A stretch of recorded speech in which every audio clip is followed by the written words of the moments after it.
My name is Brendan Frappier. I go by the name Frapper in game, and I play Apex Legends for Team Yadig.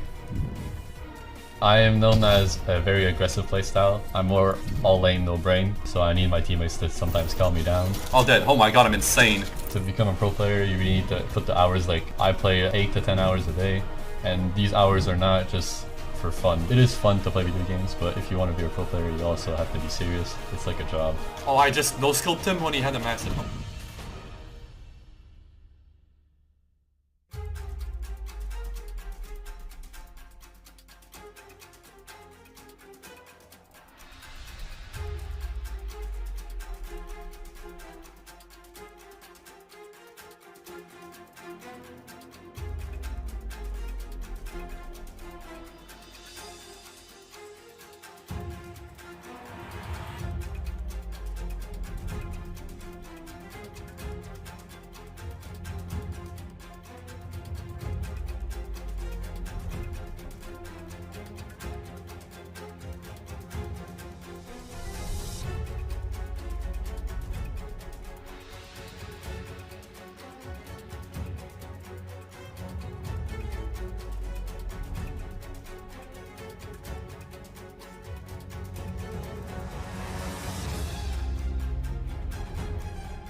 Make it look lovely, don't I? In the mood for some shopping? 2 torrents for Gibraltar. Feels cool, doesn't it? Desolate. You will feel that way for eternity.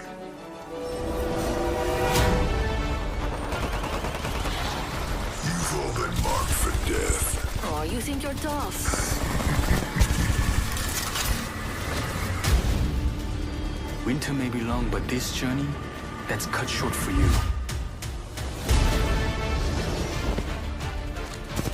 You forgot. I'm in control.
My name is The Gaming Merchant. I've been doing Apex videos since the very start.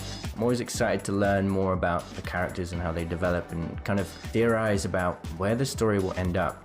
I know the world is crazy right now, but This amazing thing called gaming is here to bring us all together, so get in a game, find some friends online, just have a blast. If you're looking for some peaceful, happy content on Apex, you just want to chill, then yeah, come find me live. I stream every day.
The last official Autumn Circuit matches have finished. Boom! We know which teams have qualified for the playoffs. What we don't know is who will round out the remaining slots. This is it, the Last Chance Qualifier. Today's teams will earn their way into the playoffs. Remaining teams will clash within their individual regions, securing the last coveted open spots. It's just a bad dream. Now it's time for regional rivalries to be solidified. For these teams to step up and take one final shot at representing their home turf in the playoffs. Time for the dropships to load up familiar squad mates. And new recruits looking to make it. Who is going to get first blood? Who is going to make it to the final ring? And who will lay claim to the final playoff berths? It's time for the ALGS Autumn Circuit Last Chance Qualifiers. Surprise! Something big is on the horizon.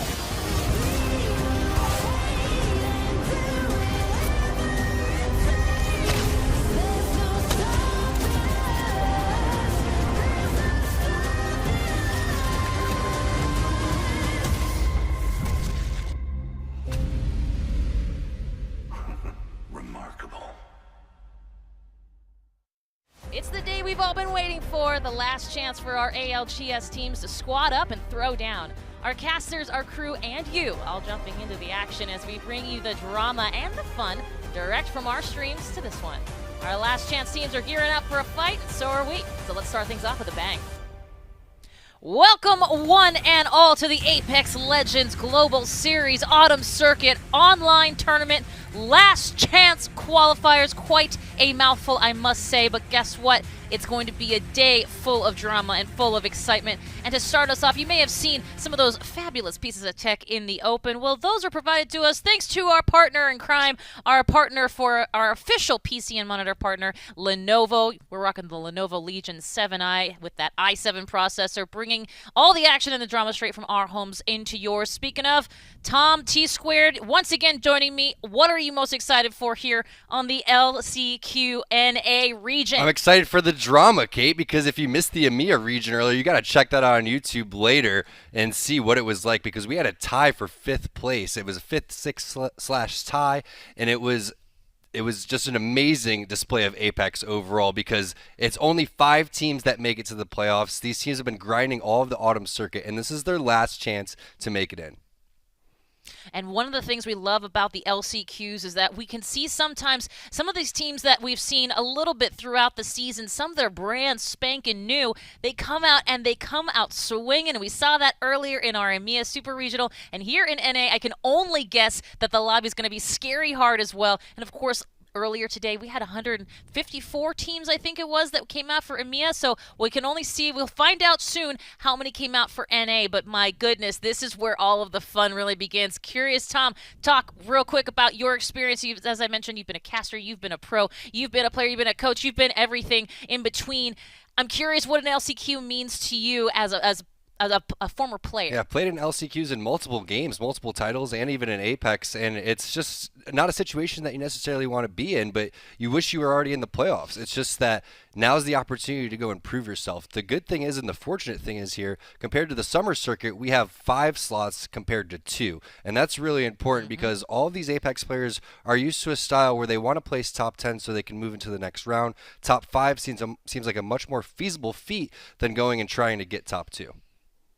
Absolutely, and top 2 is always can be somewhat heartbreaking on these online tournaments 1 through 4, but yes, absolutely. We've got 5 slots that need to be filled, and they will be filled after today's NA Regional. Let's talk about it. Let's see what the schedule will look like if you're starting off here in North America on the West Coast. Of course, welcome, 4:45 p.m. We're coming into the end of your Monday on the West Coast, beginning of your, let's say, Monday night on the East Coast. And hey, for those of you joining us from Stockholm, I'm just going to say a big thank you you so much. And it's Apex Legends Global Series for a reason. We're everywhere. We're so excited to have you join us, bringing in those gamer hours on a Tuesday morning, Tom. Woo! Yeah, and the gaming just doesn't stop. If you're gaming and you're starting and you start early, like 10 a.m. like we started earlier today, that's not right. Yep. No, when it gets dark out, that's the time to Ow. game. Or just pull the 24 hours. No, sleep isn't necessary. No, everyone, please That's sleep. right. Please sleep.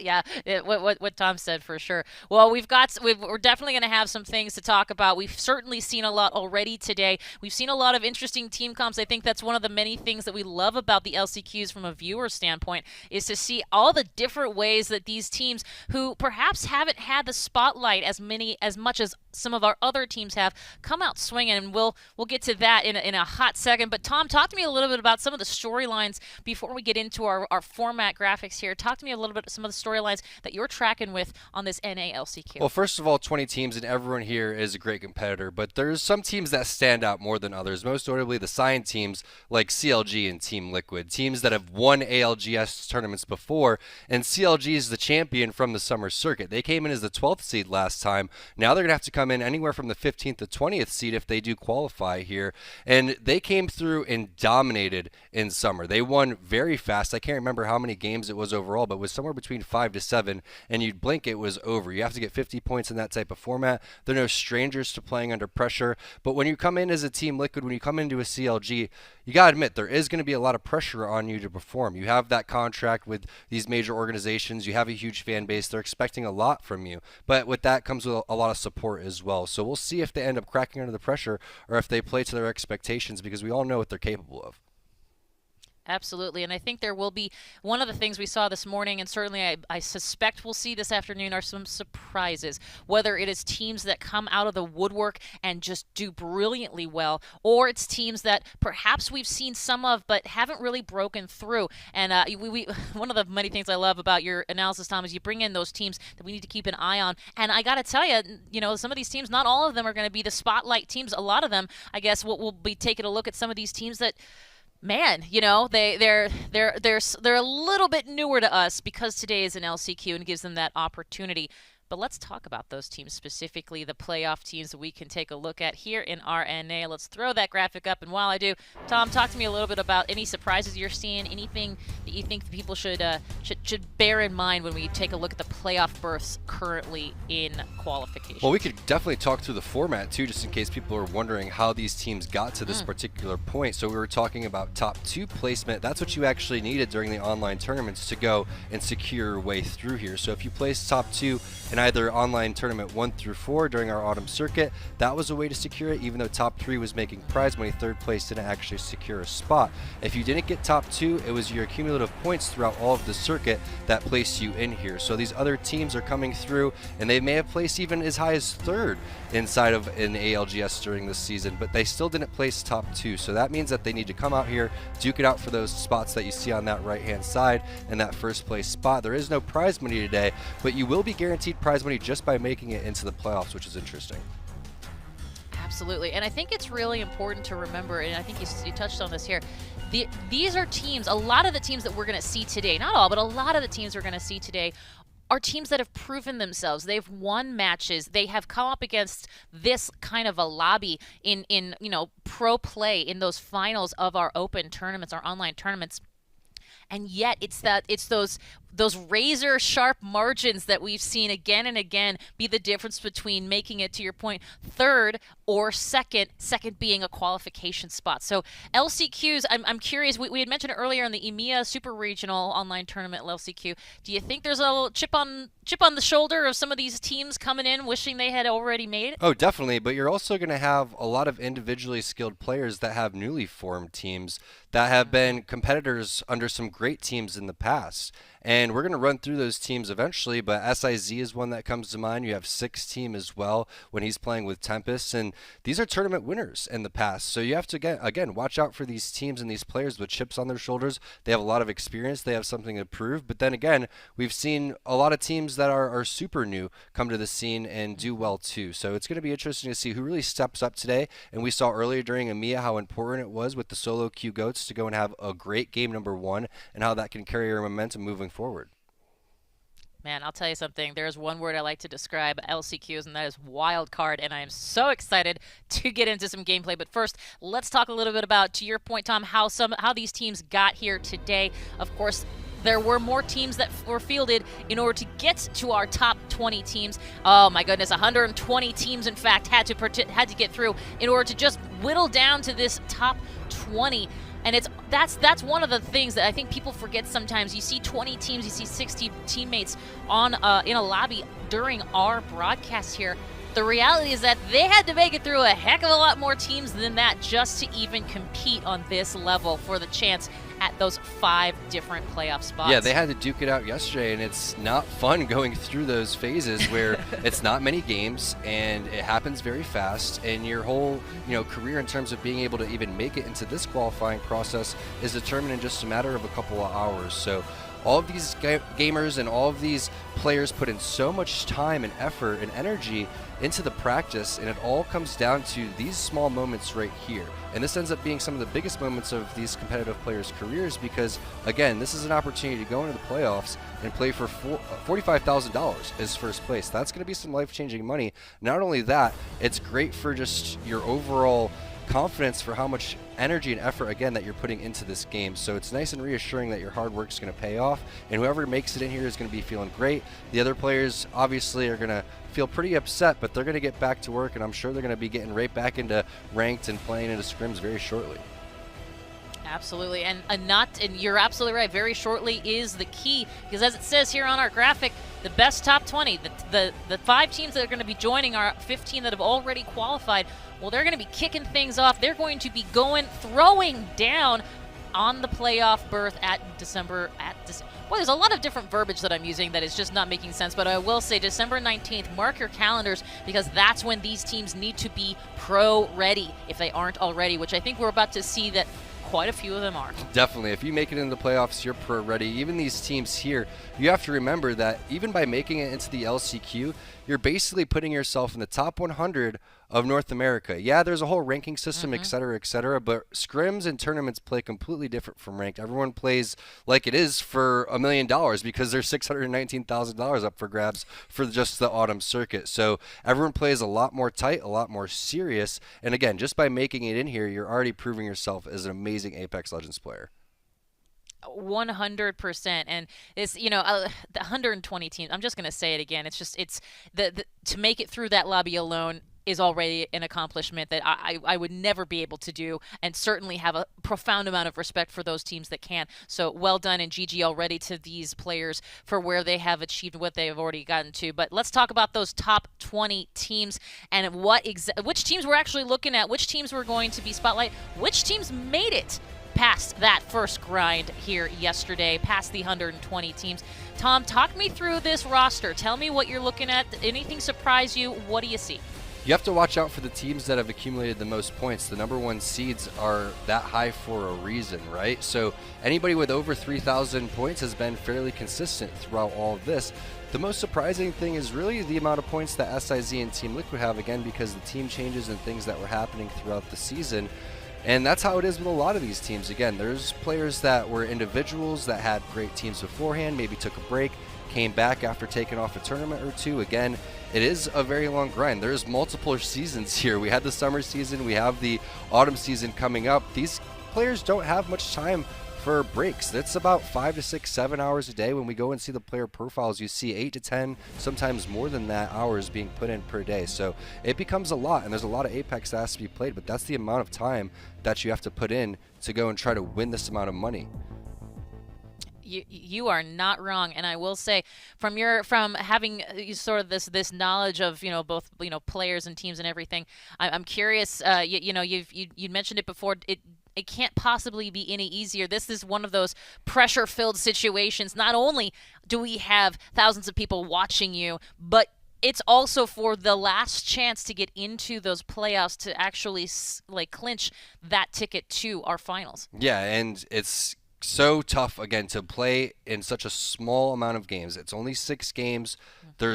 These guys woke up and played 6 games in their sleep before they even had breakfast. They've already mentally run through what these games are going to be. So it's all coming down to their flight paths, the opening game is so important. Establishing where you land is extremely important. Nobody knows who's going to go and try to take what type of areas, so you're going to have to watch out for early third parties. And it's kind of like a boxing match. You have to kind of get a feel for how it's going to go. Absolutely. Well, let's talk about some of those teams that you've got on your radar in Tom's Teams to Watch.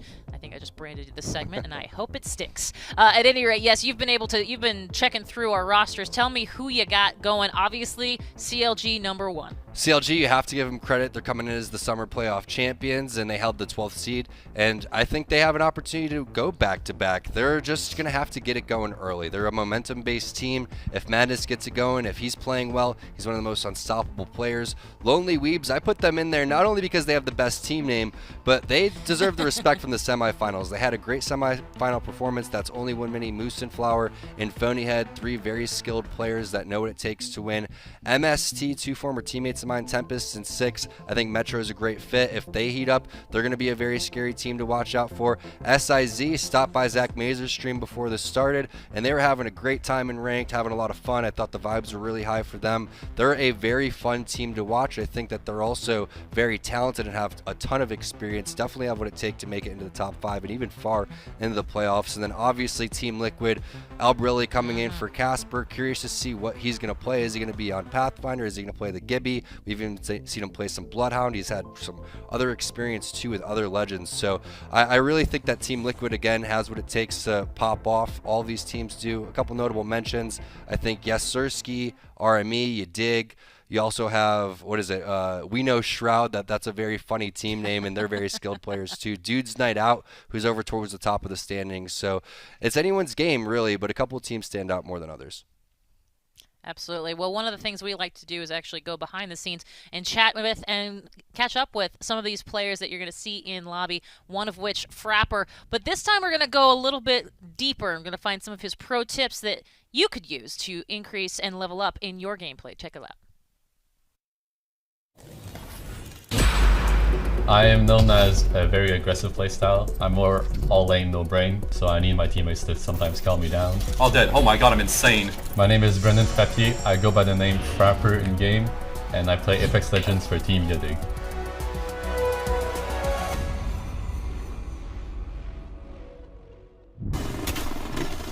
The legend I main in competitive is Bloodhound. I play him because my team needs info with the Bloodhound scans, so the combination with the Gibraltar and Raid makes a perfect match for me to play Bloodhound.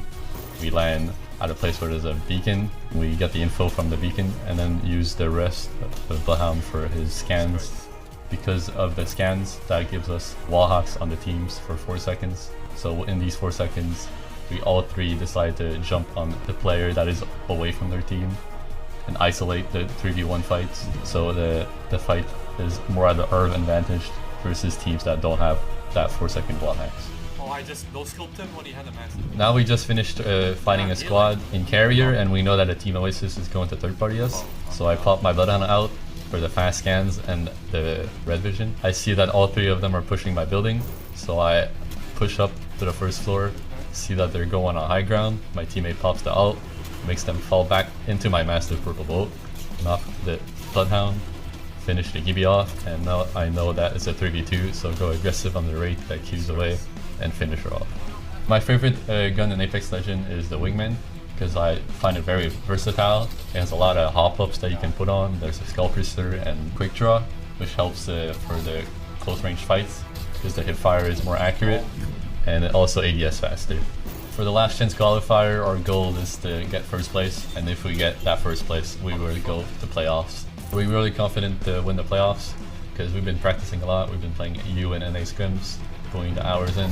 So yeah, we're ready for the Last Chance Qualifier and to win it to go to playoff. Because we've been practicing a lot. We've been playing EU and NA scrims, putting the hours in. So yeah, we're ready for the Last Chance Qualifier and to win it to go to playoffs.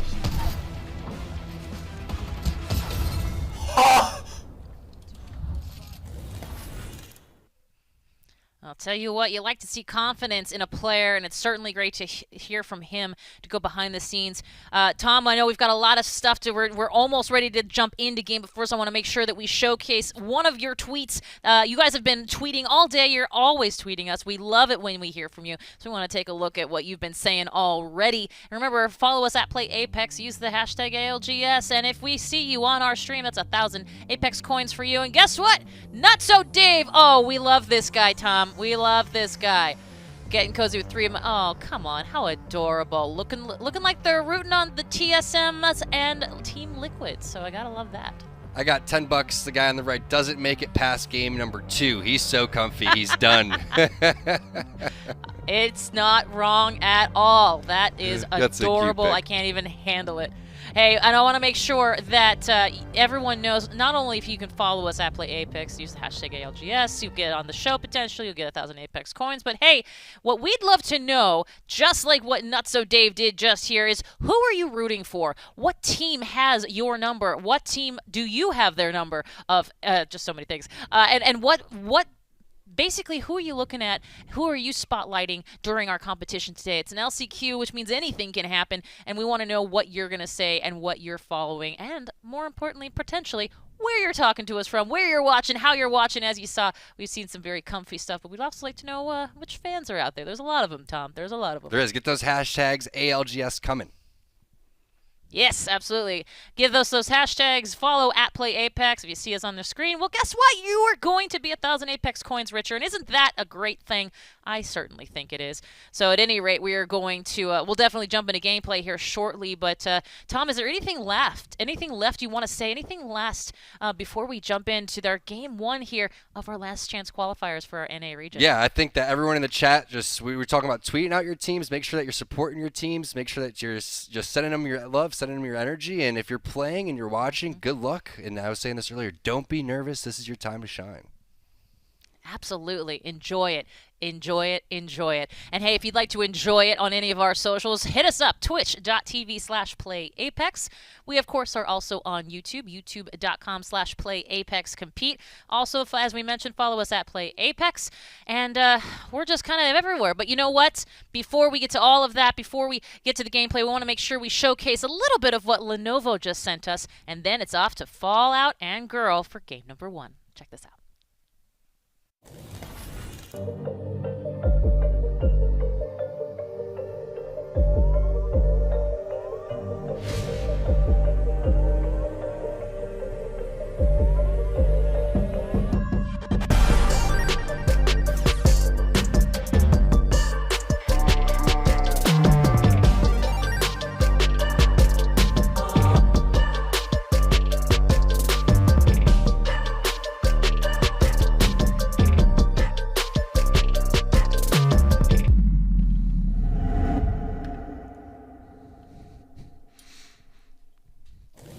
Thank you so much, guys, and welcome everybody to game number 1. I was looking at the wrong Discord channel here as we were getting ready to kick this one off. My apologies for the delay. However, Fallout here, joined alongside girls. We're getting ready. We're gearing up for game number 1 of the Americas Finals. And girl, of course, when I say Americas, we mean North America. We are not combining North America and South America, so quick correction there. But girl, if it is anything, and I mean absolutely anything, like our European final was, we're in for a great day.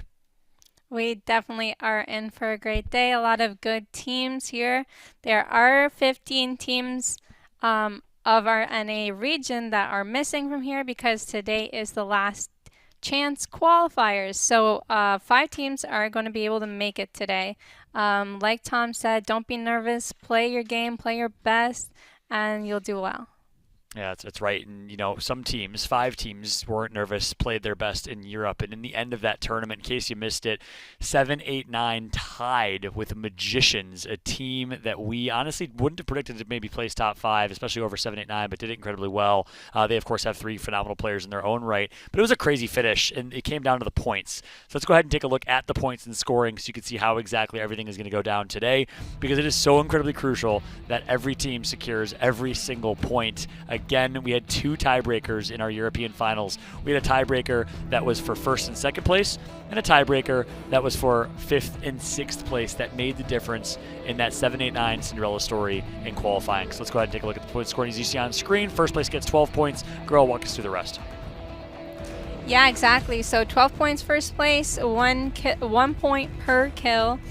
In the EU or EMEA region, my apologies. In the EMEA region, a lot of people opted to go for kill points and ended up getting a lot of kills and placing really high. So I'd like to see how the format goes for today, if the North America region does the same, if they're just as aggressive, or if they're a little bit less aggressive than the EMEA region. But there are a lot of great teams here today. Colando recently changed their name to Malandros, is a team full of controller players, and they have a really huge fan base out there. So shout out to them. Hopefully they do well here today. And yeah. Mexico, LATAM, stand up and let's get ready. I know I want to see some Viva Mexicos in the chat, at least a little bit. I got a lot of love for the Mexican community, for Apex Legends and the Mexican esports community all up. Having come from Gears of War myself, where we got players like Identives and Desinide that dominate. They can't walk through the streets of Mexico City without being stopped. Well, we're going to make some more fans. We're going to make some more names, household names in Mexico. Will Colando be that team is the question. I'm excited to see if they can continue to dominate a region that is so very predominant in Xbox. I'm excited to see what Colando and Mexican and some of the Mexican or Latin American teams can do. As this is a super regional, we have, this is a Mexican mini regional, if you will, as we do have some Mexican teams and LATAM teams that are participating today. But let's take a look at the map schedule so everyone can see exactly what maps we'll be playing and when. Well, guess what? It's all World's Edge all day as we are playing 6 straight games of World's Edge, games 1 through 6 as that graphic pops up. Girl, talk to me a bit about World's Edge versus Kings Canyon and Oasis and other maps. Alright, so for the competitive scene, everyone wanted to watch it on World's Edge. The players wanted to compete on World's Edge. So we have 6 straight games of World's Edge gameplay to make maybe the RNG a little bit less. You know where other teams are landing. After the first couple games, you'll get more familiarized with the tournament format, and you'll play at your best. That's exactly right. And I want to stand corrected. I know I called them Team Galando. It's actually Malandros, like Girl said. I'm used to calling them Galando because we've seen them play in past tournaments where they did pretty well. And we have, of course, every time we jumped on stream with them, the entire chat blew up in Spanish. I'm excited to see that happen again. But you're spot on, girl. 6 games of World's Edge is the schedule for the day. Games 1 through 6, all played on World's Edge. We still like to call Game 4 the beginning of the second half. In the past, it was obviously a different maps. Now it's just because it's an opportunity to hit refresh. It's an opportunity to hit reset. And if you have a bad first half of the tournament, you can have a good second half of the tournament. So expecting that break-even point after Girl and I wrap up game number 3 for us to kind of speak with that verbiage, if you will. So nonetheless, we're excited for game number 1. This is how it's all going to work for you. For those who are just watching, welcome to the ALGS. It is unlike any other, and of course, Apex is unlike any other esport or competitive title. Top 5 teams from this last chance qualifier will make it. They'll sneak in to our playoffs, the playoffs for the autumn circuit. We're talking about playoffs, baby. Who's it going to be? Which 5 teams will join the likes of our remaining teams in that qualification spot? Well, we will see, because guess what? Game number 1 is ready. World's Edge to kick things off here. We will have game number 1. We have Team Liquid. We have Lonely Weebs, which is an awesome team name. I agree, T-squared. I'm excited to see what Only One Mini and Co can do. We got MST. I love that call out to have them included as a team to watch, because Tempest, 6, and Metro, 3 of my favorite players, to be honest with you. 6, former member of the Pittsburgh Knights, former member and teammate of Nice Wigs, where we saw them absolutely dominate by actually winning a tournament in the last summer circuit. He is an amazing individual, amazing leader. Then, of course, they're rounded out with T-Squared's former teammate as well in Tempest. Excited to see what they can do. But then we also have teams like We Know Shroud with Android Dreamer, controller player extraordinaire. We got Yasursky, Muffins, former member of Solafide, and, of course, a Fnatic North America playing with Ack and Slurpee G. In my eyes, that's a dark horse team. Expect them to pop off. And then we got Krabby Patty. That's a team I'm looking out for as well. And then we got my favorite team name of all time, girl. It's Abusement Park. That's the team name of my flag football team, so I got some bias there. We have Fragment East here with the Hot Zone. Kind of looking forward to seeing who takes that area now that TSM is not here so far. Breed Different, they are taking Dome over here. Yeah, and that's so interesting about this last chance qualifier. And we saw it in Europe as well. You know, the European region, of course, not just Europe, EMEA, Europe, Middle East, and Africa.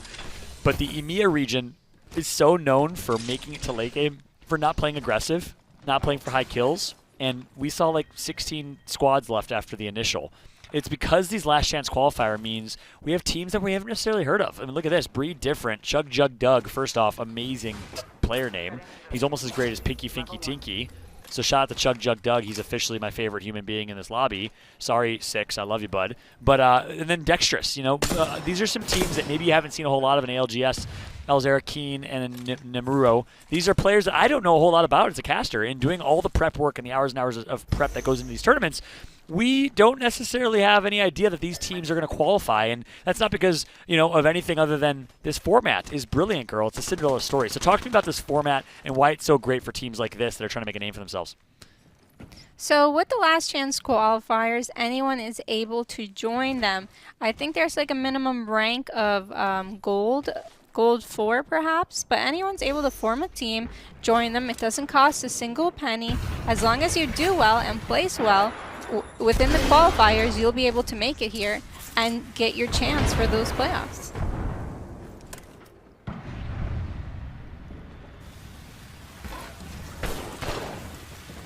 Alright, so we have RME. They're in a bubble fight. Bubble fights are really hard if you do not have a Massive. We do have Stink on the Massive. Hundreds taking in a lot of damage, too much damage. Hundreds goes down. Stink, the last one for his team. He is in trouble here. He's going to go back in to see if he could do damage, but nope, he decides not to. He's like, okay, my teammates are telling me to rat over here, so I might as well go rat. See if I can escape. He might get chased down. I'm not 100% sure, but he seems to be, they're not that thirsty for those kill points. They seem to be really happy with the 2 kills that they got. They allowed him to go away, and maybe they camp the banners. Maybe they just move on with their lives. Maybe they don't care. This isn't ranked. We're not going for those KP. Actually, every KP is 1 point here. So, here we are on to Owner, Manager, and Bean. Owner, I believe, of SF here. So we have a little Sola Fide team going on here. And Oddity, he is the owner, I believe. So Urban is the manager and Bean is the Bean. Good luck to these folks here. They got 3 blue armors. Hemlock, one of the strongest guns in the game right now, paired with the R99. He is going to be in it for some kills. Here we are with We Know Shroud. Wicked, Android, and Synced have been in the scene for quite a while now, but they might have taken a few breaks. But nonetheless, their FPS skills are unbelievable. A little fight here. Lonely Weebs. Love the name, by the way. I love anime. So a little bit of the anime representation in the gaming community. You see it everywhere.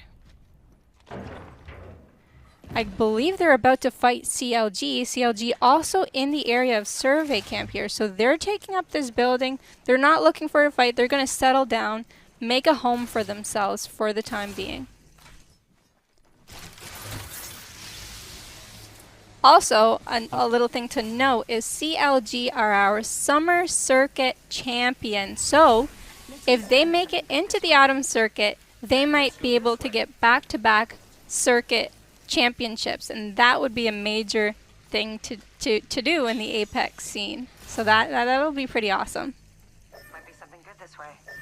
He has a scout Massive, but unfortunately he does not have a scope for his scout. So Pow Pow's just like, it's okay. We got a game-ending position, so we'll just settle down here and see if we can get a third party later on. MST getting pushed by a Caustic team. Tempest getting hit by a lot of damage, and they're throwing nades from up above. He gets cracked inside the bubble. 6 opts to go for a Phoenix kit, which is 10 seconds. If they push within these 10 seconds, he might go down, but they decided not to. They're staying on the roof. I wonder why they're not pushing. They're maybe waiting for the bubble to go down so that they can get some entry frags. But they're fine on the roof for now. MST trying to portal out, maybe into the tunnel. Hopefully they don't encounter another team here, because if they do, they're going to be in trouble, and they're getting shot. They are getting line of sighted from across the map. And yep, this is the same team, Farm Boys, looking to get those kill points. They're chasing. They've got the nades. They're chasing. They're doing in a lot of damage. But unfortunately, I don't think they were fast enough to get the kills here. So there's going to be a tunnel fight. And Caustic teams are really good in tunnel fights. Yeah, that's exactly. And girl, listen, I gotta say, I just wanted to put you on the spot, see how you'd perform, and yeah, you absolutely killed. No, I'm just kidding. So, apologies, y'all. Had a bit of a technical difficulty, and girl had to revive me, my death box all over again. Appreciate you more than you know, girl. Thank you for holding it down, and my apologies for leaving you hanging there. Oh, no What'd I worries miss? about Catch it. me up. You didn't miss much. Honestly, we could just start from here. Melandros, Perfect. really good controller team. They're playing with the Gibby Caustic Wraith combo, which you saw a lot in EMEA today. So Yeah. it's a really hard one to pull off. Yeah, and Gibby Caustic Wraith, Caustic comps in general, is something that has been so predominant in Europe or EMEA, but we haven't seen a whole lot of it in North America. And it's interesting because the opposite is true for Bloodhound. You see a lot of Bloodhound comps in North America. Ultra aggression, as I say that, we switched to Dexterous. Thank you, Obstein, for having my back there. Ultra aggressive styles of play, that is more typical for North America, or the Americas in general. So it's interesting seeing how the dynamic of Apex Legends meta has formed and changed based on regions, or maybe we kind of call them bubbles, right? There's the Europe bubble, and it's a scrim lobby where they're all scrimming. They're playing in GLL Cups against each other. If you don't know what a GLL Cup is, it's our Community Cup series. Make sure to check them out. You, of course, can participate or watch them. Or they're playing in scrim lobbies hosted by GLL in general. Or North America has its own bubble, South America has its own bubble, and then of course Middle East and Africa has its own kind of scrim bubble. And it's interesting seeing these teams come together and form because of how different the team comps in the meta evolves. Absolutely. And that's why, girl, I cannot wait. Absolutely cannot wait. Sorry to cut you off there. I cannot wait for international competition, right? When we finally get back to LAN, hopefully one day soon. Speaking of bubbles, I don't know. We're going to get like the ESPN equivalent, the NBA grand finals of esports. No, I'm just kidding. But hopefully one day soon we'll be over this pandemic, and we'll have an opportunity to have all our international teams back competing, because it was amazing when we had that in Krakow, Poland. If you want to go see what that was like, make sure to go to YouTube and check out the Apex Legends preseason invitational tournament. It was before the ALGS was announced, and it was an amazing format. But let's jump back to it, Crow. What do we see in here? So right now we're seeing Team Liquid, Nocturnal, Albrelelli, and Flankers. So they're deciding to run Wraith, Bloodhound, and Gibraltar comp. So that's quite an aggressive, maybe edge zone kind of comp. Yeah, so they're in the tunnel. They've got no one to fight around them so far, and they've got a easy rotation ahead of them. Yeah, and Albrelelli, repping Gibraltar. I know you've watched a lot of Albrelelli's gameplay. He actually announced his retirement, or he was kind of moving on from Apex Legends. Now playing alongside Team Liquid. So interesting to see the little bit of a roster swap there, and a little shuffle. Rogue Snipe Down goes to TSM, leaves Rogue, joins TSM, is an officially signed member of TSM, where he was not with Rogue, I don't believe. And then, of course, because Albrelelli announces he's moving on from Apex, but then Albrelelli's like, you know what, I kind of want to keep playing. I'm actually liking this. Starts playing with Team Liquid. Any other, and now is playing as Gibraltar on Team Liquid. Any other insights there, girl? I know you're really close to them. Oh no, you got that spot on. He is now playing with them. He's filling in. I don't know if it's permanent or for the time being, but they have a lot of fun together, and I know him. He's a very flex character, and he's just so talented at Apex. It's like, how can you stop playing Apex when you're so talented, right? Exactly. It would have been a travesty, to be honest with you. That's the only word I could use. Absolute travesty if we did not have Albrelelli to watch day in and day out, or tournament in and tournament out. He is a remarkable talent in esports. It doesn't have to just be Apex. He's great at anything he touches, but Apex being what it is, one of the most skillful, high-caliber games, I absolutely love watching players like Albrelelli, Snipe Down, and others compete and play. And then you got players in pro players / content creators like Shiv performing today. I mean, what other game would a content creator come in and get top 3 and secure themselves a ticket over teams like 789 and others, which obviously is sad that they didn't qualify. It just speaks, it's not necessarily what 789 did wrong. It speaks to what Shiv did well. You also got wall bouncing. As a Gears of War fan, I'm a big fan of that. You just saw a little wall bounce come in there, cheeky from 6. Absolutely, and he does put in the work. He does put in the hours. His teammates were goated as well, like you said, solo queue warriors. So they know how to play. They put in the time and effort just as anyone else, but in a different style, right? So they've been doing those solo queue ranks. These teams mostly do scrims, is what you call it, for practice for tournaments, and they ended up doing great today. It was a phenomenal job by the solo queue goats. Yeah, that's exactly right. Solo Q Goats was the team name. She calls them the Goats, you know, one because it's their team name, two because Shiv is the goat. No, I'm just kidding. Shiv is awesome though. Goat content creator. I mean, he's up there in that category. Shout out and congratulations to the man himself. He is obviously a great content creator, great leader in our community.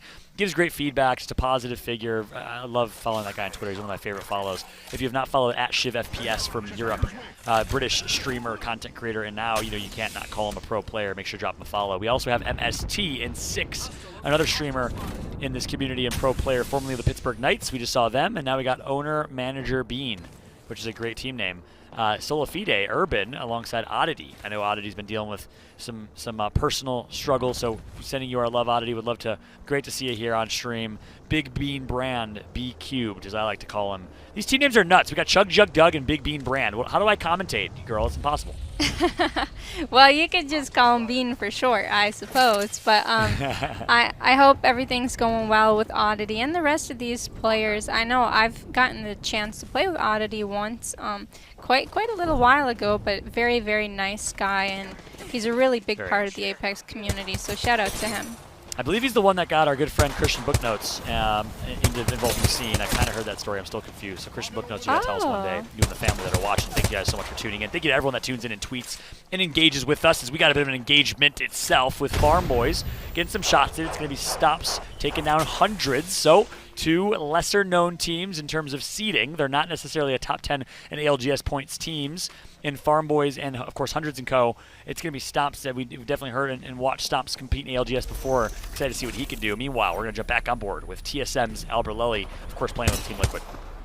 I'd like to point out here that there are still 20 squads left. You don't see that often in North America. North America is normally a little bit more W key than EMEA, so it's really surprising. Everybody's taking this quite seriously. They're trying their best not to die and to get frags, but it's very interesting to see here. Zone 3 coming in 1 minute. That's a great point, especially on the Last Chance Qualifier as well, where we expect some teams to kind of hot drop and not realize 50-50 and get taken out early. It seems like the lobby's kind of has reached an equilibrium already in terms of drops and initials. I think it'll stay that way. So I think we're going to see late game fun, late game madness. And speaking of madness, Blanker's getting absolutely tagged up. He's going mad right now, trying to survive and heal back up. He should be able to. And here comes the charge rifle shots. Not going to connect for full damage there. Connects for 62. And just like that, Albert Lely is popping off right now. He just dealt 200 damage in the nick of an eye. Absolutely, and that Bloodhound did try to sneak up on Albert Lely as he was using his charge rifle, but luckily for him, he had the dome. He had the dome of protection to save him as he got out of there. And I gotta say, girl, I think Gibraltar is a phenomenal legend choice for Albert Lely, and obviously he can play anyone. He's very flexible. But Albert Lely is known to get himself in some pretty bad spots, and then obviously Wraith Q, or use a zip or grapple from Pathfinder to work his way out. If you watch the stream, you've seen him do that time and time again. But Gibraltar now allows him to get a tried and true escape mechanism. I think it's the right legend for him on this team comp. I'd like to see him on Gibraltar. Meanwhile, speaking of Gibraltar, it's going to be Keem who gets taken out of Dexterous. He is out of this one. Naruto is now tagged up quite a bit, all up to Elazura of this Dexterous squad. It's not looking great for him. I think you just called him Naruto, and I love it. I absolutely love it. Is it Naruro? It's Naruro? Namuro, but Naruto. My text is still alone. Naruto is a great show as well, so don't worry about it. Still 20 squads. We're gonna call him left. Naruto from now on. That's his official. No, I'm just kidding. Apologies there.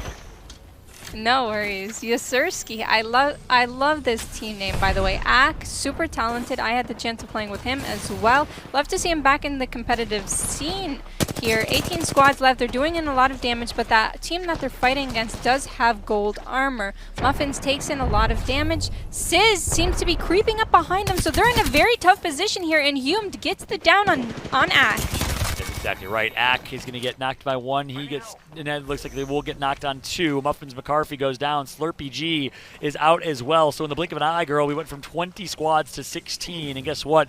A team that I looked at as a dark horse, Yasursky, is out of this one. And guess it was to the hands of SIZ. Zach Mazer. We all know what he's capable of as a streamer, pro player, and of course joins alongside some legends as well. Meanwhile, Team Liquid still alive and well. Look at their loadout, girl. It is a significant R99 and Volt in the hands of their Wraith. That's exactly what you want. And I'm surprised they're taking it slow. It's not a bad thing that they're taking it slow, but I would imagine that they would have pushed the team in front of them. It's a good thing that they didn't, though, probably because there's so many squads alive that they know if they push too early, they're going to get third-partied. So they have this kind of stalemate. They're trying to get it down before they get pushed. Albrelli taking in a lot of damage. That thermite burning him almost to death here. Yeah, that's exactly right. And I love that Albrelli as the Gibraltar is the tip of the spear. He's actually the one that's breaking ice, which you typically don't see.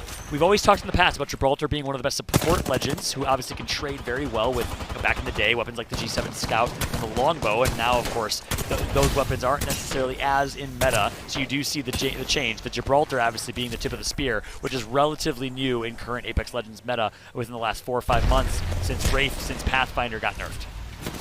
Team Liquid here just got flanked. They were doing in a lot of damage to the other team. They decided to retreat, but unfortunately Albrelli and his team got flanked.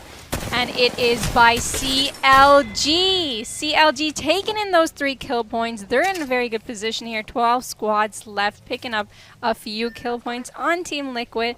But there is that team still close nearby, which is SIZ. We'll see if they push them later on. Indeed, and I just gotta say, my man Tom T-Squared Taylor said it right. CLG is the #1 team to watch. Undoubtedly, these guys have ice in their veins. When it matters the most, they perform.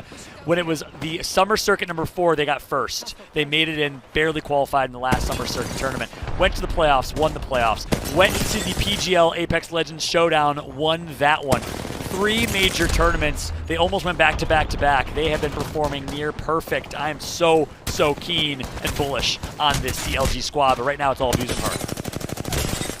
Absolutely, and the tracking on Sumo GGTV was incredible, but unfortunately his team just went down. We know Shroud still in the game, top 10, picking up a couple kill points, and they're looking for more here. Chug Jug Doug still alive. All right, I like saying that. Breed different. Well, he's built different. Guess what? We know Shroud, yes you do, and you're performing as good as he did in the first season of Apex Legends. Android Dreamer controller player who, of course, I believe used to team with Mental and Wildebeest, unless I'm thinking of the other Dreamer. It was Impulse Dream. I'm not sure if between the two of them I always get confused. But 2 controller players, I'm fairly certain. I know Android Dreamer played with some reputable players. Meanwhile, Only One Mini of the Lonely Weebs. That was a team to watch, listed and identified by Kate and Tom. They're in a pretty rough spot right now, but he's going to actually find a way back to safety for now. Absolutely, and it's going to be rough. He's going to have to take that portal back out if he doesn't want to die here. 30 seconds till he has to rotate. He's in a tough position. He has to rotate pretty far as a solo, and they're pinging him already. And he's out. Indeed, that's it. Goodbye and good night. CLG, I'm madness. CLG is mad and performing at that level. Intel's Tempest alongside 6 and Metro still alive and well. They take out 3. It's Frapper and co, who we saw a feature on moments ago. I think MST is in a good spot. I think CLG is in a good spot. We have 2 of our 5 teams aware and certain. As you see the minimap at the top left, it's going to be a rotation that's going to be needed here. And then, of course, SIZ, Zach Mazer of Solafide, along Stay Naughty and Inhumed, alive and rotating as well. Yeah, they were the ones in the skirmish with Team Liquid earlier when they got flanked by CLG. So they've been playing it slow, they've been playing it safe. They picked up a couple kill points since then, since we've seen them. Vaxlon goes down in the kill feed by Metro. Metro's massive here, and they're just trying to figure out where they want to be. Yeah, MST we thought was in a good spot. All up to Metro, the controller player, former football player who had an opportunity to play at the University of Maryland and before getting in a car accident. So our heart goes out to you, Metro, but we are obviously glad to have you in the Apex Legends scene where you get your competitive fix. Meanwhile, SIZ, Zach Mazer, the one and only, is absolutely melting right now. He knocks 1. Can he get the second knock? No. And Gibraltar has the shield. Look at this close-range hemlock play. And just like that, your champion, courtesy of a dominant showing right there from Zach Mazer, will be SIZ. They win game number 1. Incredible play by SIZ. They've been taking it patiently. They've been taking it step by step. They've made the perfect decisions for that game and ended up the victors. Congratulations, boys. Yeah, you said throughout that game as well, girl, talking about what was working so well. Obviously, we didn't watch a whole lot of them as we were still kind of getting the lay of the land here. But we did catch a bit of their ability to take in-game fights, mid-game and early late-game fights. What was working so well for SIZ? So they were aware of their surroundings pretty well. They went in and they flanked one of the teams fighting Team Liquid, and then they did a little poke damage to Team Liquid until Team Liquid then got flanked by another team. So they were playing it safe, but they've been playing the third party or waiting till another team gets third partied, and then from there they just rotated well and got the last kills on the last team. It was a little bit close there, but they managed to hit all their shots and secure the win. So you're saying they flanked the flanking team and got the superior flank. Sounds like flankception. Well, interesting things happening here at SIZ as your champion of game number 1, the King Flankers. Someone that knows a thing or two about flanking from his Halo days and his Apex Legends Pro player days is T Squared. We're going to throw it back to T Squared and Kate on the desk. You know what? I think we probably need to say flank one more time, but I'll say this. 3 letters, SIZ.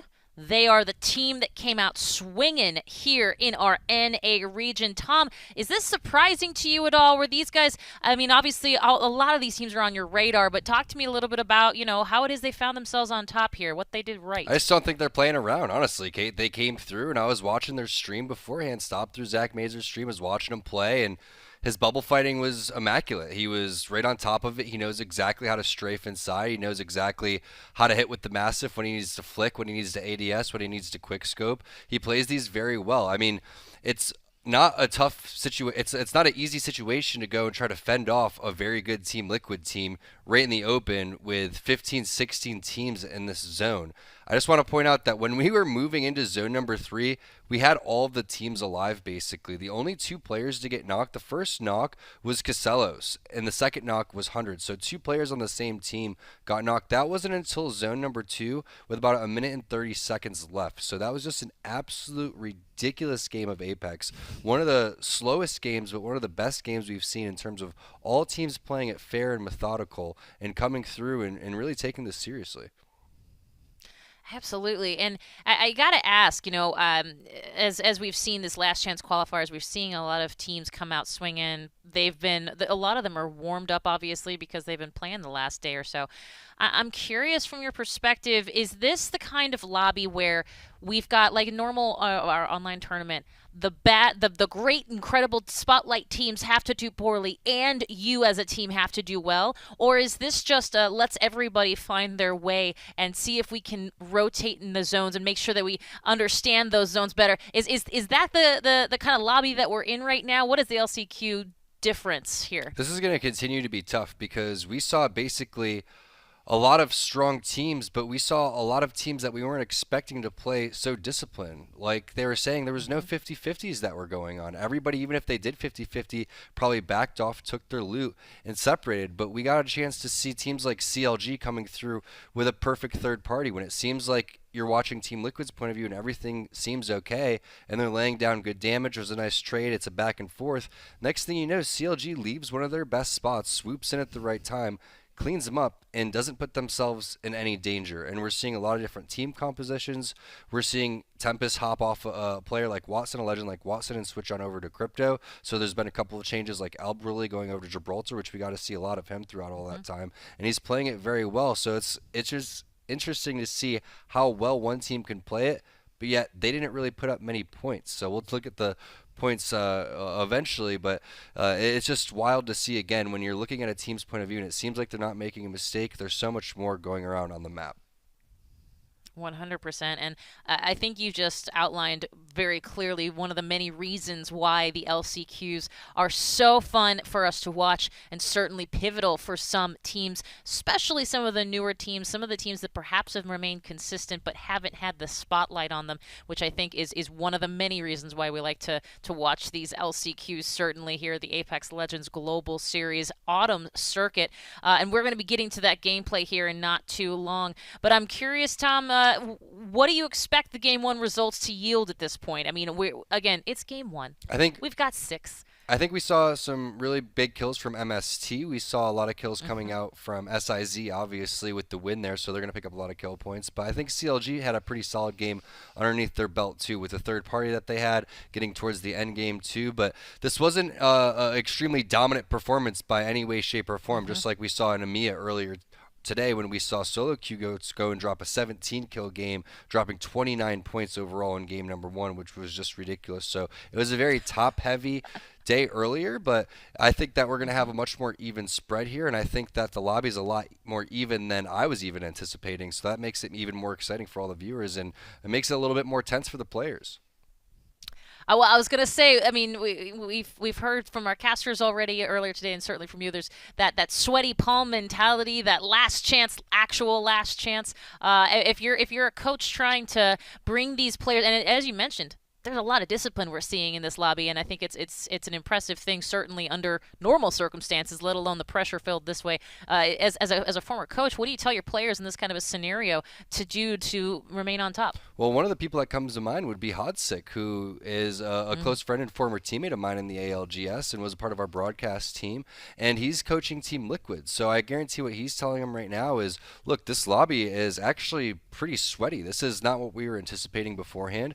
We have to probably slow things down, maybe be a little bit more methodical, or if we are going to play Edge, let's actually play Edge and take some team fights because we're really good at that. But that was, I think, one of the slowest games we've ever seen, and it looks like we do have our game 1 results ready, so let's put those up and see exactly where everybody panned out and who got a majority of the points through all this. We definitely know that SIZ came through with a fantastic game, but how big of a game was it?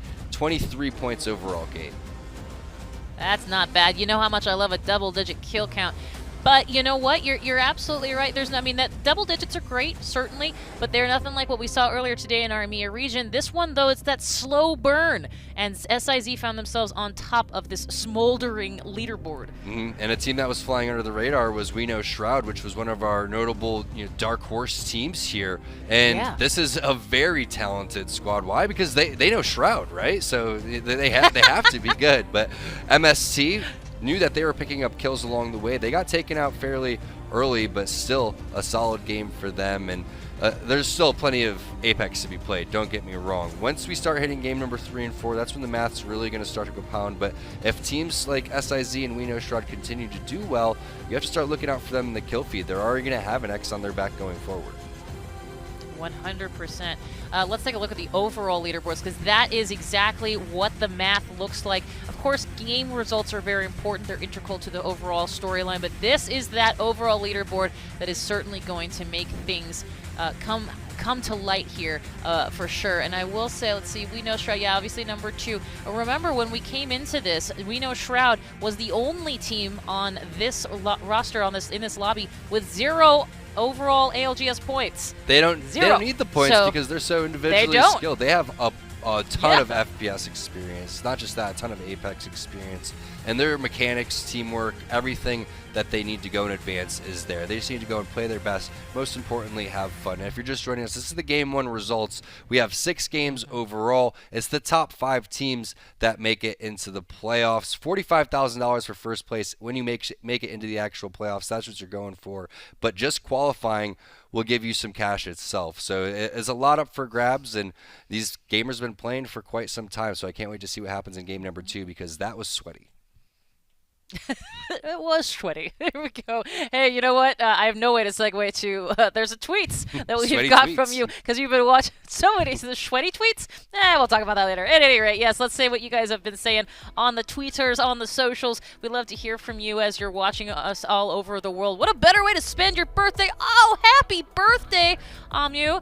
Watching ALGS LCQ, chat, and brewskis. Love the phrase brewskis. Love some Apex coin. Well, guess what?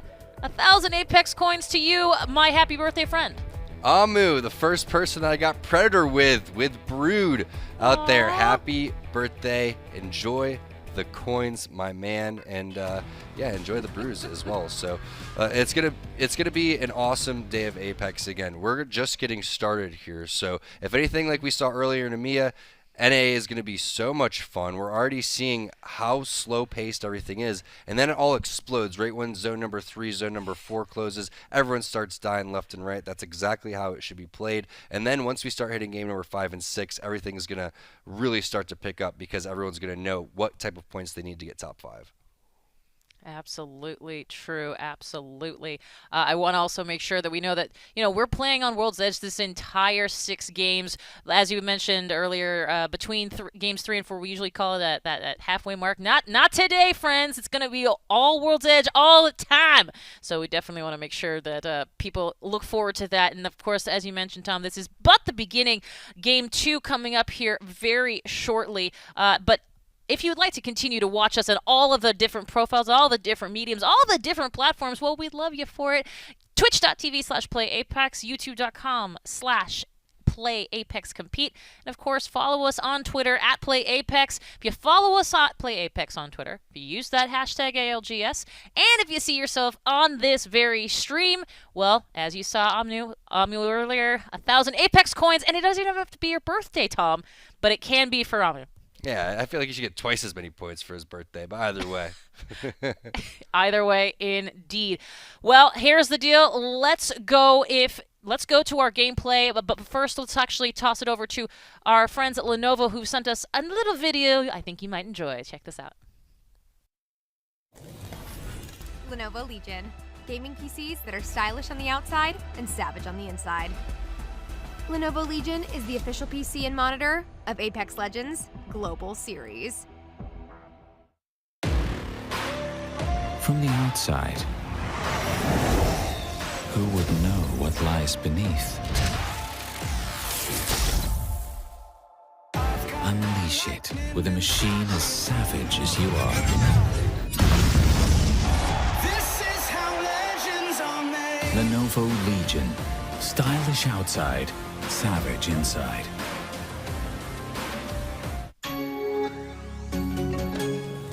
All right then, ladies and gents, welcome back to the ALGS, and I'm gonna get ready for game 2 here by throwing some acronyms at you right now. This is NA, it's ALGS, it's LCQ, and G1 went to SIZ. Dan Gaskin, I'm sure you're as impressed as I am that I managed to get that sentence out. But yes, SIZ take home our game number 1. A great performance from them, and it's kind of an interesting first game as well, because some of our powerhouse teams not having the big performance. I'm kind of looking at Team Liquid, but then on the other side of things, it was CLG that took them out. Yeah, when CLG kind of jumped on Team Liquid, I was like, well, this is 2 of arguably the biggest teams going up against each other. Who comes out on top here could kind of put in motion for the rest of this tournament. So to see Liquid drop that early is going to be so difficult for them to build a bit of momentum now, as they have already dropped a considerable amount of points behind the leaders. So they really need a big game 2 to pick up here. But I'm sure they are capable of it. They know they can kind of pursue a big point game. They can pick up kills. They can get to that late game. So I'm excited to see whether they can actually achieve that in game number 2 here. Yeah, going to be a very interesting game number 2. I was super interested in game number 1 as well. I think Tom raised a great point as we get a look at that beacon as well. Refinery, Epicenter, Survey Camp, all POIs involved in the conversation. Pretty similar area of the map to what we just saw from our game 1 end circle as well. But Tom's point being that we had 20 squads alive around Ring 3 closing, and that just shows kind of what's on the line for these players, right? They want to take it careful. They want to make sure they're not giving away any points to any other teams in our first game. And I'm kind of expecting that to be the story here in game 2 and possibly 3 and 4 as well. It also shows a lot of respect being given to other teams in the lobby. These players are reluctant to push other teams because they know they have the potential to take them out in a 3v3 fight. And it could also come down to it being game 1, kind of getting a sense for things, maybe not having as much confidence.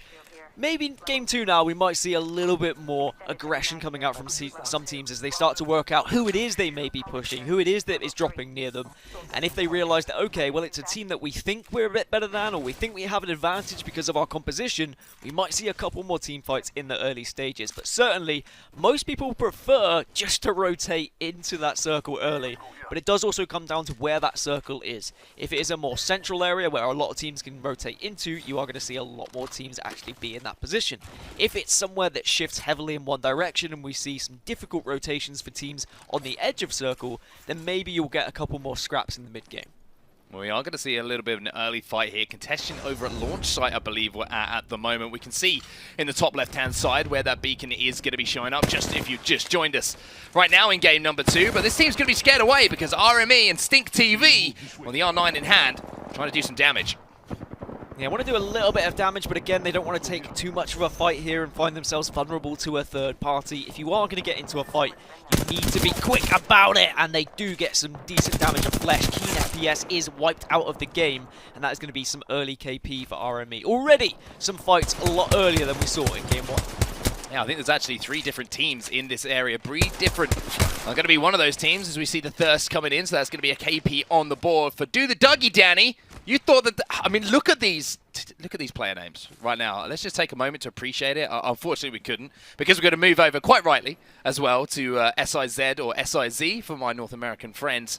Stay Naughty, Inhumed, and of course, Zach Mazer, who did a little bit better in the bubble fight towards the end game. I'm throwing some shade at him right now than he did in the last one that we saw in the last online qualifier, where Complexity, got involved. It's all good fun, don't worry. He tweeted the clip out himself, but a phenomenal performance him in that end game, staying composed, hitting those shots when it mattered. I thought you were just telling me to Dougie. I didn't even realise that you were referencing. You start moving, you start grooving. Yeah, well, I don't actually know what a Dougie is. I'm not down with the kids like that, but I certainly try to have some sort of dance moves in the contained area that I find myself in right now, commentating this game. Either way, you're right. We have seen some different bubble fights. We have seen a more successful bubble fight from SIZ, and I think that this is going to be a game where both CLG and Liquid will want to try and assert their dominance on the lobby again. They are the 2 favourites. I would say, me personally, I feel like they are the 2 favourites, and as we are on board with CLG right now, you can see they're just trying to get towards this next circle and ensure they can be within that next circle. Because CLG are very good at controlling the game, at pushing that circle, finding out where that rotation is going to be from other teams, and then just holding teams at bay and holding these areas. And you can see now they have found more success than perhaps they did in Game 1. Yeah, I think the good news here for CLG fans is that early on in these first 2 games, they've had very favourable end zones, or essentially zones where, you know, Zone 3, where they can see from that beacon, they land to the west side of Skyhook, to the east side of Skyhook, and in that train tunnel as well. So the first one, they had to rotate to Survey Camp. We saw them come in with that third party just under the bridge onto Liquid, and now they've had a quick refinery rotation as well. So 2 circles, the northern side of the map, are going to be very good news for CLG, a team who loves to rotate quickly, still playing that kind of old school meta with the Watson and the Pathfinder, as well as the Wraith as well. And good news for them, but one team that is loving the news that's happening in this last chance qualifier after game number 1 with SIZ, as they made their move in as well. Team Liquid, though, on the outskirts of Skyhook, as they're going to try and make their way in, but it looks like they might be thinking about playing this one a little bit slower. Going to make sure they're fully looted up and making a little bit of a later rotation, maybe to the north tunnel, before making their way past Survey Camp towards Refinery. Just looking across the statistics of Game 1, I think what screams at me is the amount of damage that Liquid were able to do, despite the fact that they went out in 18th place and only picked up that 1 point. They did 2,000 damage before they were eliminated by CLG. The teams around them, 800, 700, 400, 400, 500. That is a scary factor. They are a team who are definitely going to be emitting a lot of damage, whether that be from long range or whether it be in close range fights. So we need to keep an eye on Liquid when they do get in these fights, and how they're going to be griefing other teams in the lobby as well. They just want to make sure they pick themselves up from a disappointing Game 1 and pursue a better Game 2. I always find these refinery circles interesting as well, because we do have some unpredictability, like we know with some of those shifts towards the end of the game. And if you do see the shift to the southern side of the map, away from Refinery in those final moments, because there's so much playable space inside of Refinery, usually you'll see 10, 12 teams inside if they think it's going to be that hard pull towards that POI. But if it moves outside, all of a sudden you have a little bit of a war going on outside, as all these teams trying to rotate in, and the teams who might have left it a little bit later and played that high ground will be able to rack up KP. So this is going to be a very interesting game, and kind of going to be commanded by where that circle does pull. So I'm sure a lot of the teams who have rotated in early to Refinery are going to be hoping that it pulls towards them. And that's what it's become, really, with the circles being a little bit more random. It's a lot of hoping, a lot of praying to the Apex RNG gods that the circle is going to favour you, but it's also knowing how to adapt when the circle doesn't transition in your favour. What is the plan B? Do you have a plan C? If you don't, then you're probably going to find yourself in a tricky situation if you don't have that RNG go your way, but the better teams will always have a secondary option. Well, Liquid making their rotation in now, playing right on the edge of zone, and should pretty much have a free KP, but no! It's a Wraith who manages to jump into the void at the last second as the portal's going to go down. It looks like Team Liquid are going to take that opportunity to move into the silo and set up here. They're going to be very comfortable for those next couple of circles. They'll be alright, just again asserting their dominance in the lobby, pushing people away from certain POIs, pushing them away from areas where they want to reside in, and then once they have found that comfortable position and they are in a place where they feel like the circle is going to be, it's just about putting warning shots elsewhere and saying, hey, this is where we are going to be in residence. Please don't push us, because if you do, we're going to emit that same damage that we saw in Game 1. The 2,000 damage they were able to pick up in Game 1. I'm sure they'll be looking to try and better that and try and get to a better position. Yeah, charge rifle in the hands of Flanker as well, and he's going to be able to not only do damage to all these teams who are going to be poking and looking for spaces to play, but charge up those Evo shields as well. You can see Abreleli's already managed to get the purple shield in his hands, Nocturnal with the blue. So some work to be done there with the charge rifle to give them a fighting chance in those later battles. One team who's making a very late rotation from the southern side of the map is Fallout's favourite name team, Abusement Park, moving their way through what some players in pubs would call a little bit of an amusement park, dropping in Fragment, and so many teams like to drop and get involved in those early scuffles, but this is competitive. This is not pubs. This is a completely different ball game here as Farm Boys now make their way through. Again, credit, team names. Honestly, you guys are smashing it. You got to get creative sometimes when you don't have an organization to sponsor you, I guess, but maybe some of these funny team names that we're seeing in the future will be part of top organizations, because some of the Apex that we have seen throughout the LGS has been excellent. One thing I wanted to touch upon, and I'm sure we heard a lot about it in Game 1 as well, is just the fact that it's such a different meta that we saw in the EMEA region. Lack of caustics at the moment, so much Gibbies, more Watsons on offer, a lot more slow paced. We're not seeing as much pushes, we're not seeing as much aggression. Again, I don't know whether that comes down to just respect for other people and other teams, or just fear, because it is that LCQ, it's that last chance. People not necessarily wanting to throw away a game and wanting just to let the game play out, see if anything presents an opportunity so they can seize it in that moment. Well, one of those teams who've made a rotation into Refinery is going to be Lonely Weebs, but I'm keeping my eye on that top left of my screen for when that zone does close in around 20 seconds time to see where that shift is going to be. Is it going to be Refinery? Are we going to be moving outside? And are some teams going to have to make some tough decisions? We can hear a little bit of fighting going down in Refinery as well, and if we do get the opportunity to bring up the map overhead, it's going to show us how many teams have committed to Refinery here, or how many teams haven't committed to Refinery as well, to see where they think that that circle is going to be pulling. But we're jumping over to RME now, because they're coming under fire. Hundreds taken down to just health as his armor gets smashed. Gonna have to pop a shield battery here as the bubble's going to go down from his teammate. The ult will go out as well from the Gibraltar here, just to push that team back.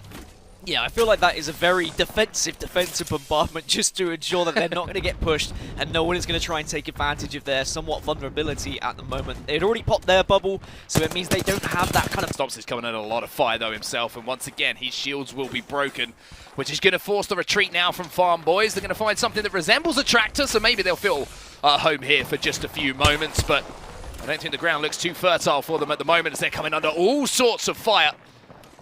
And finally just having to burn through these meds, which means that their late game rotations are going to be a little bit tougher, but 19 squads still remaining. Once again, North America tiptoeing around this lobby. Yeah, I'm keeping an eye on the kill feed just to see who goes down. I did see someone fell from a distance, and that's how they died. It's a shame we didn't catch that, because that always gives me a giggle. But yeah, you're completely right. Just people edging their way into the circle. A lot of teams playing edge at the moment, and there is a lot of teams who rotated early centrally to this zone. This next pull is going to be massive for how the rest of this game plays out. RME then in a fight once again, trying to force their way in. They're right on the edge of the circle though. The bubble's going to go down to give them the opportunity to cross that open ground. Some cells are going to be shared out as well, which means that Stink will be able to get his shields recharged once again. And now a bit of aggression coming in from Casellos, trying to hold this door and hold the angles of this team who are trying to poke his teammates while they're getting those heals out. And that's pretty smart play from the Wraith there. Sometimes it's about just holding angles, showing presence so that you can escort your teammates into a safer position. Yeah, quite often we'll see people just position themselves to scare their opponents, and that's exactly what happened there. Otherwise, you can give them a little bit too much room to breathe, and they're going to maybe get confidence to push out. Instead, you just show yourself, you keep them within that building, and they will say, okay, well, we're not going to push out, because clearly we have an aggressive team on the outside. But really, this whole lobby is quite passive, if I'm going to be completely honest, and no wonder why. We're in the LCQ. There's just so many places up for grabs. So Farm Boys are still alive, 19 squads still alive, and you can see from that beacon as well that it is going to be pulling towards Refinery. The question now, as you can see, the station inside of Refinery, and that's all included in where that circle is going to be, but is it going to pull inside of Refinery? Is it going to pull out to the east side of Refinery where that little compound is? It's going to be certainly interesting to see how this match does develop. Abusement Park now making their way through Epicenter. We should go here. And all those teams have already rotated ahead of them, so they should have a pretty comfortable path in towards the edge of circle is going to be. But a long way to go for them still. Popping a few meds to help them along the way. The amount of times we've seen teams just kind of gamble on that one location that is slightly just aside from that main POI where everyone is in residence, just that little silo that you're talking about, the one team there, which I think is Liquid, that could be huge if they predict that right. There's some big shots coming out here from MST, the R99 doing the damage as it always does. Yeah, and that's onto Pow Pow as well from CLG, so CLG find themselves a player down. Those shots were absolutely extraordinary coming out of that R99. A little bit of help from teammates as well, just absolutely melted Pow Pow as he tried to make his way across. MST now inside that next zone, just trying to poke a little bit of damage as well. Not too much ammo to work with in the Hemlock as well, so going to have to be a little bit brave about where they poke, how they try and make their moves. But you can see teams at the moment, all in Refinery, trying to hold these teams out, moving in late from the southern side of the map. There's just so many teams in Refinery as well. If you make one wrong move, there's going to be someone else waiting around the corner, probably with a Mastiff, as SIZ are winners from Game 1, desperately trying to survive on the outskirts of this circle. You should be able to get the bat off. He does, but they've had to pop the bubble just to stay alive here, which does mean that if teams have seen that, they know they're vulnerable. They know there is an opportunity to pop a couple of ults, maybe a bombardment, and they could push up on this squad. So the meds are going to go down. And all of a sudden, we've lost a few squads now. 15 squads remaining, still pretty impressive here from North America. All finding places to play. As those zones keep on closing. And the winners of Game 1, that's who we're on board with right now. But you can see that with the amount of teams who are in front of SIZ now, it's going to be very, very tough for them to rotate in without taking too much damage. They've got to find their pocket of opportunity. They've got to find their way into where that next circle is going to be. Maybe a fight breaking out in front of them is going to give them that opportunity to move on. One team who might be behind them in just a few moments is going to be Farm Boys. We'll have to see how they make their way in because they've got the longest trek of all the teams left in this lobby. And Farm Boys, that's a team name close to my heart, being from the southwest of England with so much prominent farming around. But at the moment, they are under a lot of trouble here, and they need to dip to the cornfields to try and stay alive. Lucas will be able to pop the bat off, but as soon as they tried to make a move, they were instantly being peppered by other squads, and maybe we see some aggression now, but Stompy's doing very well just to keep them at bay. Yeah, keeping them at bay, but not moving forward as a squad here, and that means that they're going to be forced to fight. And that's not going to be on their terms, as these teams are going to be holding them out. Here's the move, though, from SIZ. They forced the team out. A big Thermite has forced the team up as well. They managed to get a knock in all of this as well. Nocturnal also getting a knock for Liquid in the kill feed as well. So what a play that is from SIZ, but Zach Mays is going to have to be extremely careful here because they are currently getting shot from all sorts of angles. The push is now coming in. He hits 13, but it's not enough. He will go down, but his teammates win the fight. Yeah, SIZ doing very well just to push in, have that confidence to say, look, we need to be taking this position. We need a spot in this Refinery. If we try and go on the outside edges, we're going to be peppered. We're going to be caught off by all the teams watching on. Let's just push this squad. Let's use any utility that we've got to ensure that we can push them out. But now, here comes the counter push. They've noticed some vulnerability. They've noticed weakness. And SIZ get taken out. And who was on the other end of it? CLG. CLG doing big things in this game, even though they lost Pow Pow a few moments ago. So 13 squads remaining. KP and Aggression coming in from Vaxlon and Madness. Madness was the kill leader for a certain amount of time in that game number 1 as well, and they're safe for now. And the important thing is, even when you're playing as a two-player team, if you sense that opportunity, you see those shields getting cracked, you can still make big plays. CLG showing exactly how you do it.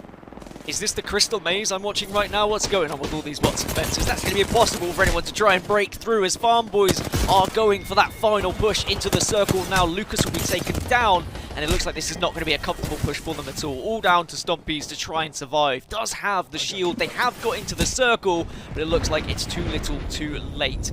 Does get the shield swap though, so maybe a heroic effort to try and do something here, but I think too many teams know where he is. Yeah, I think this could be game over. Madness moving in though, but Madness didn't realise that he was so low HP, so he's played the percentages game and decided to back out there as Vaxlon. Has to be careful. I'm not sure if that was a kidnap attempt coming in from another team with that portal behind. Maybe got the call from Vaxlon to come back there, Madness, and support him. And as a two-man, communication so vital. And it looks like here, CLG, to me, have made the right decisions in this particular circumstance. But now the push is coming in onto this two-man. It's Wino, Shroud, and CLG will be no more in our game number 2. They fall at 11th place, and look where that circle is shifted. That silo east of Refinery is exactly where you need to be. And who was there? Liquid were there. Whether they're still there now, we'll have to find out. But they have predicted that circle absolutely perfectly, and they are going to be in prime position for the end of this game. Whereas every other team in Refinery now has to plan their exit route. How are we going to get out? When are we going to get out? Who do we need to avoid? Where do we need to look? All these different questions running through their mind, and they've only got 13 seconds to decide what to do.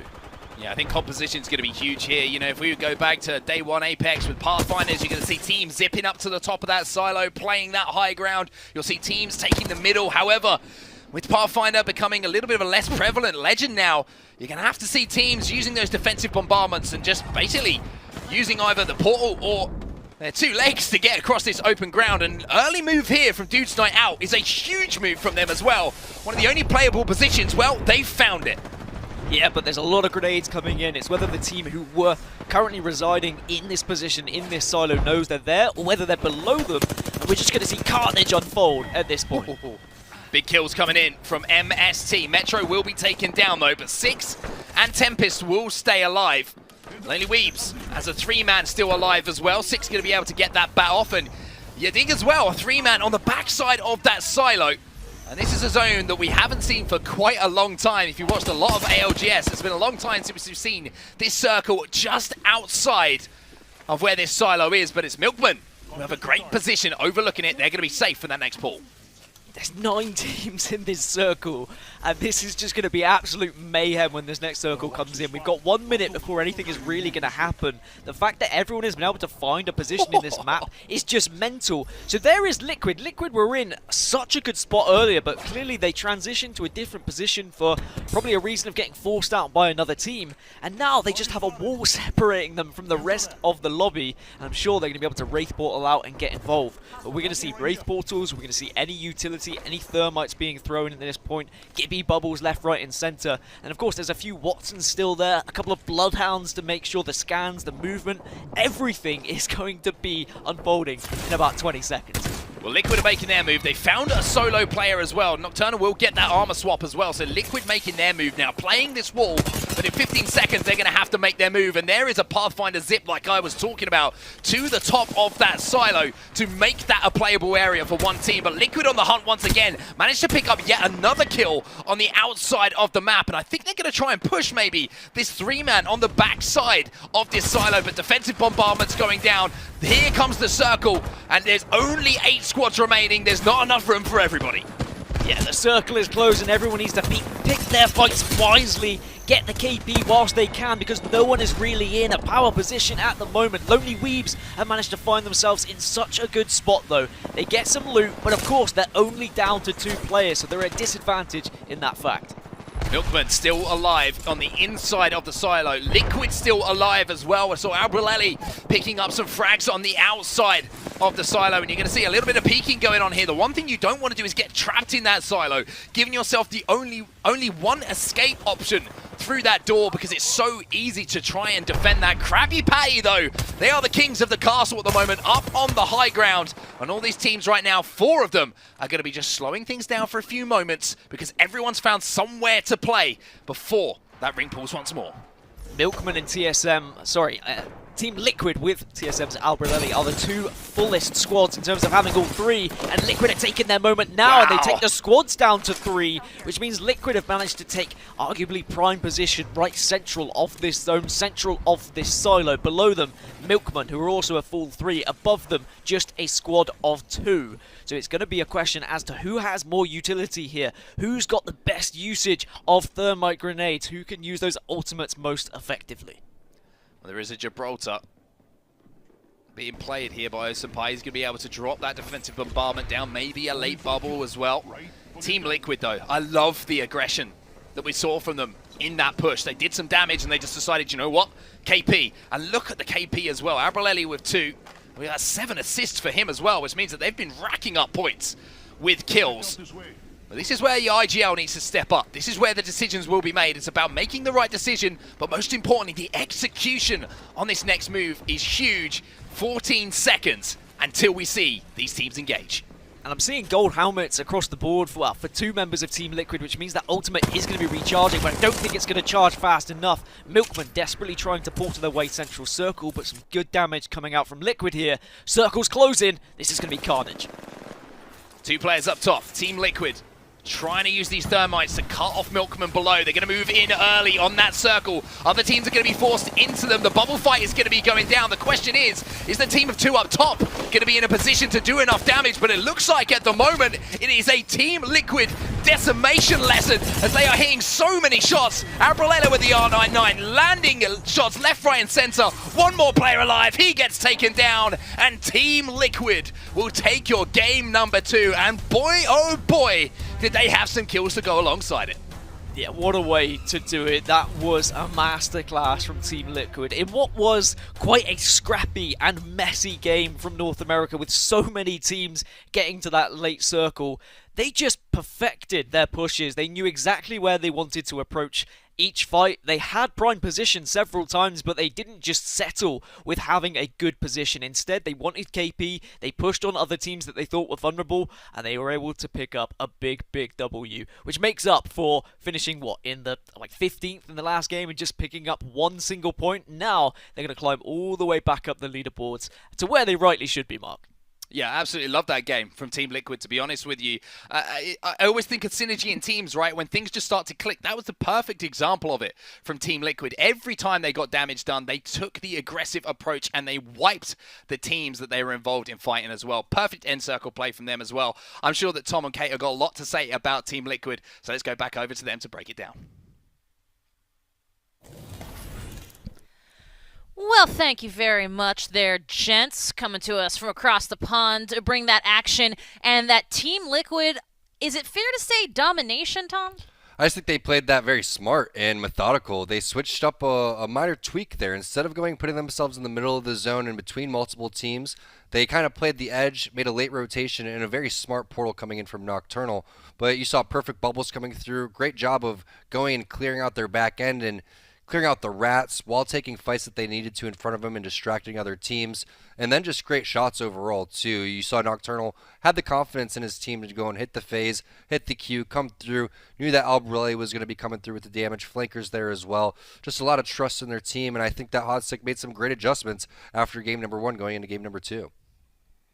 For sure. Let's talk team comps. How is it that Team Liquid is finding themselves on top, certainly, and how did they make those legends work for them here in our game number 2? Albrelli is known as a Pathfinder, but just like Girl was saying, he's able to flex on anything. He can play any type of character. He's so talented in any game that he touches, especially Apex Legends, which is his specialty. So when you go and you put him on a character like Gibraltar that has such good utility, he's going to be able to utilize that. He's going to continue to get better and better. So the bubbles are going to continue to improve, the defensive bombardments, and it's just so hard to win a 1v1 against the guy when he has an armor shield. So there's a lot of great Gibraltar players out there, but Albrelli really sets the tone in terms of just individual skill, and they're finally able to put together a well-rounded game. And it's not that far from being in. We're only 2 games in, but it's a huge relief off of their back to just get it out of the way early, know that they can get the win under their belt, because it wasn't a good taste in their mouth after game number 1. So they're probably going to settle down, calm the nerves a little bit, and start to really come into their own.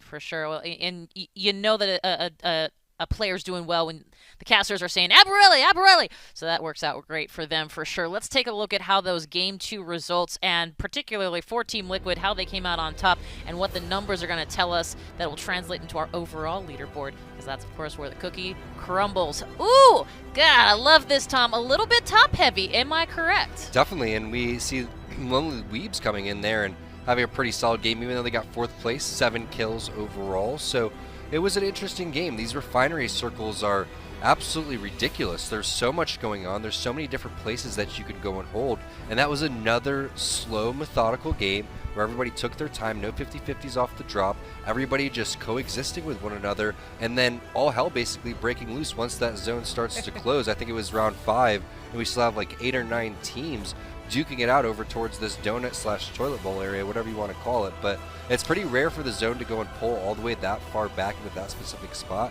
We haven't seen that zone in a while, just like Gasket and Onset were saying, but it was a lot of fun to watch. Absolutely, and I'm very much excited for the next games. But let's talk about the overall results, because obviously game number 1, the results didn't change a whole lot from our game 1 to our overall. But now, of course, game 2 is when the math starts becoming real. And there we have it. Oh my goodness, right now, if we left right now, Tom, Team Liquid definitely making into our playoffs. And if we had that right now, look at the tie that we would have, Kate, between 4th and 8th place, with so many teams having 19, 16, 16, 16. Just super tight to start this one. You can't even call it yet. Typically, we wait till game number 5 and 6 to really start taking in the math. But either way, getting a win under your belt and jumping from 17th place all the way up to 2nd is a huge thing coming in for Team Liquid. You got to get that W under your belt, and also keep in mind that if we go to tiebreakers, having wins and having a lot of points in one game actually really matters. So now when we look at 4 teams having 16 points, you got to start to think about that. Absolutely, and it's a great point to make. We saw in EMEA, the Super Regional, earlier today, that ties happen, and ties have to be made, and points do matter. So that's something certainly to keep in mind. I'm curious, and we've been comparing EMEA and our NA region here a bit today, but you know, normally it feels a lot like our NA region usually comes out super aggressive. They're the, you know, the showboats, the real impressive, amazing, and our European region, at least it seems to me, more of that slow burn that then hits you. And I feel like we're seeing a bit of a role reversal. Is that what you're saying too? I just really think it's interesting because this is the slowest paced game we've seen in so many seasons, ever since basically Watson was introduced. This is how Apex really used to be played, with so many teams duking it out over towards the final zones. But now it's been more of a bloodbath. It's been a much more fast pace. It's slowed down today somehow. I don't understand what it is. Maybe the teams really just still continuing to get a feel for one another, but it's been really interesting to see. I mean, I love when so many teams are in the final circle. 100%. And one of the themes we heard earlier today was, you know, really from the drop and having these teams not knowing specifically, because, you know, as you mentioned, some of these teams are brand new. Some of these, you know, comps are, you know, we've never seen some of these players play together in this particular format on this kind of a lobby. What are you seeing in terms of from the drop, in terms of where people are being contested? Are there people being contested? It doesn't seem like it. People seem to be, to your point, you know, giving each other space at the top of our games.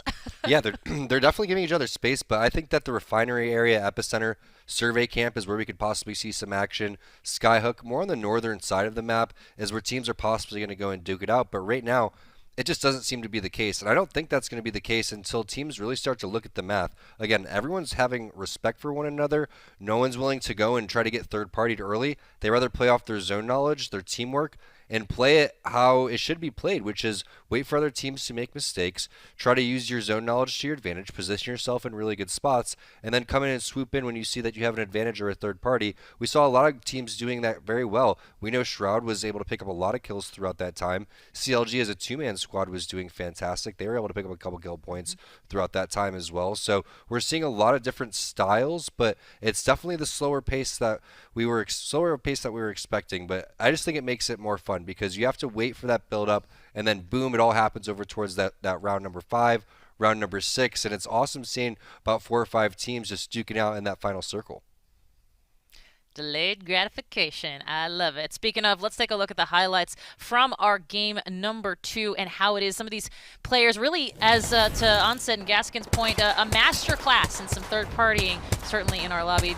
Bring me through this game number 2 and what some of these highlights mean for some of our teams. Yeah, again, you can see just so many squads alive. 11 squads in zone number 5, 30 players alive, half the lobby still.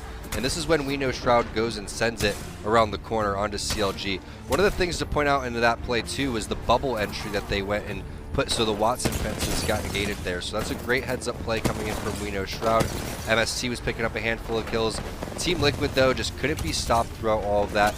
Their backhand push from the very backhand side of the map was fantastic. Yeah, it was a nice drop coming in from Krabby Patty, but Nocturnal, again, with the faith in his teammates to go out through, hit the phase behind everybody, know that Albrille is going to do a ton of damage. He actually does, and he's going to just continue to bully the rest of the players in this end zone. It was pretty simple for Liquid once they were able to get to that point. Once they're able to get control of that zone and actually get safe, they're not going to go and lose that situation. It was their time, especially after having a bad game number 1. They're not going to let these opportunities slip up. And I gotta say, momentum is definitely a theme that we see again and again. Momentum and consistency. Consistent momentum, that could be the silver bullet, certainly here in this lobby and really in any of our online tournaments, because quite frankly, even just getting to this lobby is hard enough. The fact that we've got these, 60 players, 60 teammates, 20 teams is truly remarkable, to be sure. At this point, we are going to be going into our game number 3. But first, I guess my last question, Tom, to you. At this point, is there anything you want to, anything you would want to tell the teams going into this game 3? I mean, the reality is that you had some pretty good pro tips there that I hope that they would understand and hear about, and certainly be coached on themselves. Yeah, if you've been having a bad couple of games, this is when the true testament of your team is going to shine. Are you going to, just fold under the pressure and start pointing fingers? Or are you going to rally together, get behind each other, and put together a couple games? It's only going to take 1 or 2 good games. Look what Liquid did. They jumped from basically last to first right there. So there's still plenty of time to get it done. There is plenty of time to get it done, and this is the time to really hunker down and show this lobby and our viewers what you're made of. And you know what? In order to do that, we're going to throw it on over to Fallout and Girl, who have our game number 3 cast in. Everybody, over to you. Thank you so much, Kate. As always, game number 3 is ready. We talked about it a couple games ago. We talked about it a lot in the European broadcast, but this is almost the halfway point. Last game of the first half, if you will, if you like to break down the gameplay that way, as things have gotten a little bit interesting here, Girl, haven't they? They have. There are a few teams that actually not a big surprise to see these top 3 teams in the top leaderboards. It is a little bit surprising to see We Know Shroud in the top. They haven't competed in a while. We know they're really talented FPS players, and they have made it to second place so far. There's still plenty of games to go. Super excited to see what comes next. Yeah, I couldn't agree more. No surprise to see CLG in top 5, Team Liquid in top 3, MST, SIZ. I definitely would throw We Know Shroud into that mix at least a bit. They've just been playing consistent. Second place 9 kills, then 10th place 4 kills, and that's going to do it. That'll put you in the top 2, but can they keep that consistency up is the question. As we had Team Liquid with a pop-off game number 2, you definitely expect them to do that. First place in 11 kills. Well, Girl, they actually tied SIZ, who got first place in 11 kills in game number 1. That leads us to game number 3 here on World's Edge. Are there any teams that you expected to do better that maybe are not performing? Malandros, I think, is one in 19th place that I'm looking at. Yeah, Malandros, definitely going to see them pick it up soon. I believe in them. I think they'll pick it up. They still got 4 games left, so the game's not over. The day's not over. Anyone can pull off a big game here. Exactly. We know what Malandros is capable of, and can we get some "Let's Go Malandros" or "Viva Mexico" or "Viva Malandros" or something like that in the chat? They need some support. All right, they need your energy. 19th place with 2 points. One thing that's interesting about the North American Finals, Girl, is it's not as top-heavy as Europe was.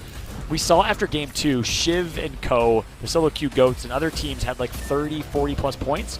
Well, first place with 25, 5th place in CLG was 16, and then we got Farm Boys with 16, Lonely Weebs with 16, Milkmen with 16, Krabby Patty with 13, all the way down to Breed Different, and Dudes Net Out in 10th and 11th with 11 points. I mean, this is anyone's game. Absolutely. It is certainly anyone's game. Dextrious in a little bit of a pickle here. 2 of them under 30 health. So Kian, he's going to have to try and protect them, body block maybe if he has to, but he also has no armor, so this isn't looking so great for them right now. You know, girl, I was so embarrassed calling this guy Naruto because my my feed was pretty small. I'm a big fan. People don't know this, but with Windows 10, you can press Windows key right or Windows key arrow up, and you can actually put apps into Windows. So I like to maximize all 4 windows so I could, check my stats. I got my team rosters. So I got this tiny little window that I cast off of, and clearly I need a bigger monitor is the lesson learned here. But that's what led me to calling this guy Naruto. I definitely follow my sword there. Shout out to Windows 10 and windowed mode and different windows you could have.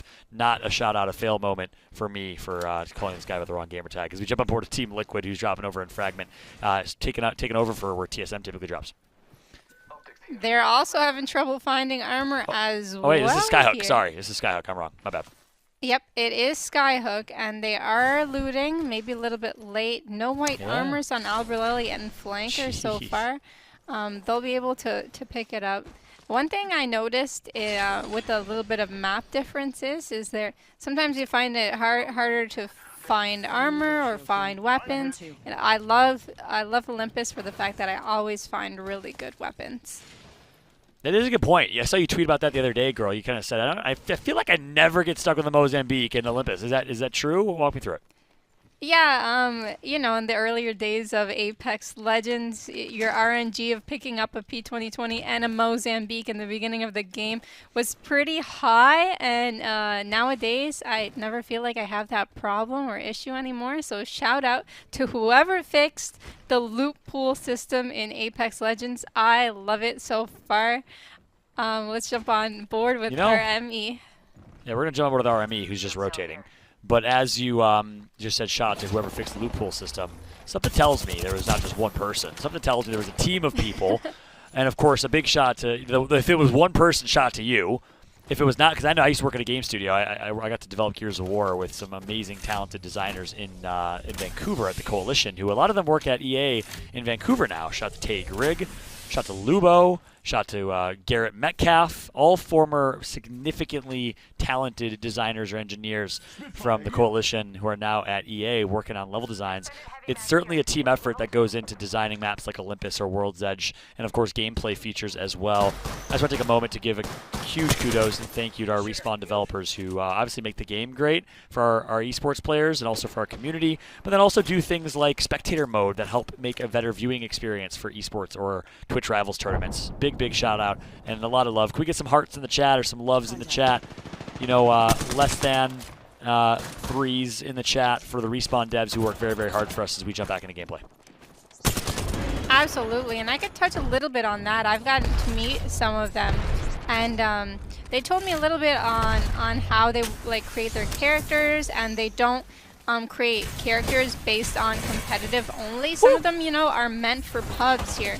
But Breed trying to get the portal in, and oh my goodness, he's going to be okay for now. He wasn't able to kidnap anyone so far. Yeah. It was a nice attempt, though. Nice attempt, but you're not good and you're not Hardeki, all right? Or Xania, who we saw do it in game number 6. No, I'm just kidding. But nice attempt there. I like the attempt from a flying forklift. What are these gamer tags? We got Chug Jug Doug. We got Do the Dougie Danny. And we got a flying forklift. What is going on, girl? And Breed Different, by the way, is in 11th place. They're in 10th place with 11 points. They have a decent opportunity to place top 5. I hope they do it. Absolutely, and they're showing themselves as pretty strong here. Dougie Danny, though, taking in a lot of damage, but his teammates are trading. Although, nope, 2 of them go down. Chug Jug Doug! You got this, Chug! Wow. You got this, Jug! Let's go, Doug! By the way, you forgot the O in Doug, but it's okay. He's in a 1v3 now, has to go huge as his teammates are going to go down. We'll keep our eye on the kill feed and see if he's able to do it. Meanwhile, we're going to jump on board with SIZ, your champions from the last game. They find themselves in an engagement. And guess what? It's with Muffins McCarthy, member of Ysurk, who's going to get taken out here yet again early game. This time it's to the hands of SIZ, who continues to play aggressive with his Bloodhound team comp alongside Gibraltar and Wraith. I believe they took them out on the same team on the first game as well. That was the team that they third-partied in the back. And they've done it again. They're very clean, very good for them. 3 kill points, meaning 3 kill points and a placement, although the placement doesn't matter at top 20 right now, 17 squads left. It's going to do them a good thing in the future. Yeah, meanwhile, Team Liquid dropping Skyhook finds himself in a fight on their rotation over. How quick they are on their rotation, though. We saw that. I think they were definitely Skyhook, right, girls? Look how fast they rotated. It's crazy. And they got great loot. 2 purples and a blue. Yeah. The last time we taken happened? a look at them, they had double white and no armor. So maybe trials happen, maybe good RNG happened. Bless RNG for Team Liquid over here. Charge rifle, one of the greatest guns to pick up to get your armor up. So maybe they just, you know, had formidable damage in the past 30 seconds.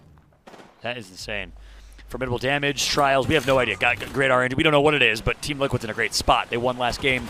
They're looking well poised to do it again as they're going to make the rotation through. They are all over the place. Quick rotation as well. It's like we blinked and they went from Skyhook and Shambles-Town, a.k.a. Shambles-Town, to now they're rotating over towards Thermal, and they're in a really, really good position to potentially win this game. They still have some work to do, though, some rotations to make. Notice something, though. Notice how they're rotating through dead side. And when I say dead side, I explained this in the European broadcast. I want to explain it again. It's the side of the ring that is dead. Why is it dead? Because it's less likely for teams to be rotating there. So, for example, the ring right now is on the southwest side of the map. If you rotate against the wall and to the southwest side, you are less likely to be fighting against teams and doing that, as Albert Lely is absolutely melting with that charge rifle. If you rotate to the north and the east, that is where everyone else in the lobby is rotating. You always want to rotate dead side. You want to take your fights along the way, much like Team Liquid's doing right now. Oh my goodness, that was a great nade. So they got it down. They re-downed Urban here. So this is going to be a squad wipe here in about 2 seconds. Yep, squad wipe. Unfortunately for them, Team Liquid just went in hard. Pathfinder got caught out outside the building. That charge rifle did about like 130 to 150 damage while he was trying to get himself back into the building, but he wasn't able to revive and heal up in time because Liquid just pounced. You can't make a small mistake against them. Indeed. Shot to Urban, former player in competitive Apex. He competed at the Krakow preseason invitational, and I can't remember his team name. It's going to drive me nuts. It was Fire? Team Fire. I think that was it. He, of course, competitive player, pro player, turned general manager of Sola Fide, and what better general manager to have than Urban, who's one of the most reputable pro players turned community leaders, pro leaders that we've had in the scene. From Calgary, Canada, he gets taken out already, unfortunately, in the hands of Team Liquid, but he is competing right now for what we'd say I would stuffs and gigs, but not stuffs, but I'm not going to swear on stream. He's competing for fun, we'll just say that. Shout out to Urban playing alongside other members of Sola Fide, as he's, of course, trying to make sure he can dust off the old sticks. You know, it's admirable to see managers and owners of organizations really get into a game that they hire others to compete in or be content creators for. It's really nice to see them get involved, know the industry as well as they do. So shout out to them.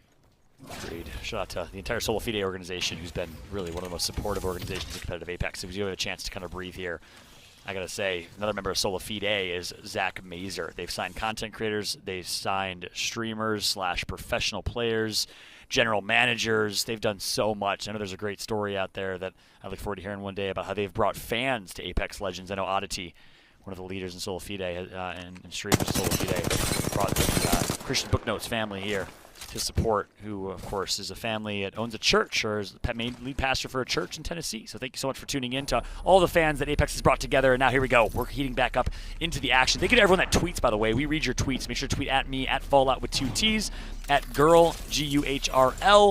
And you can find her on Twitter as well. And, of course, use the hashtag ALGS for the chance to get featured on stream and win those beautiful, beautiful Apex coins. I know Anmu was drinking some brewskis and had his tweet featured on his birthday. Happy birthday, Anmu. Thank you for tweeting. Thank you for watching, my friend. Absolutely. Hope you get those Apex coins soon so you can unlock all of those packs and enjoy your birthday. Maybe get yourself a little heirloom. Get lucky on your birthday. Who knows? You might. But here we are with We Know Shroud. They're doing fairly well in this tournament. They are currently in second place with 24 points, just 1 point under first place, and they're looking pretty good here. Is this going to be a tree zone? Is this going to be a harvester zone? Well, they're still in the zone. They do not have to rotate, and they are going to have their backs clear for any kind of rotation that they'll have to do. Milkmen, they were in the end zone in the last game, so they have really good zone knowledge. Unfortunately for them, their armors aren't the highest, but if they don't get pushed or naded, they do have a Watson to catch those nades, but if they don't get pushed and poked, they should be fairly safe for the time being. The perspective is always CLG, who's currently within the top 5 and is well poised, well positioned to do it again, to clutch up when it matters the most, to make it to the playoffs and to potentially win it all again. Can they go back to back? They won the summer circuit, online tournament number 4 to qualify. Now they have to do it through the Last Chance Qualifier. They didn't do it through ALGS points, a little bit of wall bounce there from Madness, and of course they didn't do it by winning an online tournament in the autumn circuit, which is so strange. I mean, girl, talk to me a bit about CLG. We know how talented they are. Their highs are incredibly high, but their lows seem to be low as well. They're just not consistent, girl. What is it? Well, you know what? That's just what happens in battle royales. You know, sometimes it's your day. Sometimes you're just not feeling it. It's not easy to be consistent. They are one of the consistent teams. As far as I know, they've been playing really well, but you know, sometimes you have your bad days. Sometimes your internet company just doesn't want to give you that 100 upload that they promised you. Blame Comcast. You know? Yeah. So, you know, anything can happen. These are online tournaments. They're not LAN tournaments. Shout out to LAN tournaments, by the way. Can't wait to go to one in the future. Just give a shout out to LAN tournaments. I'm going to tell LAN tournaments you said that. Very nice things that you just said about LAN tournaments. Well, okay, moving on. You take it away. No, that was great. Couldn't agree more. Shout out to LAN tournaments indeed. I can't wait to get back on LAN one day soon, but kudos to Apex Legends Global Series and the staff that worked hard to pivot to continue to give away that multi-million-dollar prize pool, $250,000 in the summer circuit, and another significant prize pool here in the autumn circuit. And it's going to be, of course, a culmination, time in and time out of our different seasons, if you will. So we get to continue to see who's the best. And you know, you're right. There is a BR. There is some inconsistency, but Apex is one of the most consistent BRs in my eyes, if not the most consistent BR. That's why we see teams like TSM, NRG, Rogue, so many others that consistently place. How could you not talk about complexity? The fact that they play high risk, high reward. They play Bloodhound, very aggressive type of meta, and they still always get top 4 to top 5, it seems like. And they, of course, were the champions of online tournament number 4. So definitely agree, consistency is tough. But for me, with CLG, I'd love to see them work on that consistency because teams like NRG and TSM, who have already qualified, by the way, they're not competing today because they've qualified for the playoffs already. They've proven that consistency is possible in a BR. You've reminded me of someone that I could actually shout out. Shout out to No Cocoa Puffs. He's sitting at home enjoying the tournament today. He's really enjoying that everyone's taking it seriously. Plenty of squads left in these later zones. He's really enjoying the competitive part of Apex. And one thing you mentioned was complexity. I said throw complexity in this Last Chance Qualifiers lobby, and oof, it would. Honestly, who knows? It might just dissipate. They would have a heyday. They would actually be like shooting fish in a barrel for them, let's be honest here. We know how aggressive complexity is in these lower tier lobbies. You can't deny this is a lower tier lobby. It's the Last Chance Qualifiers. When we say lower tier, we don't mean offense. It's obviously difficult to be a top player in Apex Legends, as Yadig knows something about that. Helping Moose and Frapper tagged up quite significantly, but they will get the team kidnapped as they're going to obviously use this portal to keep themselves alive. Frapper healed back up, Helping healed back up, and they might just get their survive on Moose. Yes, they will. So, Yadig survives for one more day. Absolutely, and shout out to Frapper, fellow Canadian, a couple Canadians in this North America Urban playoffs over here. Yep, Urban as well. They're doing well. They're healing up here. Hopefully they have enough meds. Nice look what I'm seeing right now, girl. Helping right now, despite his teammates healing up, is still doing damage. That's what you want for your Wraith. They're the tip of the spear, right? We always talk about the tip of the rolls in Apex. The Wraith is your lead slayer, much like in more traditional FPS titles like Halo, Gears of War, Counter-Strike. You have roles and responsibilities. In Apex, hands down, you have the same thing. That's what you love about Apex. It's the accumulation of all these different esports titles, players from all different types of titles, whether it's from Overwatch or Halo or Gears or or you name it, Fortnite or Minecraft. We got some players from Minecraft that have been dominating. I think Retzi on Sentinels is one of them. They still find a way to perform, and Apex is an amalgamation of all those different titles. It's a brilliant, brilliant title in its own right. Shout out to Respawn. We know the developers at Respawn. A lot of them came from Call of Duty, so you get some Call of Duty type vibes in Apex as well, which is, of course, great. That's one of the beautiful things about Apex. It's now its own title, as we now have Liquid Flanker on his own and try and survive. I think this is SIZ. I know they were peeking them earlier. Yep, it is SIZ. Ooh. Zach Mazer and Hume taking in a lot of damage. They get the bubble off. He's going for the battery. He is going to get the battery off here. That's exactly right. Good. They're going to heal back up, and they're going to re-engage. Now, they have an opportunity against another Gibraltar in front of them. That Gibraltar Dorm allowed them to heal back up. Here comes the push. The third party's coming through. The damage coming in as well, but it's going to be all fully leveled Evo shields, and Hume sees that, and he's panicking. His palms are sweaty, knees deep. Mom spaghetti. It's not worth it because he's not calm and ready to get knocked down, but he gets up again next game. Game number 4 starting right after this. Alvarelli just went ham. He is the kill leader with 3 kills. They absolutely slayed there. Unfortunately for SIZ, they were also getting shot in the back, so they had to commit there because they were getting a little bit low. But Team Liquid does pick up the kills. Hundreds now also a kill leader with 3 kills. So a couple teams with a few kills here. So excited to see Stone Gang has a good spot. Yeah. Milkmen, another team that we know is in 8th place right now. So I'm loving what we're seeing right now. We're watching all the storylines, the teams that have a potential to sneak into that top 5, to defeat teams like CLG, Team Liquid, SIZ, with Zach Mazer on that squad, a dominant, dominant team.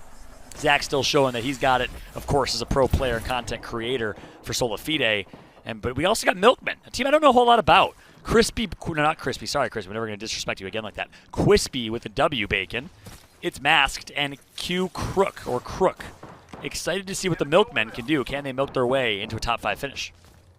Quispy has been in the scene for a little while, but his team might be newly formed. I have not seen his teammates that much, but they do not have a nice angle. Those hemlock shots absolutely hitting. Helping goes down here by QC Crook. Beautiful, beautiful hemlock cross-range shots. And that's why I love the rise of the hemlock in recent seasons has been brilliant. Why? Because it can do that. Beautiful, beautiful hemlock cross-range shots. And that's why I love the rise of the hemlock in recent seasons has been brilliant. Why? Because it can do that. You can melt someone with the burst long range. You can also melt someone like we saw Zach Mazer do in game number 1, close range to get a dub. A very versatile weapon in its own right. I do miss seeing some G7 Scout and Longbow, not going to lie. But we still get some R301. Of course, Flatline and our heavy weapons really in use here. Things like the Flatline, the Hemlock. I know you really are a big fan of the Prowler of our heavy weapons girl. Yeah, I really like heavy weapons. Hemlock is the best gun in the game as of now. I believe a lot of competitive players can agree with me here. Dude's Night Out, Duplex going for the banner. He catches the banner. He might be able to get an armor swap if he goes back through there, but nope, he's getting shot at from the other team. He has almost no place to go here. He has almost no health either. He gets breathed on. He's going to get knocked. Literally, a feather can tickle his foot. He would have died. So somehow survives. Wishes he was a Gibraltar right now. Wishes he was someone else. Those that are watching, you know, you never want to be someone else. You got to be yourself. You got to be Wraith. What you got, Wraith? He already used his portal. I think he doesn't have a Q, and guess what? He's dead. Hambino takes him out. Listen, I tried to do something inspirational there. It didn't work, but, you know, you don't win them all. Nice try to Duplex. Dude's Night Out eliminated from this one. And, of course, Dude's Night Out performed very well in the PGL Showdown. They qualified for that final. It's not looking great for their chances of qualifying here. They're in 11th place, 11 points. They're out of it. And we do have a Peacekeeper in the game right now. Hambino was the one to take out Duplex. He has a Peacekeeper. That gun's known to hit 120s and above, so they do have a little bit of an advantage if they go into a 3v3 fight. But they don't have too far to go. Yeah, MST right now, one of our teams that has the most consistent placements and kills. 3rd place, 6 kills. 7th place, 3 kills. So consistently top 7 with a few kills. Let's see what they can do. 6, former member of the Pittsburgh Knights. Also played alongside Nicewig. You mentioned Noko earlier, but we got Nicewig probably watching as well. Shot to anyone in the Nicewig community is 6. His former teammate's looking to pop off right now. Can he do it is the question. He's the only one alive for his team. He is tagged up significantly. He knocks one. Needs 2-on-1 versus 1, but the third party's going to come through, and he gets taken out. CLG still alive in this one. 4 squads remain, girl. It all comes down to this. It does, and CLG is popping off. They do have the high ground in this situation, and they have the building fenced up, full of Watson fences, so it's going to be really hard for any other teams to push. It looks like they're going to play it safe here and go for the end zone. And this team, they're doing okay. It didn't seem like they knew there was a team behind them, above them, but they instantly turned around and they did the damage enough to take out the other team.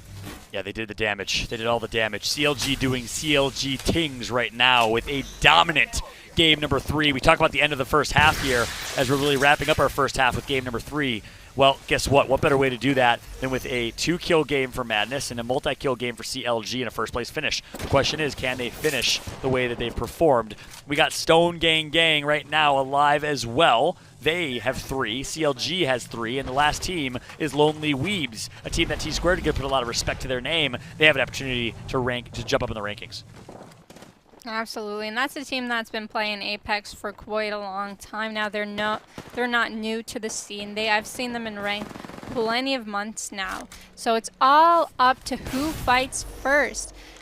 Oh my goodness, did he just get Kraber shot? He got hit for a lot on the Gibraltar there. Great tag's gonna come through. Now Stone Gang doing what they can to try and get some damage in for this late game. CLG, not necessarily fully leveled up Evo. They're probably not going to get there. 340 damage, not going to happen. So Vax is going to have to do it with Purple. Same with Pop Pow, same with Madness.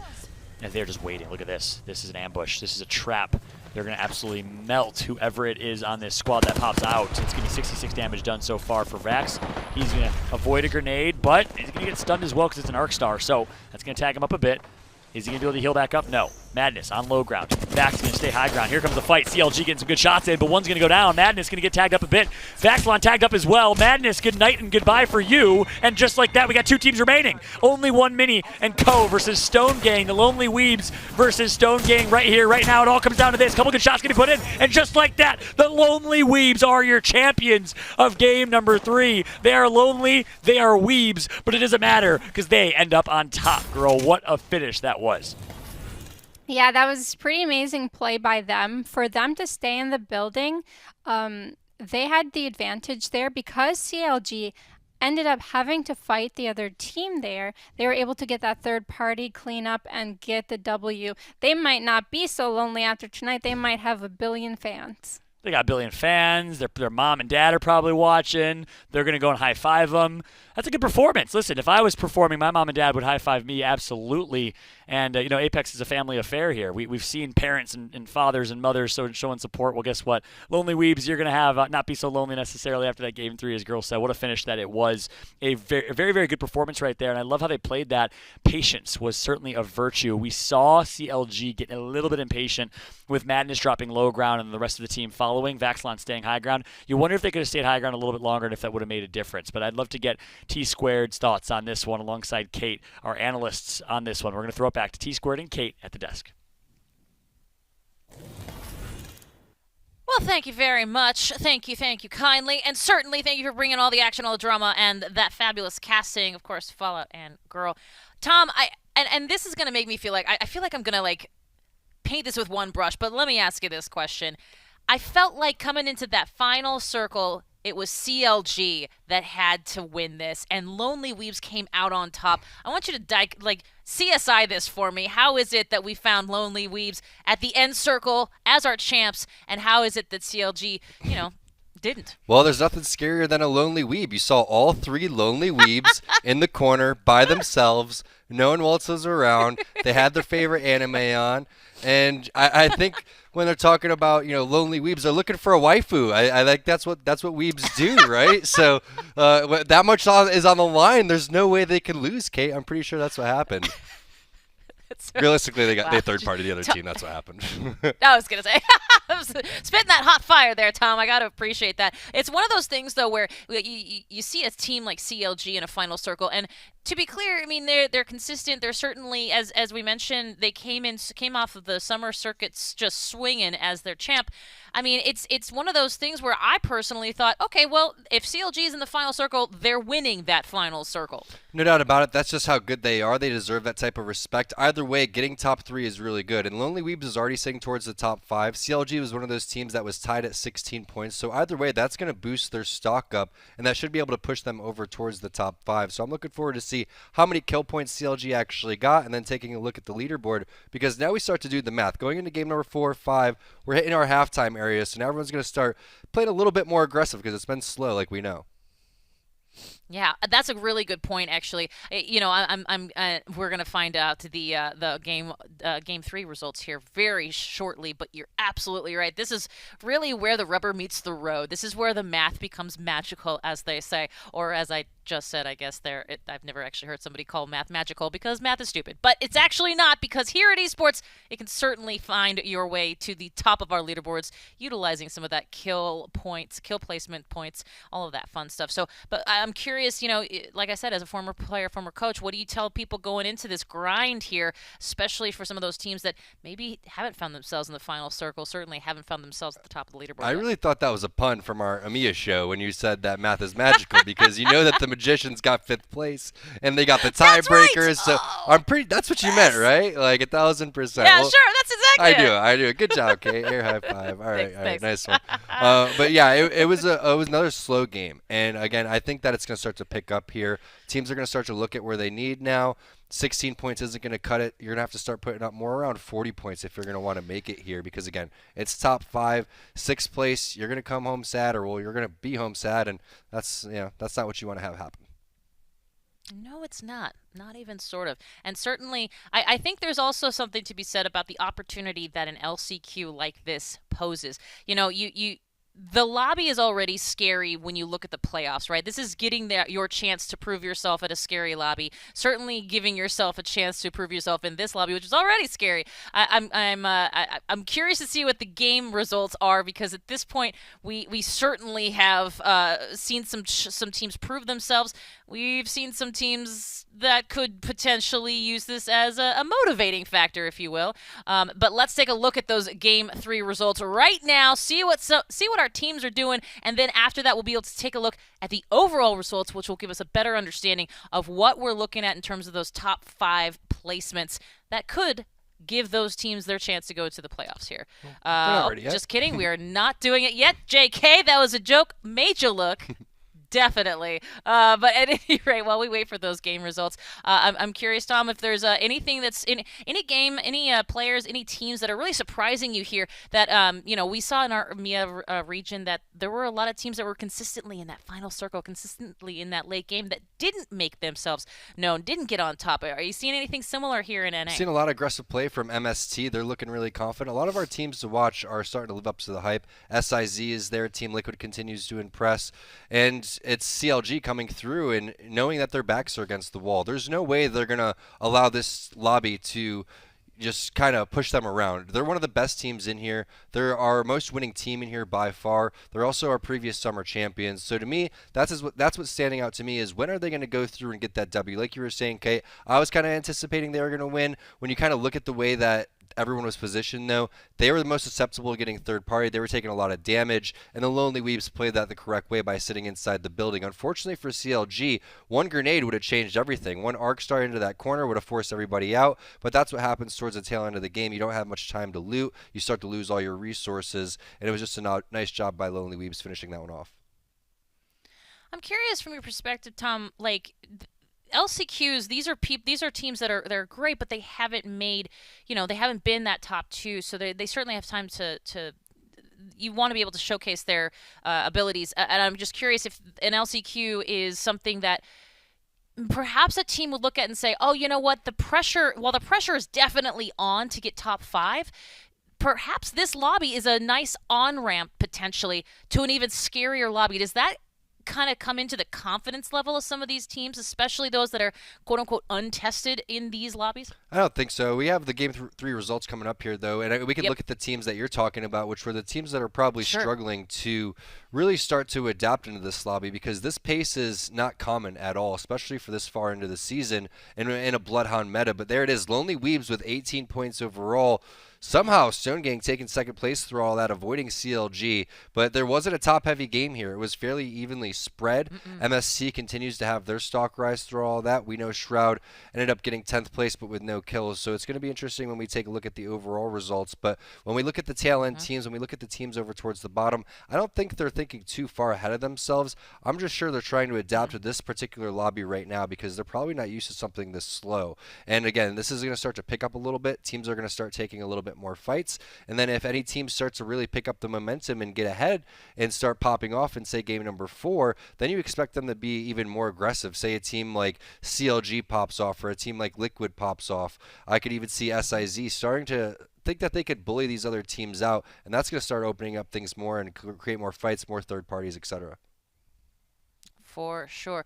I'm curious, do you anticipate seeing any team comp changes? LCQs this is known as, like, this is really what's the last chance. Are there going to be some Hail Marys? Do you anticipate something like that? Maybe if someone plays Revenant, they're just going to grief the entire lobby. Maybe we see a Horizon coming out throughout this, but I think everyone's going to probably stick to their guns. Again, it's not panic time by any way, shape, or form, but this is time to hunker down. You can't start making mistakes. You can't start having any more bad games. It's time to pick it up and start putting together something. You have to put together a win or something around that 15, 20-point mark. Again, I think around 40 points is going to be what it's going to take to qualify here, maybe a little bit more. But so far, no one's quite run away with this, and we have to see exactly where all of these teams do line up after game number 4 too. But we take a look at some of these highlights, and Team Liquid was putting themselves in a pretty solid position throughout a majority of this, and you just see how strong their bubble fighting is, how their teamwork is, especially after picking up a win. They're going to feel even more confident going through all of these progressions and through all of these certain team fights. But it's just constant baiting and switching. You'll notice that's how you go when you play this. As soon as you start to take damage, you have to back off and sell. If you're able to get the finish, you're going to go for the immediate armor swap. That's how you need to play this throughout all of that. And Team Liquid's putting on a great clinic. But not only that, there's also been great patience from these other teams, showcasing what it's like when even you don't have a Watson. It's okay to sit inside of these buildings, play a little bit more passive, and wait for other teams to go and get aggressive. That's what we saw exactly out of the Lonely Weebs. That's why they were the champions throughout that game. 100%. And you know what?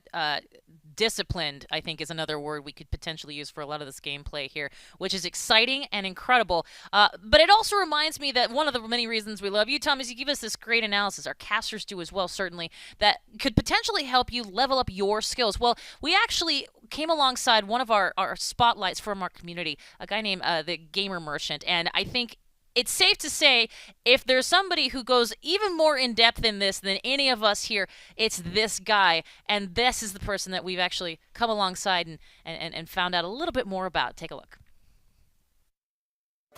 My name is the Gaming Merchant. I've been doing Apex videos since the very start, the day it came out. To begin with, I got that initial momentum from just kind of getting lucky with my videos. I cover everything Apex Legends, but I take it super in depth, from advanced movement tips to the game's backstory and pretty much everything else. The very first video I posted was literally the training in Apex with no audio. I wasn't talking or anything. I just posted that and it got like 30,000 views. I was talking to my wife about ideas for videos, and she said, why don't you talk about the story a bit more? I'm always excited to learn more about the characters and how they develop and kind of theorize about where the story will end up. I remember one time they did this live reveal of Crypto in the game, one of the characters, and you explored this area, and out of nowhere he was there, like hacking away in a room. There he is. There he is. That moment gave me goosebumps, just thinking that they created this story of this character and they put it right in front of you for players to just stumble across.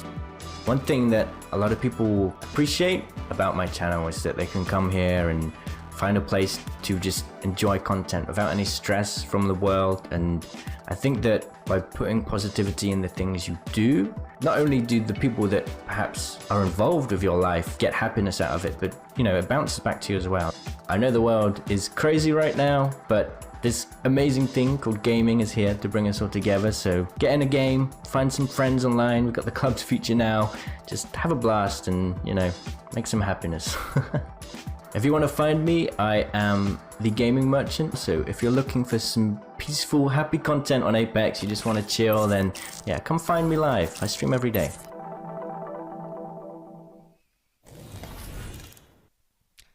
Well, an incredible member of our Apex Legends community, and certainly somebody you want to listen to if you want to level up your gameplay for sure. So I'm excited, definitely, to see more from Gamer Merchant. But more importantly, Tom, we're excited to see those overall results. Let's take a look at them right now and find out what our teams are facing going into our game number 4 out of 6 here at the Apex Legends Global Series Autumn Circuit Last Chance Qualifiers. And there it is. Taking a look at it, Lonely Weebs popping up into first place. I love the green and red arrows. Green is good, red is bad. Stalks in the chat. But overall, it's our teams to watch really putting it together. I think that's everybody besides We Know Shroud in there, and MST is the team that had in there right behind them in 5th place. So it's going to be tough, Kate, when we take a look. Again, nobody popping off. Literally every single team in the lobby, even going all the way to the bottom in the number 20 seed, Melandros, they could definitely pull this off as well. And all you need to do, again, have one big game. We saw that Shiv and his team earlier put up a 29-point game in game number 1 in our EMEA region. It's completely possible. This is the time, though. Halftime's over. It's time to hunker down. It is indeed, and I think what we're looking at here with these overall is that there's a nice nurturing.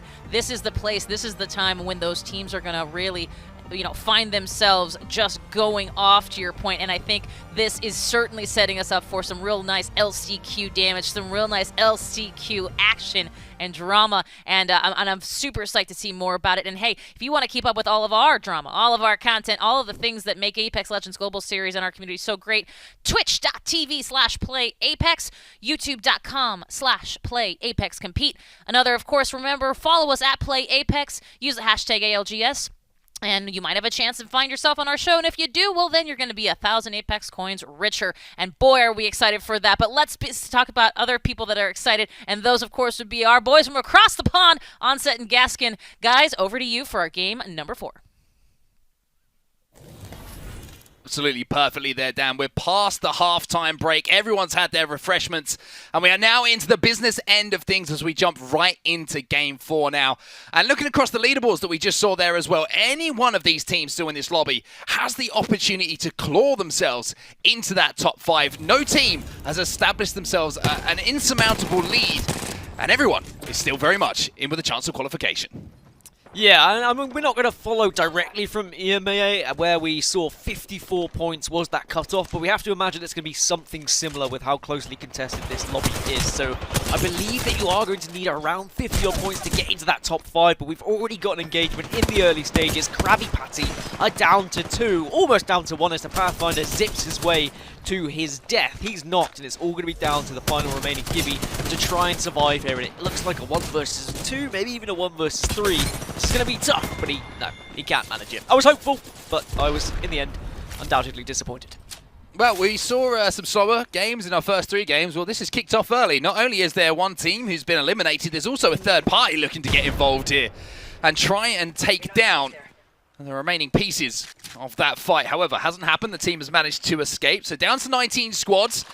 And we're going to see where that circle is going to be pulling very soon as well. But like I mentioned, this is business time now. This is where things are going to be picking up a little bit. And this is also where if you do have that one big game, like Tom mentioned, you can launch yourself up in the leaderboard. And I mean, for the top 5, if you have one of those games right now in game number 4, that puts you in the driver's seat. That pretty much secures your qualification, barring a couple of real letdown games in 5 and 6. This is your chance to try and secure your spot. A very central circle, as you can see, just outside of Harvester, outside of Fragment as well. It means there's a lot of open area in the middle, in the central of that zone. So you're going to have to kind of gamble on whether it's going to be Harvester side finish or whether it's going to be Fragment side finish, or you can go for that little compound which someone had actually pinged just south of Fragment and above Geyser. So we're going to see teams basically try and rotate early to this central circle. A lot of teams would have already got that information, of course, utilizing whichever character they have on their team that allows them to scan those beacons. And now it's going to be a question of whether they can get into a safe building and whether that building is eventually going in to be in that zone. Well, we had a quick look at Team Liquid there, the team who are currently sat in second place on 32 kills, just looting up around the Trials area of the map. One team who's very central and very comfortable about where that circle might be moving is going to be our lobby leaders, Lonely Weebs. They're coming under a little bit of fire, though, and they're currently on 34 points, so only 2 points ahead. And speaking of 2, there's 2 frag grenades at their feet as well, and all of a sudden, Phonyhead is the last player alive, and our lobby leaders look like they might be wiped off the face of World's Edge in Game 4. At the minute, how apt would this be? Just Apex Legends in a nutshell. How you can go from hero to zero. They get knocked out in 19th spot after a victory in the previous game. Abusement Park with some big nades and taking full advantage of the damage they did. They pushed on, they get the KP, and then they retreat back to their building to try and remain in safety before they get third party. Now, speaking of previous winners, SIZ also under a little bit of pressure here. Bubble fight. I was going to say, this isn't a little bit of pressure, this is a lot of pressure, and Zach Mazer has been taken down. His teammates have moved into a position now maybe to be able to get a portal down as they do kind of exchange the knock and get the finish onto Frapper there. So Frapper doing a great job to get the initial damage down, but you have to say SIZ doing an even better job. But no, here comes the third party, and SIZ, our third place team, are in all sorts of trouble now. Inhume, last player alive on the Wraith, and I believe that he's not long for World's Edge for much longer as well. That is our first place team eliminated, third place eliminated. Game 4, well, fireworks have been lit here.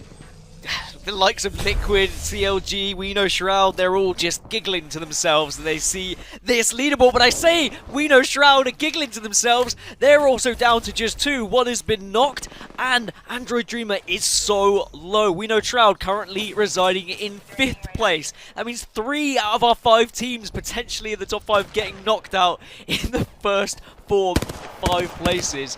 CLG, another one that we can check in on. They look a little bit healthier. This is going to be Caster Curse. We know what's going to happen here, CLG. How long are you going to survive? Vaxilon takes some damage as well.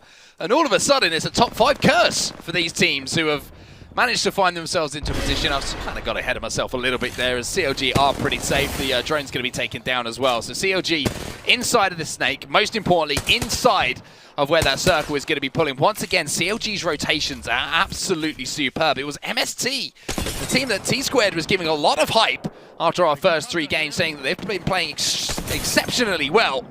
Well, they're showing exactly why here. 2 times on the longbow, no problem whatsoever. 2 shots going to be hit out of 3. Yeah, MST in 6th place, just 1 point behind that top 5, so they are the leaders of this chasing pack, and I'm sure they'll be licking their lips to see the likes of Lonely Weebs, SIZ taken out, and of course they may have seen We Know Shroud losing a player or 2 as well. So a fantastic opportunity for them to break into this top 5, but of course it's easier said than done. They need to actually achieve getting to the late game, picking up some KP so that they can push up in the leaderboards. At the moment they do have a squad surrounded, but they have to decide whether they're going to push for this or look to try and get into a safe spot themselves. Well, Team Liquid are chilling. I think finally they're going to have a little bit of time to kind of just, you know, relax, re-establish ourselves in this game number 4, because what a start it has been. Although, you know, 4 teams have been eliminated, it's been, as I say, 2 of our top 5 who have already gone, and we've seen CLG under pressure as well, although they have managed to lock down a very comfortable central zone position. And you have to give Synced, a lot of praise here, because of the last player alive. He's managed to at least rat it out here. He's managed to survive, and he's managed to find himself a nice, comfortable rock to sit next to for a few minutes. He's going to hope that nobody's going to be rotating through that choke. But the one good thing here for We Know Shroud is the Wraith is the player who is alive. That means she's got that Q. She can jump into the void to avoid a little bit of damage, find another rat spot. If it's any other of the characters, they're not going to have that ability to do so. So don't count them out in this game number 4. Farm boys, train boys, hide boys, at the moment they're just lurking around on these train tracks, just having a good eye on anyone that may be joining them. Of course they are currently safe. Just to go back to Liquid ever so slightly, I've just had a little look over at the statistics sheet that we're provided with, and they've got 9,462 damage in total. The closest anyone's come to that at the moment No one's even at 8,000. So they are surpassing everyone in this lobby. And to put that into perspective, on average, when you try and kill someone, they're going to have around 150, 175 health, maybe 200, of course, if they've been able to get up to a purple. That just shows the amount of shots they are hitting in these lobbies. They've got 18 kills. They are the kill leaders in this tournament so far. Okay, they're not number one, but they're probably going to be after this game if they find consistency, because Lonely Weaves above them, taken out. This Team Liquid roster, they look scary. I kind of hope that they manage to look at this progress box the playoffs. that's been looted. That was Madness's box from CLG. Where are the rest of CLG? We'll have to wait and get confirmation to see if CLG were taken out while we were watching Liquid, but I think it's only Madness from CLG, the Wraith, who's been taken down. We're hearing it's from a defensive bombardment. Here are the other two players, Vaxlon and Pow Pow. And I was joking about the top 5 curse, but at this point, it's becoming a reality. Liquid needs to be careful as well, because all of a sudden, this game number 4 really has opened up our last chance qualifier, and this is the kind of game that can happen. All of a sudden, you have these teams who are chasing, they get a little bit more aggressive, they try and take out some of these big heavy hitters. And CLG now find themselves on the back foot. They like to play early rotation. They like to be center zone. But they've been forced to play edge here. We're going to have to see how Pow Pow and Vaxlon can clutch up. It looks like they're going to go for the res, but look at this. MST on their back. Oh, MST, they smell blood. They're like sharks in the water at the moment. They know CLG are weak, and they will know it is CLG, a team that is above them by 2 positions. Lonely Weeps taken out, SIZ taken out, CLG down to 2, we know Shroud down to 2, MST have a fantastic chance of breaking into the top 5 after this game 4 here. So there is no reason why they shouldn't chase CLG. Of course, you don't want to traverse the entire map and leave yourself vulnerable, but why not look for a couple of extra kills as we move across to Yasirski? They get a team wipe, they get some KP to add on the board. At the moment, they're down in 17th position though, so they need a big game if they're going to catch up the lobby leaders. Well, CLG haven't called in that res yet, and I think it was because they were aware of MST's position that they weren't going to be able to get Madness in without him essentially dying on drop. Albrelelli continuing to do damage with that charge rifle. One thing I noticed when they were on top of the construction building in Fragment was the fact that Albrelelli was doing damage with the gold armor on and thinking, hey, this thing's not leveling up. And then, wait, I need to swap over to an Evo shield. And they did make that swap very, very quickly. But now we're going to see them move down to this choke where we've seen a lot of fighting going on already. Speaking of fighting, there's more going down in the kill feed. And this is Liquid making that move now onto the building. I believe they think that this might be finishing. Nocturnal's going to be taken down to no shields, though. They're going to be forced to back up again. And this choke, it's just a death pit at the moment. It's because it's just prime position. It's where a lot of these people feel like, a lot of these teams feel like this zone is potentially going to finish. We've seen weather scans. We know that this is one of the prime areas, so people want to grab it. But it's whether someone else decides they would like to take it off them. Liquid had a little bit of a sniff, but they backed off. They didn't want to be hit by the caster curse of the top 5. Instead, they will stay alive here. And they're not going to be too silly and too rash pushing in. CLG have been able to pick up Madness, though, so not terrible news if you are a CLG fan. However, it does look like danger right around the corner, but look at these massive shots. They connect. They're down from Vaxlon, but he will fall as well. Yeah, the difficulty here for Madness is that he's got no shields to work with, so he's just going to be melted almost immediately, and now it all falls onto Pow Pow. Needs to win this fight, gets the damage done, but the defensive bombardment now is coming in from a third party. CLG eliminated in game 4. Oh my, this thing is heating up. MST, Milkman, Farm Boys, Dudes Night Out, they all have a chance to surpass the likes of CLG, SIZ, even Lonely Weebs with a somewhat good game here in match number 4. That is crazy. All the top teams getting eliminated one by one as soon as we get any sort of vision on them. But part of the chasing back, as I said, Farm Boys, they are in a decent spot at the moment. They've got a nice, tidy little position. They've got a vantage point where they can watch several teams who are probably going to be pushing towards them. This is potential KP for them. Well, you can see how split the lobby is at the moment. They're not sure where this is pulling. I think a lot of teams might have thought Harvester initially. A lot of teams might have thought the Compound where they're set up at the moment. But now we're seeing a shift more towards Fragment, to be honest with you, the northern side. And to me, there's still a lot of confusion about where that circle is going to end, which is why you see the team so scattered across World's Edge here. And oh, Mad Hero looking for a shot himself, but I think that's Albrelelli with the charge rifle, just going to give him a little tickle under the armpits and force him back into that tunnel momentarily. But Farm Points have to move forward in this next 1 minute and 30 odd seconds because they are outside of that zone. And as we can see, some teams in front of them to fight through. One of them Team Cheese, and they're going to be forced back themselves. Yeah, Team Cheese down to just 2. A lot of weak teams that we're seeing already. Just a couple of teams that have lost that 3rd player. Team Liquid, though, are not one of them. They are on the edge of this circle. They are going to be the gatekeepers for a lot of this, but it's how much cover they've got in this next circle. That's going to be a real worry for them. They need to think about that movement and where they're going to progress to going into this next circle, because it's all going to be well and good picking up a team coming towards them, but it's where they go after this. Kind of like the position, though, for Liquid. Holding this choke at the moment. Any teams who are going to be rotating out from Harvester, they're going to come into the line of fire of Albrelelli, Flanker, and Nocturnal. Or do they go for a late rotate here, back towards the compound, just to the north of Sorting Factory? Well, Farm Boys are in a battle here, and a big knock coming in from Stomps. 2 big chunks with the Mastiff are going to down. Nades here, they will get the finish as well. 12 squads now remaining. Take ourselves back to game 1 and 2. We're around zone 4. Where we had around 19, 18 squads still remaining. This game 4, the pace has certainly stepped up. Stomps was hoping for an armor swap, but it didn't look like there was any armor available. I wonder whether that was someone who'd been rezzed somewhat recently. A few teams have been able to get those banners and have opted to try and bring them back, but of course that does leave you somewhat vulnerable, and a lot of people will push towards you because they know that is potential free KP. Milkman, 7th place at the moment, just 1 point off of We Know Shroud, who we know have lost a couple of players as well. So a chance for them to get into that top 5, and they are in a decent spot when you look at this circle, and I'm sure they'll be keeping a keen eye on where it moves next. So Owner Manager Bean, the team who eliminated, I believe, CLG from this lobby, are going to have to make their way through the choke. And who waits up there is, of course, Team Liquid. Look at where that beacon is popping up. I don't think many teams would have thought that that was where it's going to end up. A big shift once again means it's going to be finishing, I would imagine, on the northern side of that choke, around the little compound just to the south of Fragment East that you can see on your screen. And here comes the move in now from Owner Manager B. Why this fight is going down, they're going to try and sneak up and be assassins in the grass on this team. And that team is Team Liquid, but it looks like Albrelelli knows there is another team here. They're going to have to finish a fight quickly here or disengage Team Liquid. Otherwise, they'll find themselves as the unfortunate meat in a sandwich they do not want to be a part of.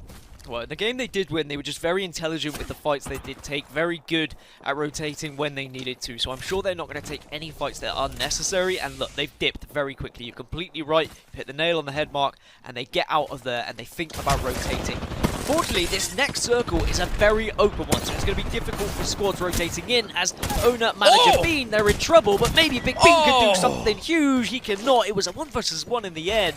Stone survives, and Stone Gang are going to try and get the res, but here comes the 4th party. MST arrive, and they clean it up, and they get the goodie bags, they get the birthday cake, they get everything from the party.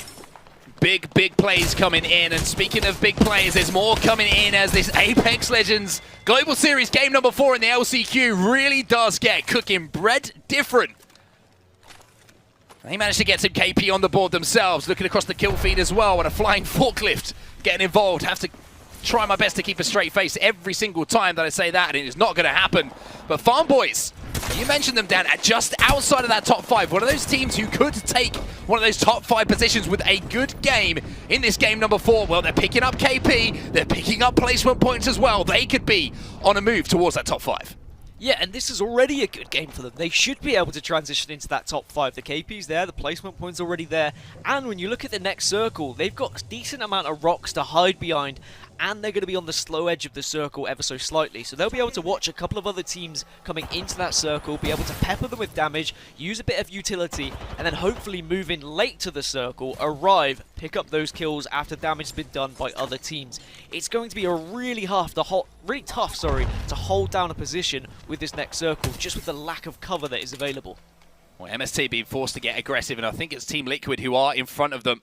Liquid have retreated, but it looks like they're trying to get aggressive, as I said, and try and force them into a fight and try and force their way into circle. You can see Liquid have set themselves up here to try and be the gatekeepers. However, initial damage is going to be done.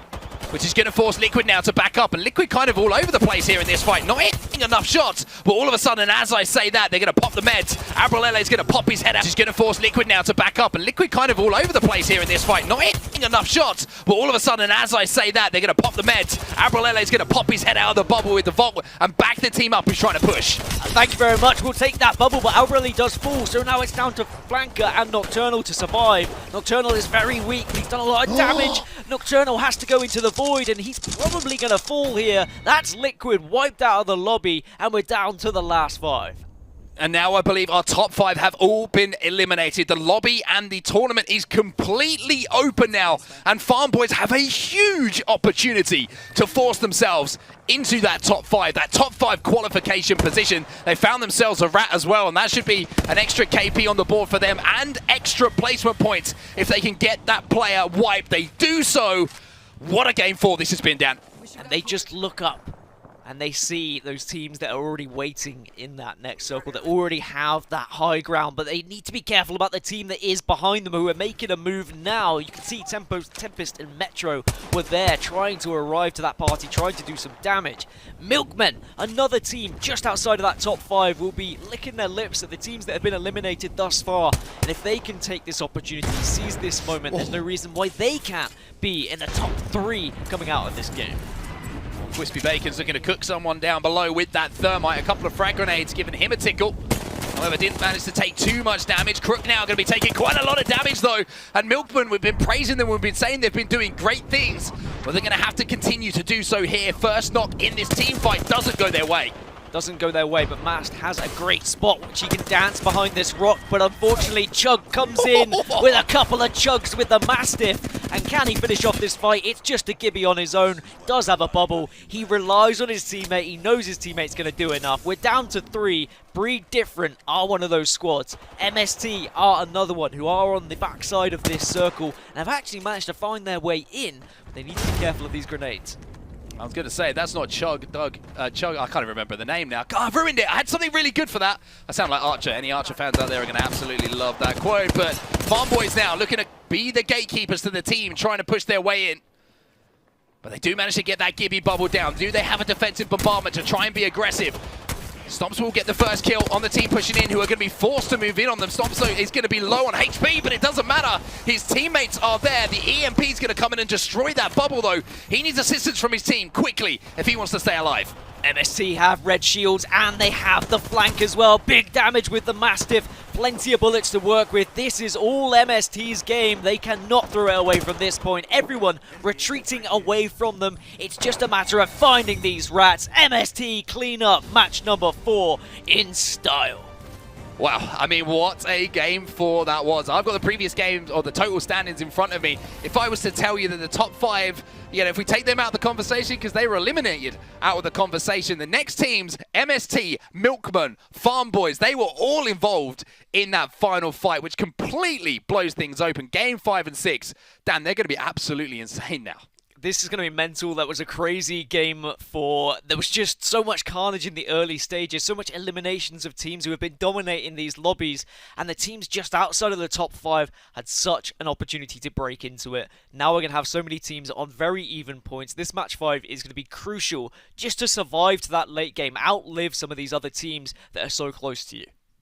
I mean, it's 3:14 in the morning in the UK right now, and this is the most hyped I have been all day. What an incredible game 4 it was. An amazing, amazing performance from everybody involved. But there's going to be some calculations to do, and there's 2 people I know that love maths even more than I do, and I know that Kate's one of those people. So we're going to throw it back to Kate right now and Tom on the desk. Oh yes, I love math. I love it so much. But I will say, when it has to do with Apex Legends, certainly when it has to do with a lobby that is as chock full of talent as this, math is definitely magical, and I'm very excited to see exactly how it all has panned out here for our Game 4 results. Excuse me, yes, Game 4 results. Tom, I feel like The top 5 curse. We heard it again and again. Team Liquid was the only team that made it into those later rounds. I mean, this is why we love Apex. This is why we love Battle Royale.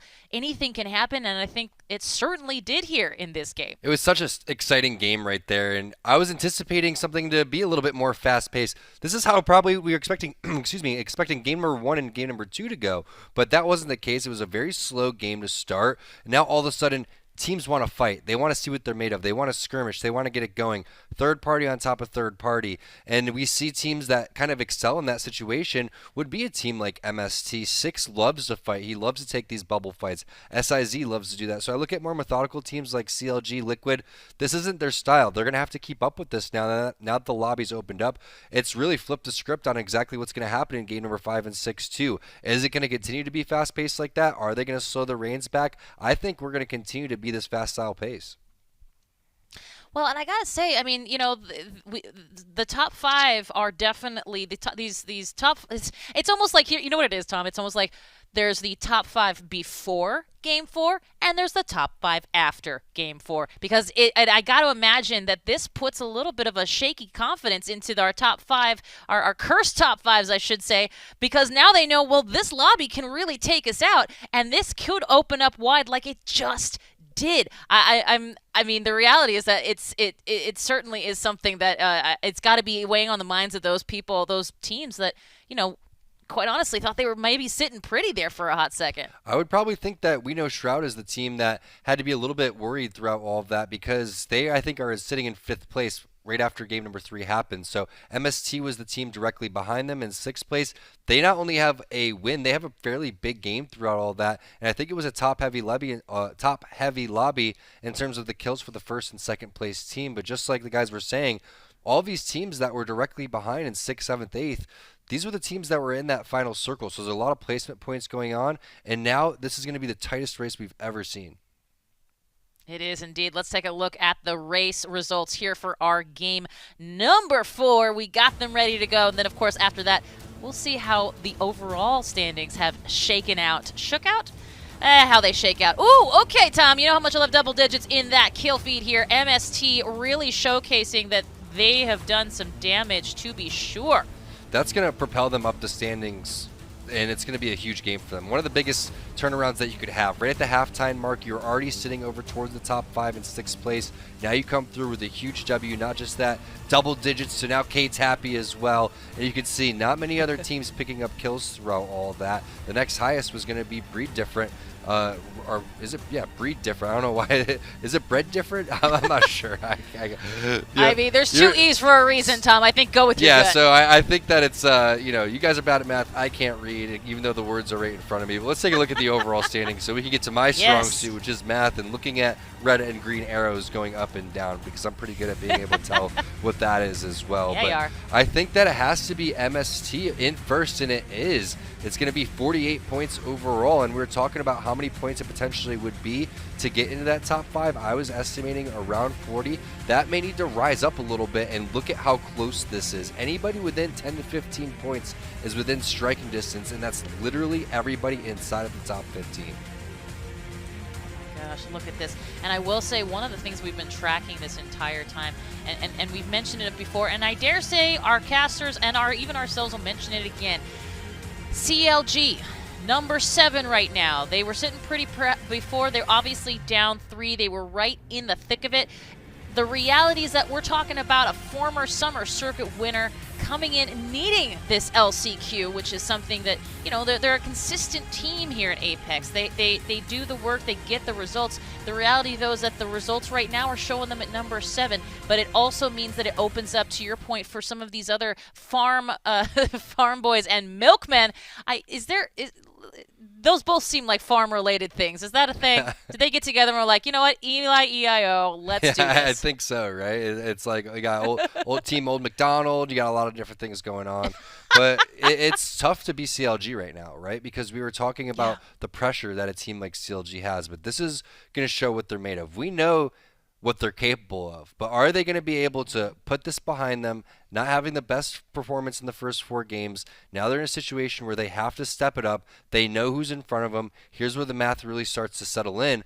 But this is where other teams are going to start to get desperate too. And maybe there's people out there that don't want to see CLG win back-to-back. So maybe other teams are going to mix it up, pressure these guys. If you see someone down, maybe you send it over towards them. But one thing's for sure is that anybody can go and take game number 5 and game number 6 still. All these 20 teams are capable of getting into the top 5 still, but realistically, I would say anybody inside the top 15 right now, and I don't think we've ever seen such a close race in the ALGS in a while. No, you're absolutely right. In fact, let's take a look at some of the ways, some of those highlights that showcase exactly how these teams have found themselves breaking through the top 5. Curse! Talk me through, Tom. So our first 50-50 starts with a freaking nice 177 right there from Elizera, and that was a no chance fight coming in from the bottom of Epicenter. This is when we saw really it all open up. Once we saw that fight happening and all of the caster curse started to lay in, where SIZ starts to fall, then you see Team Liquid getting involved. They had a pretty decent game throughout the entire time, but it just wasn't able to put together the momentum like a team like MST did, because they really start to, again, excel in these fast-paced games. Six is one of the fastest shot callers. He likes to move very quickly throughout the map and take a lot of skirmishes. So I think that a team like MST is going to continue to do well throughout these situations, but putting up that many points, especially being in a top 6 situation, is going to be huge for them. If anyone, that's the only team right now that I would consider in that safe zone. Everybody else would be on the bubble. Absolutely, and my goodness, this, MST making it look easy. Certainly a lot of our teams here in this lobby, both on the LCQ as well as all of our online tournaments, making some of these more integral plays, these rotations look easy. Well, if you're new or newer to the Apex Legends scene, you might want to know about a few terms that I think this Level Up with Girl, our resident pro, can show you a little bit more about. And to do that, we've got a nice little segment appropriately called Level Up with Girl. Take a look.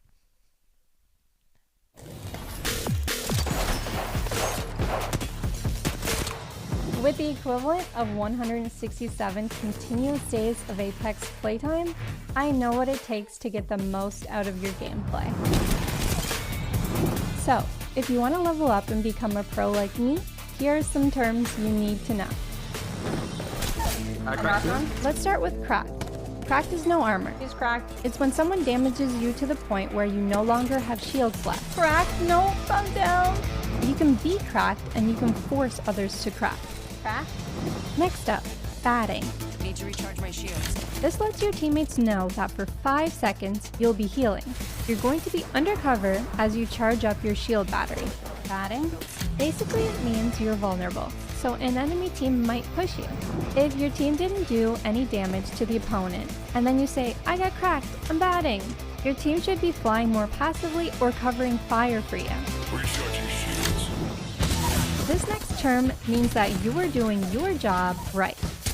That term, knocked. Knock him? Knocking a player means that you have downed someone on the enemy team. Knock? It also means if you or someone from your team says knocked in a 3v3 situation, that your team has the advantage. Moving right along to our next term, God Spot. Think of this as the best positioning on the map. It's near the end circle and it's normally in a higher elevated position. We have the best spot. For example, on World's Edge, the top of Trials is a God Spot, or the top of the big building in Skyhook. If you find yourself near the end circle, elevated above the rest of the teams, you've made it to the God Spot. Finally, for our Wraith players out there, our last term you need to know is kidnapping. This move utilizes Wraith's portal to force the enemy into your area of the map. Basically, your Wraith teammate ends their portal right on top of the enemy team, enabling your team to, more or less, shoot fish in a barrel. Want to turn up the heat even further?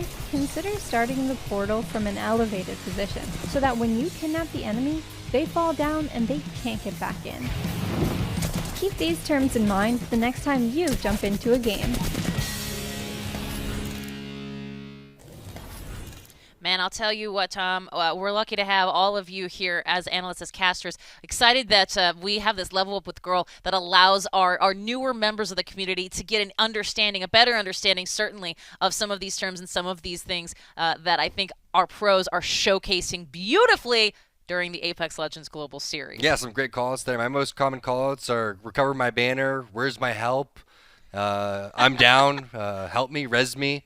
So we could definitely add those into my gameplay. Absolutely. Hey, and if you want to add things in to your content, well, we're happy to showcase ours all over your social medias. Follow us at PlayApex, and of course, as you've seen earlier today, use the hashtag ALGS, and that could find yourself on our very stream. And if you do see it, well, you're going to be 1,000 Apex coins richer. But not only that, if you want to keep up with all the action, all the drama, twitch.tv/PlayApex. We're also on YouTube, youtube.com/PlayApexCompete. Make sure to follow us everywhere. We'd love to have you be a part of our community, and certainly tell us how you're watching, where you're watching, and who you're watching with. We love to hear that. But first, more importantly, we love to see gameplay. And going into a Game 5, the drama is absolutely dripping. And to do that, we're going to head over to Fallout and Girl for our Game 5 casting. Thank you so much, Kate. Certainly this is some dripping drama. I could attest. I could agree with that. I could also attest that all Tom T-Squared Taylor knows how to say is I'm knocked and recover my banner. Fallout here, joined alongside Girl. Just kidding. Nothing but love for T-Squared. We're getting ready for game number 6, and guess what? Gameplay's just about ready, Girl. I said game 6, but I meant game 5. We casted game 6 in Europe and in EMEA. We, of course, are watching game number 5 here as we are now in the tail end of this tournament, Girl. It's all going to come down to this, and guess what? We're off to a crazy start. The Lonely Weeb's in 3rd place. Well, only one mini is a lonely miniature type of individual, as he is currently out of this one, has to have his banner recovered. Yeah, unfortunately for them, they're actually doing really well this tournament. So fortunately for them, they're doing really well. Unfortunately for them, they've lost a player so early in the game. They're currently in 3rd place. They have a really good opportunity to get one of these top 5 placements to get themselves a spot in the playoffs at the end, near the end of December 19th or 20th. That top 5 and you're in. Anything below, sorry. The end of your story. You saw the end of the Cinderella story with 789 in Europe if you missed that one. 789, of course, is the Cinderella team from Krakow. They didn't make it. They got 6th place in the tie. Will this one come down to a tie? I think it just might, Girl. Based on the standings here, as we're going to see a team taken out, wiped out of this one just a moment ago. That is massive. That is going to be a dexterous team that takes out and is able to win on top. Meanwhile, Abusement Park, my favorite team name, because, again, it's my flag football team name. I'm a big fan. It's dirty. What's up? Xenozity? Xenozity? Xeno City. I have no idea. And Sumo. Let's see what you got here, Abusement Park. They are in 17th place, but Girl, this might sound crazy. This is the first ever Apex tournament that 17th place has a legitimate chance of qualifying in this tournament, which is nuts. They have 12 points in 17th. 5th place with 31 is SIZ with 31 points. They could easily have a pop-off game in game number 5 and be within the top 7 or top 10. It's crazy. I couldn't agree more. Right now, more than ever, people are going to play with their hearts, with their minds right now. They're going to try to get these 20-point games if they're in the bottom 10, because they do have a chance, and there's nothing to lose for these teams right now. They either get top 5 or they get nothing at all. So they're going to try with their hearts to get one of these top 5 placements. Oh, the Wraith's going to get the first shot here, but guess what? The Wraith was tagged up in a bit. It's Wraith free Wraith action, and guess what? Wraith comes out on top, and that's going to be it. Nemuro out of this one. Keen out of this one, and Dexterous, he almost eliminated, surviving by the hair on their chinny chin chin. I think there's one more player alive on that team, I believe, because they actually had squad wipe the team already. So you're spot on, Girl. It's crazy what type of finish we're going to see here with Abusement Park and a good opportunity. And I love what their team comp is. I don't know. We just saw the Abusement Park a moment ago.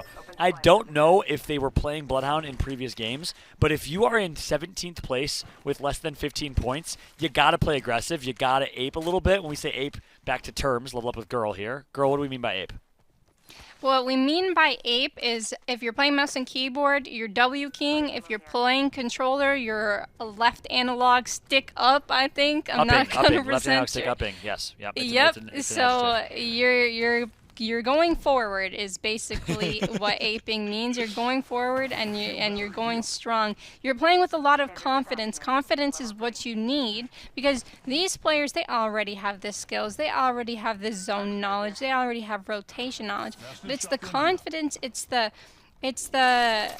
you know, getting through that stress and anxiety during the tournament, getting through the fact that you're in the bottom 10, pulling through and playing this just like it's the regular day of Apex.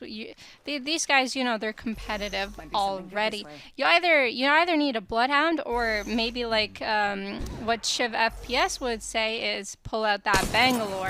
Having a Bangalore Gibby on a team, oh, that's a nasty combo. Rolling Thunder and defensive bombardment.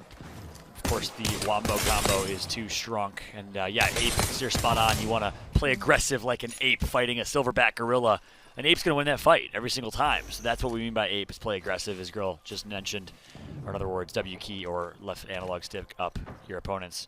Meanwhile, a team that knows something about playing aggressive, but also playing consistent is MST. We just saw MST a moment ago. MST, the best and most consistent placing team in this tournament. It's been incredibly impressive what they've done. 3rd place, 7th place, 6th place, and 1st place with 11 kills in their last game. They have an average placement of around 5, which is actually insane, actually 4.75 or so to be exact. That's tough to do. So kudos to MST, right above Team Liquid, who has 36 points. We see we're on board with Team Liquid right now. 13th, then 1st with 11 kills, then 11th with 7 kills, and then 6th with 1 kill. Team Liquid not too shabby for flanker Nocturnal, typically playing with Casper. We're here in support of you, Casper's taking a bit of a break, and now replaced by Outer Lily. Hostile right here. And something I want to note with all of these Gibraltar players, there's going to be a lot of bubble fights. And when there's a lot of bubble fights, Mastiffs are really important. They're the best gun to play in those bubble fights. And last game, Albrelli had a charge rifle Volt. So unfortunately for him, the bubble fight didn't go in his favor because they came in flying with Mastiff. So hopefully this game, more people will be picking up shotguns for those dome fights. So keep a close eye on inventories at the bottom of the screen, bottom right to Mastiff and Volt, R99 and Mastiff. I mean, you have teams that are ready to get aggressive. I mean, for a Watson to be repping an R99 and Mastiff, that says something. Typically, that's a loadout you'll see in the hands of a Wraith player who's typically the kind of the tip of the spear, the first blood or ice-breaking player, the one that's always going to initiate the fights. But you know, a team like CLG in 7th place wants to play with relative aggression. CLG, not the most aggressive team always. They're known for playing placement. But notice how many Bloodhound teams we've had. We've seen 4 Bloodhound teams already with the likes of Abusement Park and others. And of course, Lonely Weebs repping Bloodhound. It's been working well for them, but they are now in a rotation. It's going to be a little scary for them. Absolutely, and as they're getting shot, they're going to try and rotate through Geyser. The zone's not doing too much damage, so they'll be able to. If Krabby Patty does, maybe they'll go around and gatekeep, actually. So that might be in Krabby Patty's head for now. They might go around gatekeep. They know where they're coming from. They're coming from Geyser. They're going through the tunnel. Unless they double back and go back around, which they're not, they might get gatekept here. Yeah, this is very scary for the Lonely Weebs because they're in 3rd place with 34 points, and you might think, they're in 3rd place, they'll be all right. Well, guess what? That goes down to 27 points in 9th place, 21 in 10th and 11th. Anyone could sneak into the top 5. You are not safe unless you're MST with 48 points in 1st. Team Liquid, Lonely Weebs, Farm Boys, and SIZ, well, they got work to do here, girls. One team that's looking to do some work is the Milkmen in 6th place with 30. It's a team we got to keep a close eye on. We were also watching moments ago Krabby Patty in 14th with 14. Why are we watching that team? Well, they're also in contention. We have 17 teams in contention here. The Milkmen, of course, are players that are no stranger to competitive Apex. We know that they've been competing in ranked and qualifiers. They haven't necessarily qualified for many finals though. And we're watching Crook, Masked, and Crispy Bacon do their thing right now, trying to qualify through. Can they do it? Is the question. Is Nocturnal's going to knock Sumo? And they do have one of the game-winning positions. If this ring pulls right towards them and underneath, if they're able to hold it out throughout the whole game, they might have a chance of winning this 5th game in the Last Chance Qualifiers. So that would be really big for them. Yeah. It's Team Liquid. Sorry, go ahead, girl. No, it's Team Liquid contesting them here, but Flanker falls down and they get a lot of damage on him. Flanker just wants that kill point. He does have the portal to go back up, which he does take indeed, but there's a couple squads around here. Yeah, Flanker takes the portal up. Nocturnal takes the portal right down. It's almost like a tag team, WWE style. He says, Tag, you're it. Nocturnal, your turn, bud. I got the shields cracked, and I got the elimination. Just like that, Nocturnal gets an elim on Xenoxity. Xenoxity, for sure. Nice job from Liquid Nocturnal. We'll get the pronunciations down momentarily as we're just watching Xenoxity for the first time on stream. Welcome to the ALGS, but unfortunately getting taken out here. I believe Xenoxity is of the Abusement Park squad that is in this engagement here on the low ground against Team Liquid. We did see the Milkmen above, so this is an interesting fight and dynamic. Team Liquid's holding the choke point, girl. Why is it important?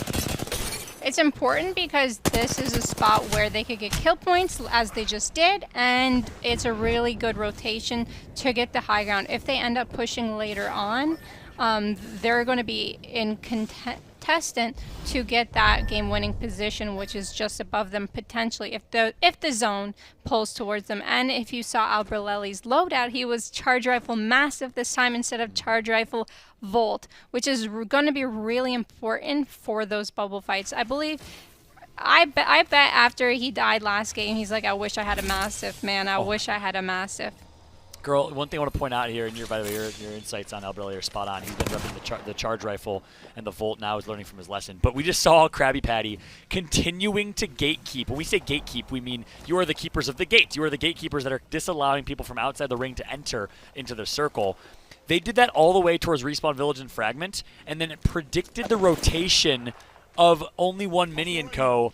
all the way around the Lonely Weebs and gate kept them in Sorting Factory. That is next level BMing, which is the right decision to make against a team in Lonely Weebs that's in third place, all up to Only One Mini, as Albert Lely's going to take out Sumo, the last member of Abusement Park, is out of this one. Or maybe the second last member. So they left the choke, and this is important to note because Milkmen now have taken more space on this choke, on this angle, so that they might be able to gatekeep them out, but Q Crook looking to pick up maybe some loot down here.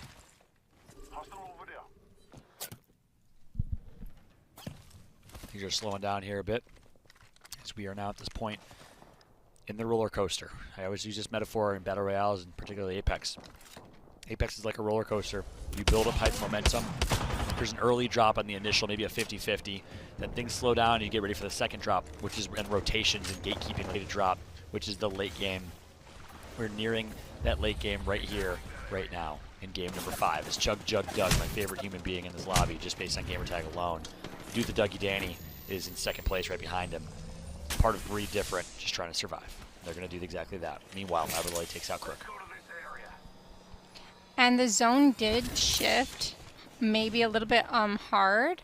So they did not have the God spot. So Team Liquid is now rotating towards a better area in the map.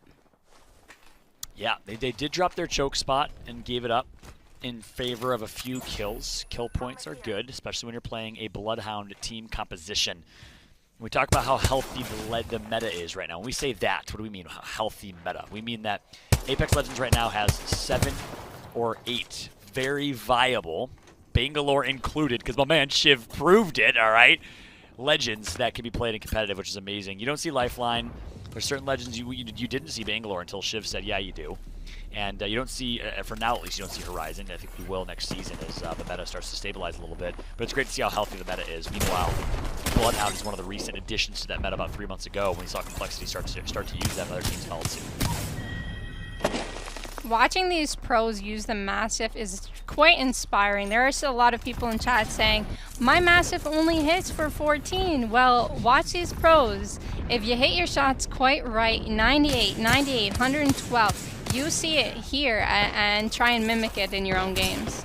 Yeah, the spread of the Massive is so interesting. 2 shotguns. Not many games have 2 shotguns, right? It's all, I mean, yes, other games have a variety of shotguns that are significantly different, but the Peacekeeper Mastiff are similar. It's almost like they're cousins, right? They're similar, but so different in terms of how the spread hits. I think I speak on behalf of many Apex players and competitive Apex players, and we miss the Peacekeeper being on the map more consistently over the Mastiff, but you still have an opportunity with that Mastiff to melt if you hit your shots the right way. I think the Mastiff takes more skill. I don't know if that's a statement you'd make, Earl, but certainly both great weapons. I'm a big fan of shotguns in competitive gaming, having come from Gears of War. Absolutely, and I'm not sure what takes more skill. I think the Massive does, personally, if I remember the Peacekeeper correctly, because the Peacekeeper seemed like it was easier to use back in the day. I like how they put the Massive in rotation, nerfed it from the care package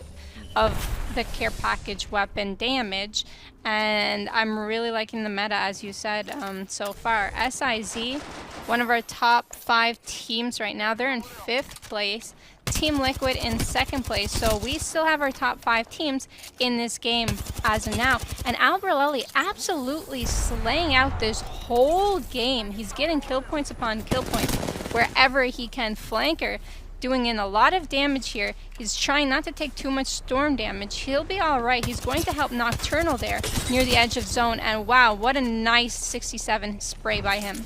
Yeah, 67 spray while hitting the perfect movement spread. The flanker is absolutely nuts, trying to keep his teammate alive. Meanwhile, we're going to come up off-board of Team Liquid and on-board with SIZ, your current top 5 team, as they are slaying right now. They're going to take out Frapper, Moose, and helping with a very, very important fight. And look at this circle at the top left of your screen. Always keep an eye on the next circle. This team right now is going to have to go all the way through the train yard, or sorry, the train tracks, or outside through the zone. Either way, it's going to be very, very difficult for their rotation through. SIZ, a team that is currently within the top 5 in 5th place. They're a fringe team. I don't think we're going to see them make it to late game, girl, based on position. But a team that I think will, well, it's CLG and Team Liquid. Both of our teams, top orgs in this one. Only one of them in the top 5 right now. CLG needs a pop-off game here, girl. They had a really bad game, number 4, with 14 kills, 14th place and 0 kills. Absolutely, but they're still in top 7. They'll be able to do it. Nice hits with the EVA 8 by Madness, but he ends up going down to Slurpee G, so this is going to be a 2v2. Yeah, Madness is like, please help me, friends. I just downed one. I just did damage to the other. I have aggro. I need some help. Here comes Pow Pow. He gets taken out, and Vaxlon's just left to run away with his tail between his legs. CLG was in a good spot and no longer is. They had the initial knock. They broke ice, and instead they got third party by Slurpee G and co. A dominant showing, and it was actually Farm Boys nearby that joined the fun. Absolutely. They ended up doing that 2v3 perfectly. Unfortunately for CLG, they just may have missed some shots there, or some miscommunication may have happened because Madness went in. He went in with a lot of good damage. So unfortunately for them, they're out of here. But they do have a chance to pick it up next game. Yeah, he just threw an ultimate as well, tried to throw some aggression, an aggressive defensive bombardment, so maybe you dare to call that an offensive bombardment. Coming through from Gibraltar, he's going to tag 1 for 40 shield. He already knew there was one cracked. If he would have connected for a full charge rifle shot, that would have been a knock from Albrelelli, who, by the way, is your Apex Predator right now in this lobby. Your kill leader with 5 kills. Albrelelli is popping off right here, right now, and it matters the most. He is making his argument for MVP of this tournament, girl. Absolutely, he is fragging out. This is going to be a hard zone for people to get into. They have their Horizon in the game. Okay. All right, someone proved me wrong about the Horizon rhetoric that was shared before. Not that Horizon isn't competitively viable. I think Horizon certainly is, but just isn't popular is the question. Look at this. Lucas trying to get a portal for his teammate. Meanwhile, Mad Hero and the Farm Boys currently in 4th place after a pop-off game, in 3rd place with 4 kills last game, and as well as first game with 4th place and 3 kills. The Farm Boys have been consistent, and they've been consistently slaying out, but meanwhile, it looks like a couple of picks going to come through. Zach Major going to go down. Android Dreamer of We Know Shroud in 9th place going to go get knocked as well. It's not looking good for We Know Shroud. If you knew Shroud, maybe he could join your team and help you out a little bit, because right now, you're out of here. Team Liquid picking up even more kill points, taking down Wicked and co. Albrelelli with 6 kills as squad leader. 5 squads left. They seem to have it's going to be a little bit hard of a rotation because there's most likely a team already in the building, on top of the building, or underneath. Ooh. So they're going to need a portal to get themselves in a good spot. It seems like they could potentially take the bottom area of that building, but they're going to have to make a rotation and see what they can snatch here. Yeah, you hit the nail on the head. They do have 2 options for the rotation. I love his Ghost Cam aerial view to show them how the rotation will ensue based on other names in the lobby. And of course, shout out to our Respawn team for giving us this new feature that shows us, obviously, see-through vision of players and of course team names above them as well, which is crucial information for us. Now we just need how many kills they have, and I'll be the happiest caster alive, or the aggregate kills for the entire team. I'll be even happier. Alberlelli with 6 kills right now. It's been so impressive what he's done, just like it's been impressive how Respawn's been supporting the growth of competitive Apex right here, right now. We got MST, our first place team alive. Girl, this is going to be insane. We have our first place team, MST, at 48 points. We have Team Liquid, who came in with 36 points. We know that Alberlelli has 6. We know that all 3 members of Team Liquid have Evo shields, so they've been doing absolute work in terms of damage. The question is, can they close this out against Metro, Tempest, and 6? And they've been camped up here the whole game. They had a knock earlier, but they decided to keep this spot. 5 squads alive.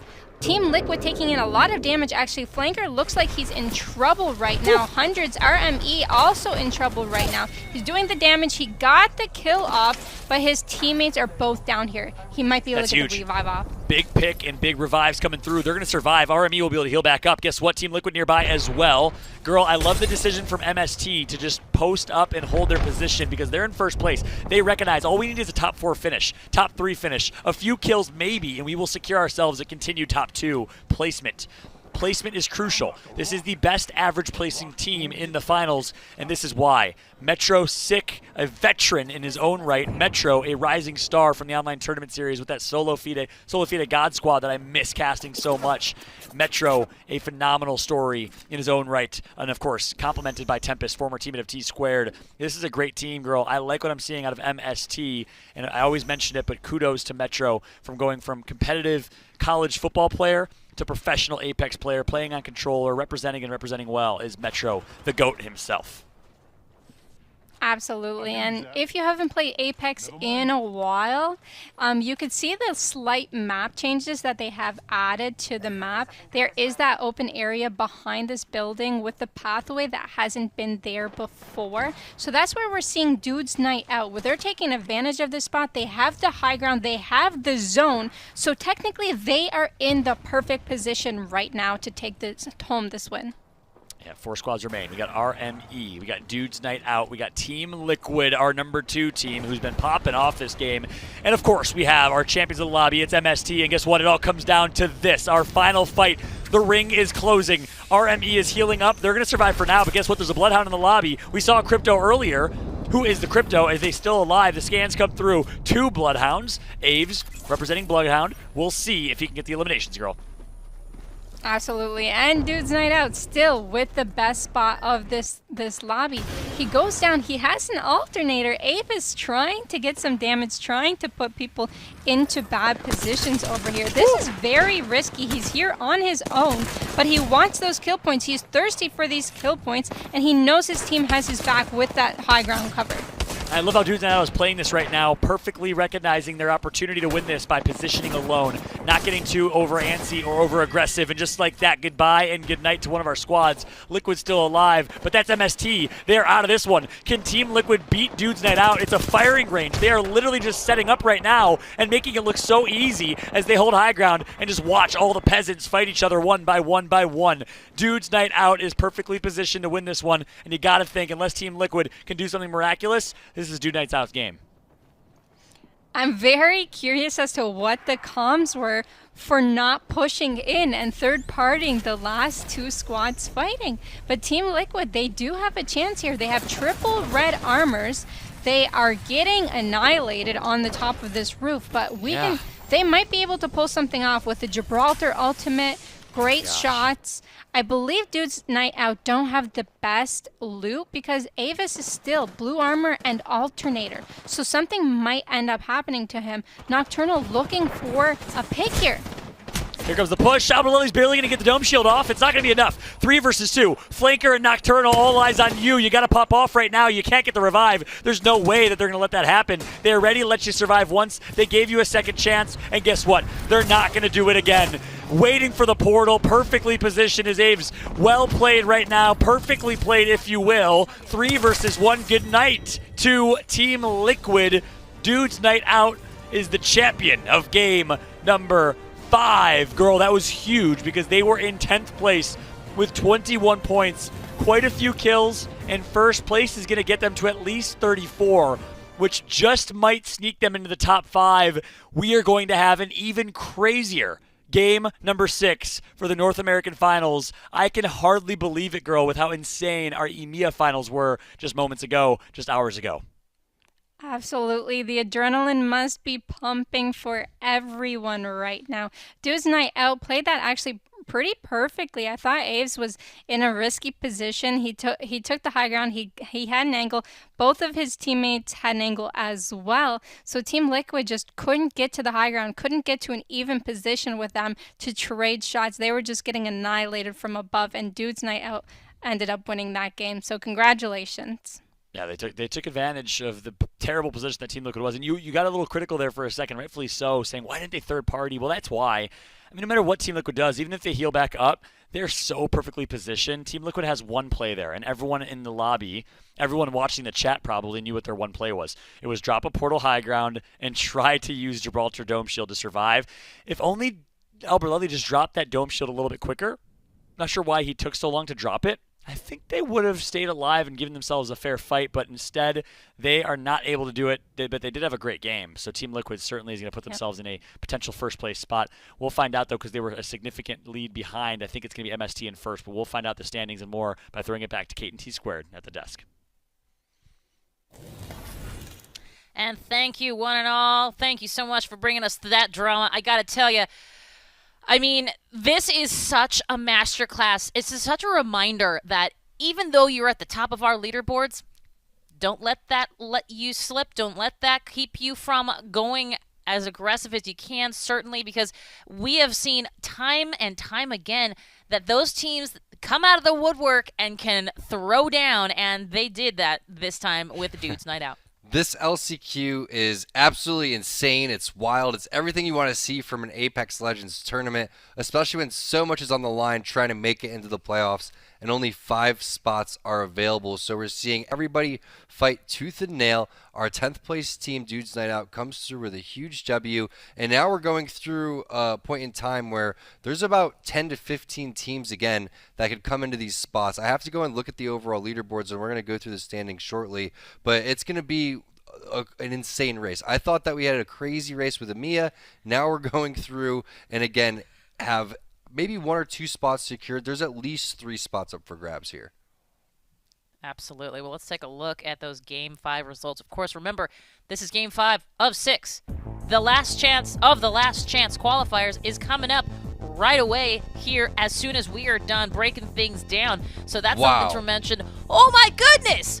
What the French? That is insane. Team Liquid popping off with 15 kills. I knew they had a lot. Didn't realize it was so many, but Farm Boys put up a decent game too. RME having their best game, even though they didn't pick up that many kill points throughout it all. Speaking of not many kill points, MST with 0, but still a decent placing, picking up 5 overall. So not a complete throwaway game, just like SIZ didn't have a throwaway game either. Unfortunately for CLG, that's not the game that they were looking for, as we take a look at the overall stats here very shortly. And again, Counter Logic Gaming, keep in mind that there are champions from the Summer Americas, and no one's expecting them to be in this situation. In 10th place, needing to make up 7 points, where Dude's Night Out just hopped up 6 spots there, and we are in a ridiculous run here for the top 5. Again, the only 2 teams that are kind of sitting safe right now would be Team Liquid and MST. As long as you're sitting around that 50 point mark, we thought it was going to be 40. It's definitely bumped up. The bar's been raised. You're going to have to get at least 50 points here. 100%. We're just getting word from League Ops that this 24 points that Team Liquid pulled in on that 2nd place finish for game number 5, that match is the most points in a single match by any team in the finals. A huge GG. And they didn't even win, Tom. They came in 2nd, and they still plowed through the rest of the lobby. That's because the amount of kills that they had, and they just wanted to get to this point where they go into this final game with not many worries. They don't have to worry about if they die early, what's going to happen, because mathematically they should be in right here, as should MST, but that doesn't mean that they're going to slow down. They're going to want to continue to break records. They're going to want to continue to play well so they could show these other teams that are already in the playoffs that they're coming through serious, and they're going to try to dominate as much as possible. That's the mindset when you go and you play this game that much and when you're that hard of a competitor. So it's going to be fun to watch, but I'm really looking out for, I think the big story here is CLG. Are they going to be able to do it? Yes, there's a lot of teams. Again, there's about 3 spots available still. Yes, all 5 spots are available, but I think that about 7 to 12 teams here could go and fight for these 3 spots, and anything could happen in this final game. For sure. Now, it seemed almost like in our game number 4 where that top 5 curse really came about. It almost seemed as if the teams 6 through 10 got together and said, guys, let's just get the top 5 out, and so then I'll open it up for all the rest of us. Now, obviously that wasn't done in concert, certainly, but it seemed that way. I'm curious, what are your thoughts on those teams that are on that bubble? What are you telling them now? I mean, this is literally the last chance of the last chance qualifiers. As if you're putting on your coach hat, Tom, what are you telling these teams that need to perform and perform well right now? I'm saying let's just have our best game and don't get caught up in the moment. Call out everything. Don't get in your head too much. A lot of people just sit there and start to overthink things, or they think that they're calling out and they're not really actually saying anything. You have to really focus on what you're doing and try to make yourself just a better teammate overall. And how do you do that? By communicating, by playing with intensity, keep the vibes high, don't be negative. There's no reason to fight or be down in any given point in time here. This is a very hard lobby. I don't think anybody was expecting the pace to be very slow in the beginning and to pick up the way that it has. I don't know how this last game is going to go. I still do think if I had to bet either way that it's going to be another fast-paced game, because I think these teams that are sitting around that 15-20 area are going to believe they have a chance too, just the way that this has gone, the way the lobby is ran. But it's going to be a phenomenal final game. I can't wait to see who our 5 teams are that make it to the playoffs. Agreed. Actually, before we get to our tweets, I have one quick question for you, which is, if you are one of those teams that's already punched their ticket to playoffs and you're watching the competition whittle down to the top 5 that will join those 15, what are you thinking about right now? I'm just rooting for a good game, no matter what. I know everyone has their own teams and their own friends and things like that. There's certain individuals everyone's rooting for, but I think everybody wants to see some really awesome, hard-nosed Apex fought all the way to the end with a lot of teams left giving it their all. Well, I think that we will not be disappointed on that front, to be sure. Let's see what you all have been saying right now on the socials. We know that you're watching us from all across the world at all different time zones, and we could not be more excited. And I'll say this, grateful to have your support and to be part of our community. We love to hear from you. Christian Booknotes, good thing you can't have an Apex Legend online tournament without talking with Christian Booknotes. The wife is away for a mom's night out, so I'm hosting oh, look at that. Tonight we root for the owner-manager Bean. Let's have some good matches and family fun. Let's go. You know what? I love this guy. Hey, I love his family. If mom's night, if she's out, then that's more popcorn for everybody else, right? Let's celebrate. Look at those giant bowls of popcorn. About this time in the day, Tom and I are really talking about a lot of food, and I'll tell you what, every single time this popcorn eating family comes on, I am so excited. Thank you so much, Christian Booknotes. Oh, look at this, another family affair. This is awesome. We got the Christmas, these look like Christmas pajamas as well. I absolutely love it. Watching our fun mugs here. Thank you so much for joining us. Apex Legends, a family affair. Man, I'll tell you what, guys, the Apex Legends, let's talk about this being for the families. We're all ages, all over the world. There's nobody that doesn't like Apex Legends, and I'm so excited that they're a part of our community, and thank you so much for tweeting to us. Oh, just made my day. Yeah, Merry Christmas. Merry Christmas. Well, it's coming up. Merry Christmas and holidays to you for sure. And hey, you know what? If you want to keep up with all of us, twitch.tv/playapex. I'll say it again, youtube.com/playapex. Compete. We're on both of those lovely services, and it's definitely the place to keep up with all of our content, certainly to keep up with all of the Apex Legends content that we've got coming up and going down, including, of course, our finals, which we'll talk about here in a little bit. But more importantly, we mentioned holidays, Tom. You mentioned Christmas. You want to perhaps see something underneath that Christmas tree. Well, I'm happy to say that we've got a giveaway. Ooh, yeah, here we go. This is the Lenovo Legion Autumn Circuit giveaway. Your chance to get a free Lenovo PC or monitor you can visit twitter.com. There it is on your screen, twitter.com/Lenovo Legion. And you could find yourself the winner of a Lenovo Legion 7i processor. Okay, that's going to be the grand prize for this autumn circuit giveaway. Let me tell you a little bit about why you might want this particular device, because it's certainly something we've been utilizing thanks to our partners at Lenovo, and it could be yours if you sign up at that twitter.tv/Lenovo Legion giveaway URL. And basically, we're talking about the world's best gaming laptop keyboard. Keyboard's very important, Tom, as you well know, on the market with their True Strike technology. These PCs, as you mentioned, they're built to be the best, have the best components, allowing them to perform at the most competitive levels in esports. So you know they're going to get the stuff done, and I can't wait to see one of you win this. Some of the best panels in the market, that minimalist design, making them stylish on the outside and savage on the inside. Oh, yeah. Woo, Tom, this is something you want to win for sure.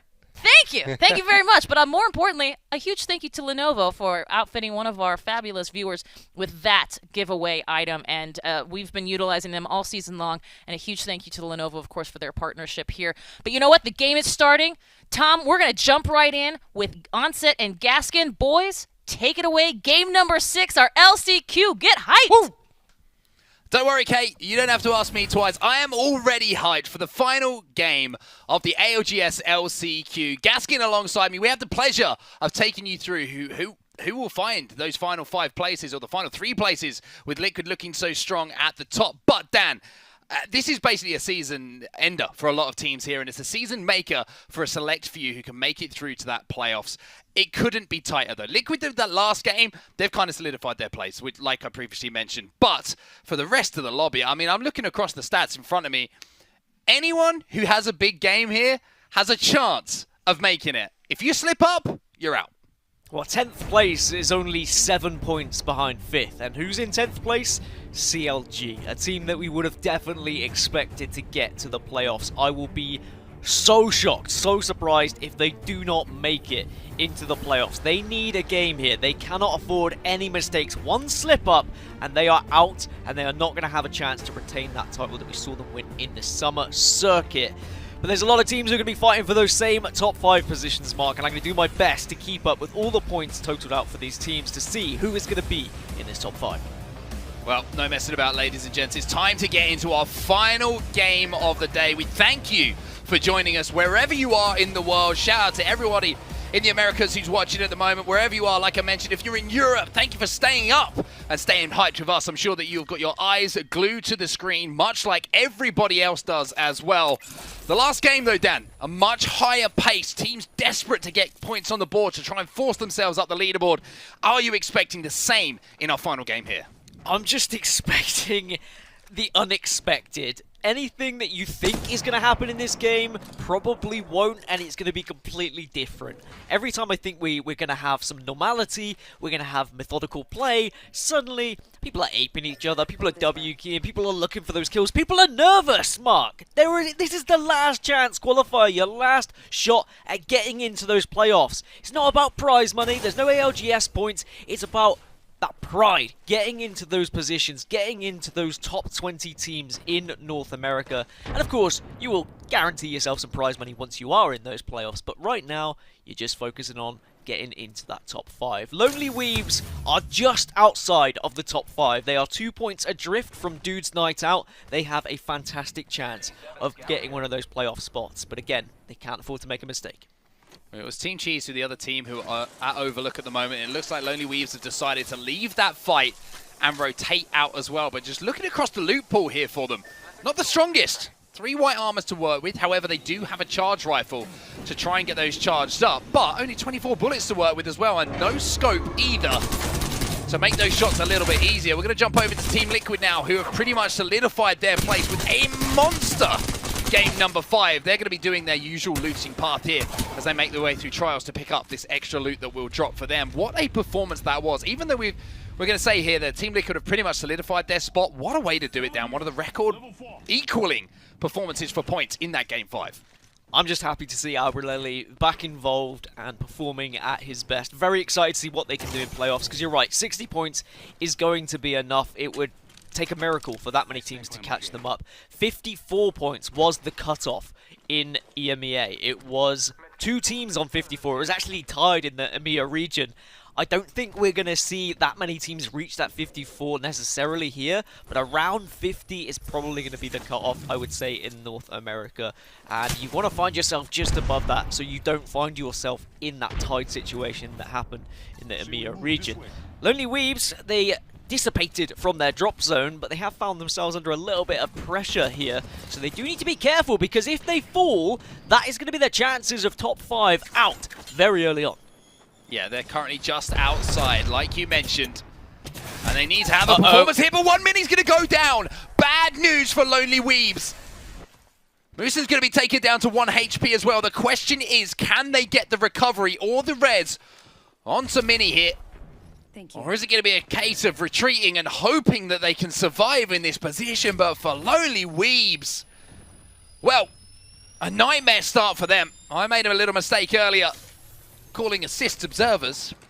I'm alright to self-deprecate on this, but you can't be making mistakes in a Game 6 with so much on the line. Match 3 winners, Lonely Weebs. Very close now to being eliminated from this competition and not having the chance to get to top 5. Team Cheese under a little bit of pressure here. Need to be careful that Eva ain't doing as much damage as possible. And they're very much on the back foot. One team will be taken down from distance as well. Osenpai with that charge rifle, taking down Hambino. And now Strictly, last player alive, going to be coming under pressure. Ooh. As I mix my words up, and I don't believe he was taken out, but look at the kill feed! Yep. Vaxilon has been taken down by Flanker. And Team Liquid, the team who have pretty much qualified here, are causing all sorts of problems for CLG. CLG in 10th, they need a game, and they've already lost 1, and Liquid got the cleanup on it as well. They're down to just 1 remaining member. Pow Pow desperately trying to scramble away as playoffs are slowly and surely falling through the grasp of their fingertips. And it's all going to be down to Pow Pow. He does pop off a Phoenix kit, and he has a slight chance to breathe here. But this is not good signs if you're a CLG fan. It really isn't as well, because where we can see that zone, you can see Trials included. Great for Team Liquid. They're going to be raining shots down from above on all these teams rotating into Skyhook. But where those 2 banners are, they're in the open. There is a team looking over them. And for Pow Pow, he's got to try and make a hero play here. CLG, tournament lives on the line, playoff lives on the line. Pow Pow dodging and diving, somehow manages to get inside. Can he perform a miracle here? This is going to be so difficult, though. He's grappling looking to try and grapple away. Can he get through? Oh, he came up short! And CLG fall. And CLG will not be making the playoffs. That is not something I thought I would be saying today. I am speechless. Counter Logic Gaming, the playoff champions of the summer circuit, will not be back for the autumn circuit playoffs. Wow. And I'm sure but we the move entire on. lobby We move on, are going Dan. to be kind of exhaling as they see those CLG members eliminated. That's 1 less squad to worry about creeping But up the fact it was Liquid, Dan, the fact it was Liquid who got that initial knock kind of sours the story even more for Counter Logic Gaming. The team who are top of the table, who are feeling good, who have already pretty much solidified their place. And they cause you problems. And they send you out of the tournament. CLG fans, we feel for you.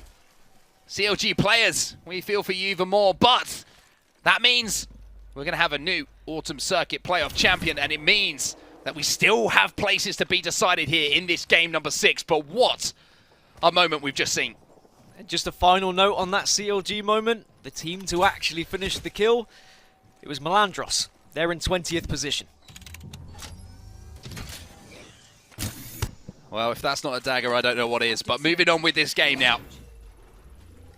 The beauty of Apex Legends, the twists, the turns, the stories, the highs and the lows, the ups and the downs. And no more of an example of that, of what CLG have gone through in the Apex Legends Global Series. But we're on board with We Know Stroud. And at the moment, They're just outside that top 5 as well. Down in 7th place. And just a few points away from being able to close that gap. And I guess this is a good time to remind you of the point system and how it works. If you break into that top 15, you guarantee yourself 1 placement point. Getting into the top 10 gets you another 2, or gets you 2 placement points. And then it goes up by 1 once you get into the top 7, then top 5, then top 4, and then it increases to 7 points in 3rd, 9 points for 2nd, and 12 points for 1st. I will be keeping an eye on how many points are achieved by these teams, but of course, 1 extra point per kill means that every fight matters. Every little sniff of any rat that's trying to make their way into the zone, being able to pick up that kill could be the difference between playoffs or not. Breed Different, another squad that have definitely the right to get into playoffs. They are currently 6 points from 5th place. A decent placement, a couple of KP, and they could be in the playoffs. 5th place, Dan. Dudes Night Out, they are the team who are holding it down at the moment, and I just want to say, great job from the Observer team, because Lonely Weebs, who looked like they were in tatters as a team, well, they need to rename to the Cockroaches because they're surviving the nuclear blast that is this game number 6 at the moment. They have managed to get all their players back up. They only have minimal loot to work with. But the most important thing, they are still in this game. And you have to be in the game to give yourself a chance of qualification. On board with Farm Boys now, another one of those teams inside the top 5 at the moment. They're in 3rd place, 43 points on the board, just ahead of the chasing pack. MST, probably the other team who should be safe, should be in playoffs, currently residing on 53 points. They would need a lot of teams to have a mammoth game if they were going to find themselves outside of this top 5, but still, of course, they will be just wanting to solidify that position with a safe and methodical game here, but they are under a little bit of pressure. Breed Different, one of the teams outside of the top 5, maybe smelling blood here. Yeah, smelling blood and also trying to make the other team smell some caustic gas. They're going to push in here. Big shots coming in with the Volt, but no knock to report so far. All of them still alive in this situation. They finally get a couple of knocks here, and it's going to be 6. Last player alive on MST as well. This is our 2nd place team in the leaderboards. They're on 53 points, and 6 now has to escape with his life. Getting into the top 15 means MST are on to 54. That was the cutoff point in the EMEA region. They should be okay. This is not going to be the end of the world, but of course it means there's going to be more points up for grabs for those who are outside of the top 5. But 6 is doing his best Mission Impossible impression at the moment to survive and get away. And it is a little bit easier as a Wraith. You do have those extra abilities to Mission Impossible impression at the moment to survive and get away. And it is a little bit easier as a Wraith. You do have those extra abilities to dodge away from anyone trying to take you down. And there are the Lonely Weebs back to a full health of 3, as you rightly pointed out, but the armor is not great. It is going to be a very difficult game for them following. Well, they're going to have to make something of it. As I say, all you need to be able to do is get in a position, find yourself somewhere safe, and do some damage to get those shields up. The difference now with the Evo shield change that we saw come in Season 6 is the fact that, you know, white armor isn't the be-all and end-all. You know, you can work that up, you can do some damage. And SIZ, who are currently in 4th place at the moment, are looking to do some damage themselves, up on this central structure right in the middle of Skyhook, trying to avoid the defensive bombardment that's coming in as well, as Naughty's going to pop the dog, Beast of the Hunt is live, and now they're going to try and push and force this team a fight. And is Melandros on the other side of this as well, a team who has nothing to lose in last position. And they are doing some big damage. The Mexican side trying to tear up all these top teams and crush hopes, crush dreams as they knock out another big hitter. SIZ will fall, but at what cost for Melandros? They're down to just 2. Are they going to have time to reset? It looks like they get the 3rd up. And you know what? There is still a chance that this team, even though they're in last place, if they had a huge game with kills like we saw Liquid do, they could do the unthinkable and get into that top 5, but that's a long way out just yet. We know Shroud. They're going to get knocked out. Android Dreamer goes down. 14 squads remaining. A team on their back as well. Signy's going to have to hit some big shots here. He gets taken down. Wicked, the last player alive. The players come through the portal to finish him off. The EVA 8 shots are not going to hit. The reload is not going to work. And Krabby Patty come in to steal that away. And oh my word, we are seeing our teams who are holding down some top positions for one after another. We are going to see one team make a huge run here and find their way into the playoffs. Yeah, that's surely going to be We Know Shroud out of contention for playoffs as well. They were in 7th and they got wiped out. Lonely Weave still alive, they're ahead of them. Dudes Night Out still alive, and they're ahead of them. And SIZ were ahead of them before they got wiped as well. So their tournament is going to come to an end, which is going to be a huge shame with how they performed in some of these games. But of course, it is a very intense lobby and only 5 can break through. Breed Different, still pushing on, still looking to take these fights and still looking to just try and control this zone. And look at where that circle is going. Dead center of Trials looks like where everyone is going to want to reside. It's dead center of Team Liquid is where it is. Team Liquid are controlling the lobby. Team Liquid are deciding who is going to go through to join them in the playoffs at the moment. Them in combination of Melandros, I would say. Both opposite ends of the table. First place having a say, 20th place coming into this game having a say. But MST currently in 2nd place in the leaderboards. And a healthy complement of players as well. They do have a fair rotation to make, however, but safe for now.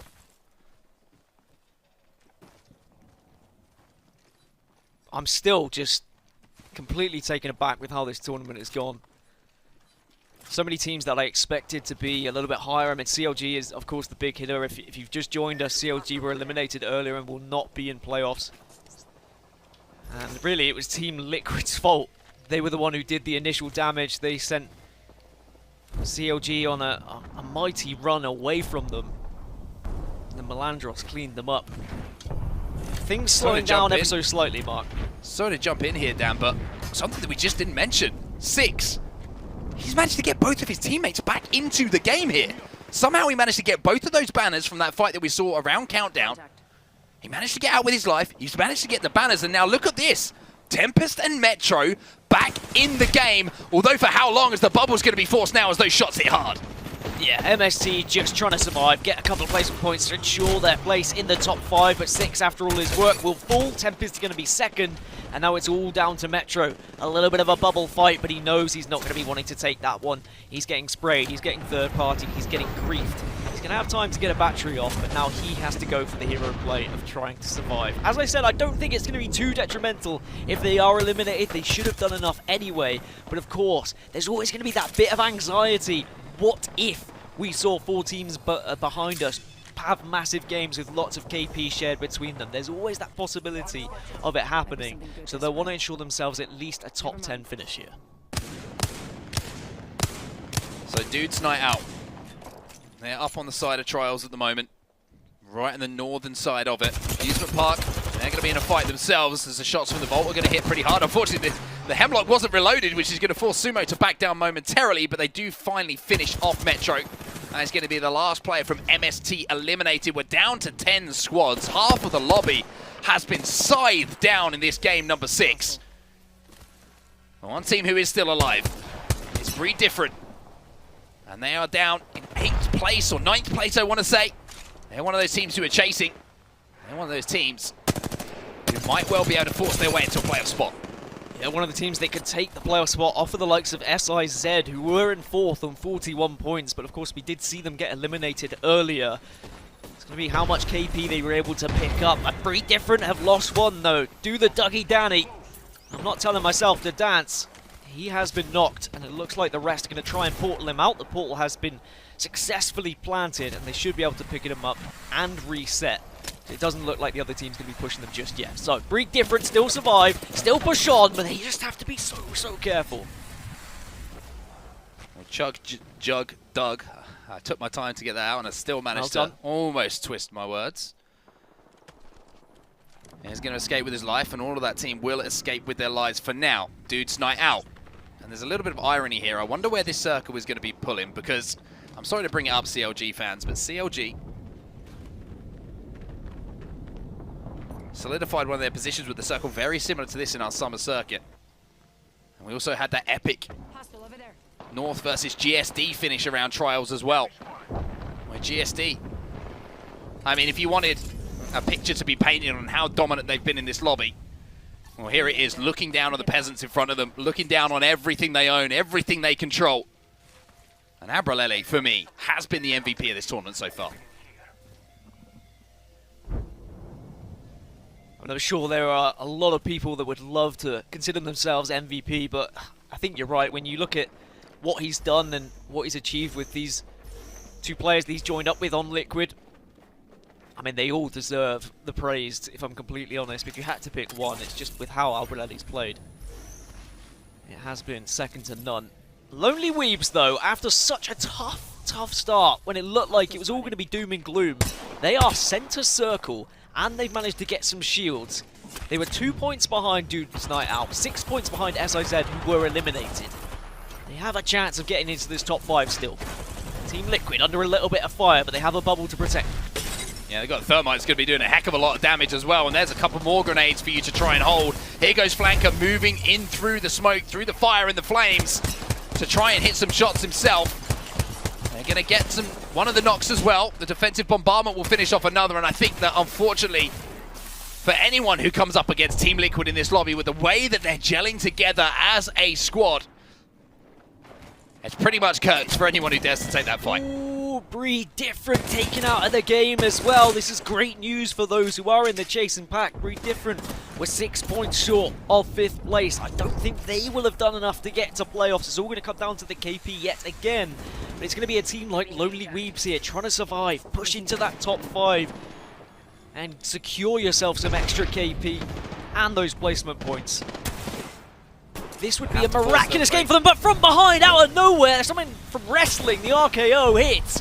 And now Musin has to do big damage with this Mastiff. He gets the second knock. Can he get the third? This could be their playoff spots just slipping through their fingers. Musa just trying to stay alive as well for as long as physically possible. He managed to get one extra placement point out of that, I believe, but once again, it's Liquid who are having a say on who progresses in this lobby. We're down to our final 2 squads as quick as a hiccup. And Dude's Liquid making their move, and look at this! It's Dude's Night Out, the team who are currently in 5th place, who will hold on to qualify for the playoffs. You would think, alongside Team Liquid. And I mean, the end of this game, Liquid will have to fight their way through zone, but as a 2-man, it would be the perfect way for them to finish things off. Maybe looking for a cheeky kidnap. Instead, they're going to play this one a little bit short. The Thermite goes down. Nocturnal will be finished. Flanker's going to try and move in for a hero play. Well, I think it's pretty much going to be done and dusted here. But what a performance from every single team in this lobby. Dude's Night Out will solidify their place in the playoffs with a win in our final game, but that was absolute carnage in that game number 6. I mean, we just went from 7 squads to 2 squads in the space of like 3 seconds, and we just an explosion of kills. People were getting killed by the zone. That was such a tough circle for people to work with. I mean, we can confidently say Liquid through to the playoffs. MST should be through to the playoffs. Dude's Night Out should be through to the playoffs. That is 3. But then who takes that 4th and 5th position? We've got Farm Boys, SIZ, Lonely Weebs, Bree Different. They are all within a shot of getting in the top 5. It's going to come down to that KP, those placement points that were picked up. I'm sure that Tom is going to be itching to see those results and see who has managed to get those playoff spots, Mark. He's not going to be the only one. I think everybody who's watching right now has their fingers crossed if some of their favorite teams were in the conversation to make it to playoffs, to join the other 15 teams from North America, then they're going to be, crossing everything they possibly can to hope that their team has done enough to make it. What a tournament, though. The last chance qualifier, throwing up some surprises. Team Liquid, though, top of the table. But for now, it's time to get the calculators out. Kate's looking forward to it, so I'm going to send it back to her and Tom for the final time. You know what? I'll tell you this, Onset and Gaskin and Tom as well, there definitely is some magic math that's going to be happening. Certainly some that will send players and teams to our playoff, and some that will hold them back. And Tom, there was surprise after surprise, early game, late game, what have you. I mean, tell me what your big what's your headline here for game number 6? Well, I think that it has to be Dudes Night Out securing it with the W, but also Team Liquid just playing spoiler to CLG. And there was a moment of silence there because it was so shocking. The fact that our winners from the summer circuit aren't going to be able to make it into the autumn circuit. Such a skilled team, but there's other teams now that are moving up that are trying to take opportunities, and we saw a lot of those teams coming into full force today, Kate. We absolutely did, no doubt about it, for sure.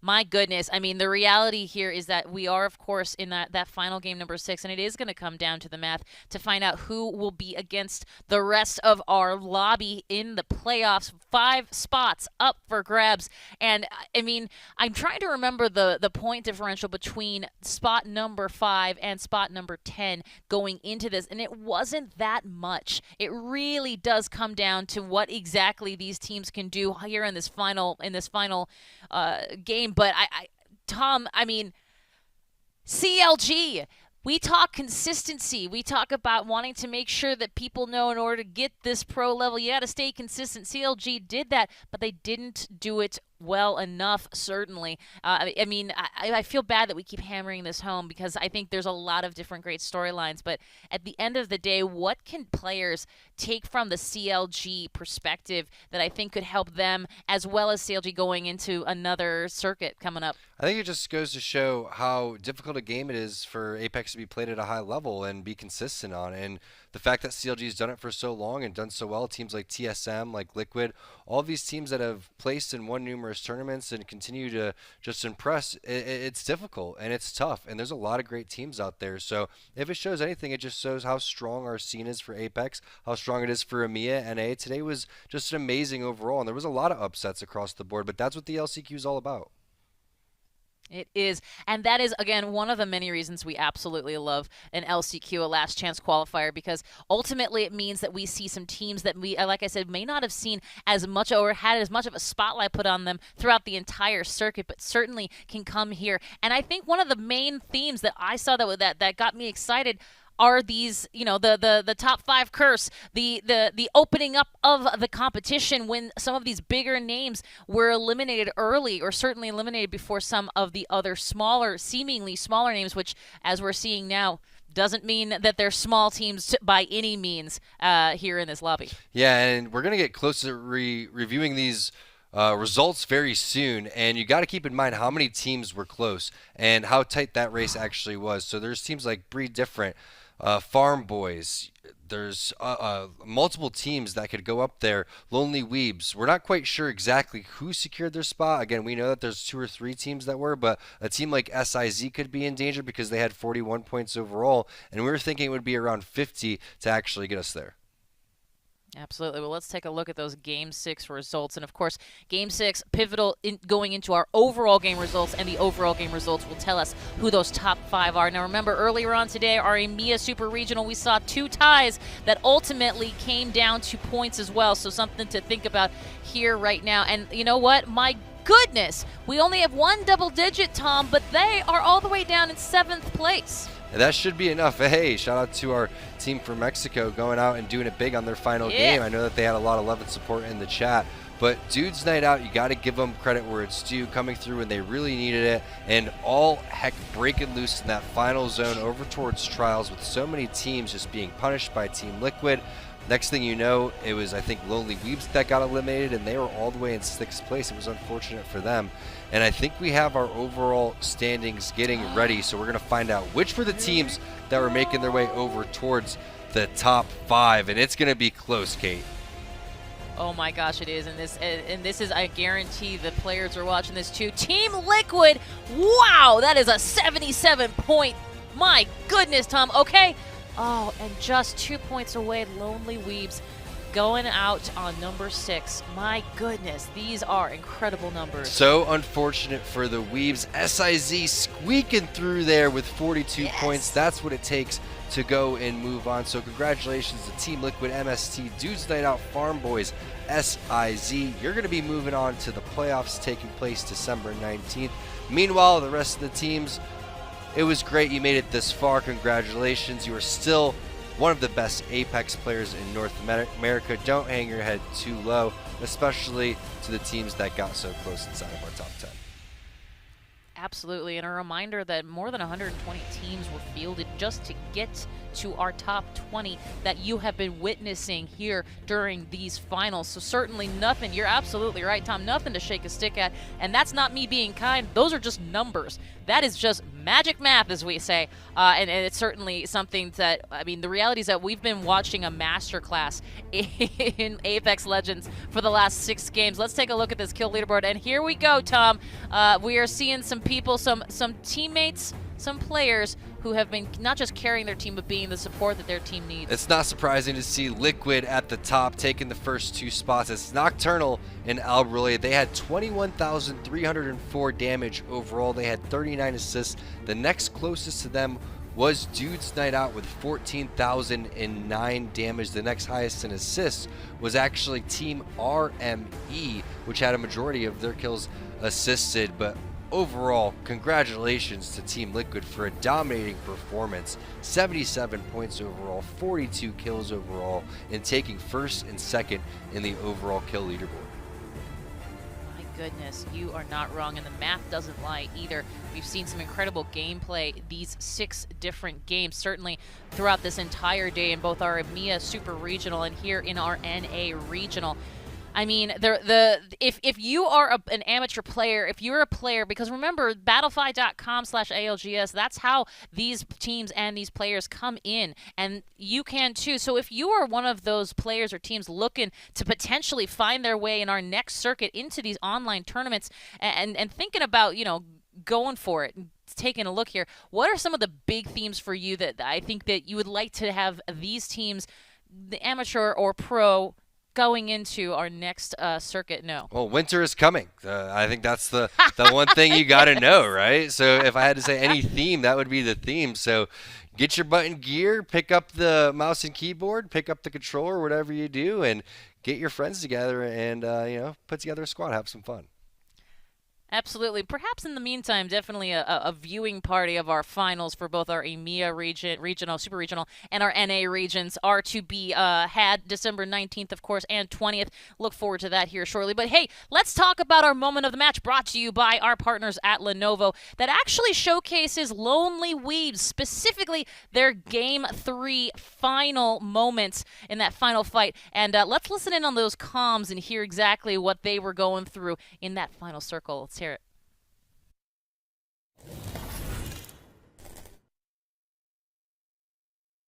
Get right here. I can't make it. I need light. I have light. Come to me. Yeah, do you even have to be it? Yes. I don't want to waste meds. Just go for it. Fine. We're not gonna need portal later. They're gonna fight outside.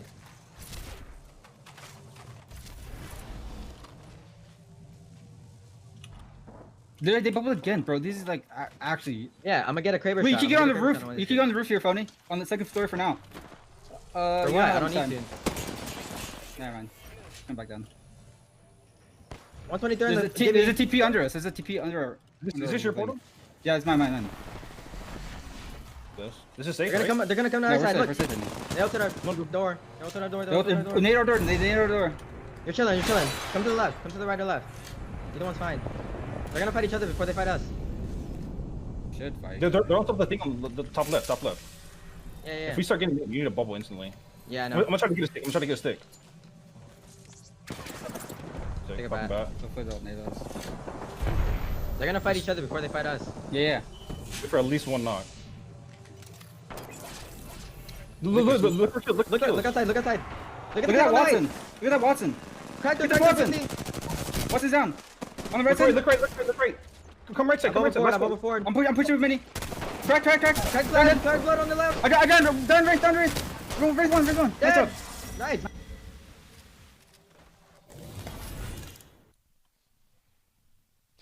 It's definitely remarkable to hear those comms, especially from a team that so very nearly made it into our playoffs. So GG, of course, to Lonely Weaves. I mean, if not for, you know, a head fake one way or something to the other, those points would have been theirs and they could have found themselves in our top 5. 2 points away, super unfortunate, but at least they had their moment in the sun at the very end, and there's always going to be the next season that's coming up. So looking forward to see how the Lonely Weaves perform. Oh, bless you. A little dab with the sneeze. I like that one, Kate. Thank you very much. It's what I like to do on a Monday night when I've seen 6 different games of Apex Legends. I sneeze.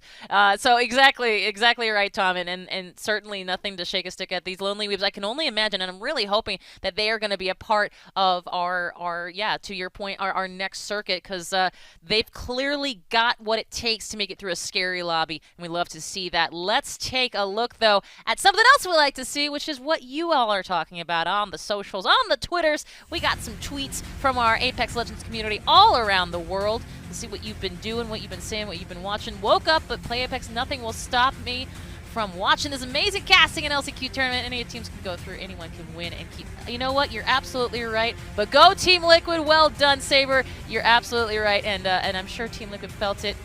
Clearly, that is something that could have even helped them this far into the tournament, LCQ. Hey, yeah, the tweets are working. As soon as you tweet for your team, it automatically gives them support, which makes them automatically play better. But I'm hoping that everybody that's tweeting us is wearing their pants, unlike Daltouche. Oh, every time. We just love it. Here, Scooby, go. Team Liquid, OMG. Now that is the use of a GIF in a way that I find very, very pleasing. 100% so much. Thank you so much for you're just very to the point here, and I'm digging it in a real way. So many teams supporting Team Liquid. There's no wonder why they did so well, and they deserve it. They were definitely going through their ups and downs and put together the new squad and been playing fantastic, especially Albrily on that Gibraltar. But got one more. Kate, walk us through this one. That's right. I've been glued. Absolutely glued. I know the feeling. These matches, absolutely bonkers. It's what we call the LCQ, and I love it so much. So many upsets, so many clutch plays, giving me so much to learn from in terms of my own play. Gonna make it to that LCQ stage one day. I love this. I don't know how to say your handle, but boy, do I agree with you 100%. And that's one of the many reasons that we have segments like Level Up with Girl. We have segments like Player Profiles that bring us through their sort of their mentality going into pro play. And I love this feeling. Absolutely. Thank you so much. That is wonderful. I love that tweet. And for that, you get 1,000 Apex coins for sure. Tom, that's the only, if as somebody who watches this, certainly a fan, as somebody who's part of this program, that tweet means a lot. It does, and there was so many great games today, starting with the EMEA region all the way ending to NA. We had a tie earlier with 2 teams locked in. It had to go to a tiebreaker, and then we had this game here where it looked like they were going to pull it out, and they just fell short for the Lonely Weeb side just by 2 points. So you really feel for all these teams, but it was well fought all around, so I just want to give a shout out to all the players for all their hard work today. Absolutely. And if you want to see more of these players, more of these teams, more of this Apex action, well, we've got some places for you to follow. Twitch.tv/playapex. We're also on the YouTubes, youtube.com/playapexcompete. And as we saw, you follow us at PlayApex on Twitter. Use the hashtag ALGS. You could have a chance to find yourself on this very program. And if you do find yourself here, well, we'll give you 1,000 Apex coins for your trouble, and certainly appreciate your time, appreciate your viewership, appreciate you being part of our community. And we just love you so much. Can't stop, won't stop, can't even, won't even. So at any rate, you want to go ahead, and also something else to remember, if you want any more information about the entire Apex Legends global scene, playapex.com/ALGS. playapex.com/ALGS. It's where you're going to be able to find all of the information. We got schedules up there. We got different things for information, whether you're a player or a fan. It's everywhere you want to be, certainly. Definitely something to remember. And remember something else here, Tom. Tom, let me ask you this question. What are you doing on December 19th and 20th? What are we doing tonight, Kate? It's the same thing. We're casting Apex. Let's go. Absolutely. Make sure you come back. As you know, these players were going for that top 5 slots on each of our LCQs today for our EMEA Super Regional and our NA Regional.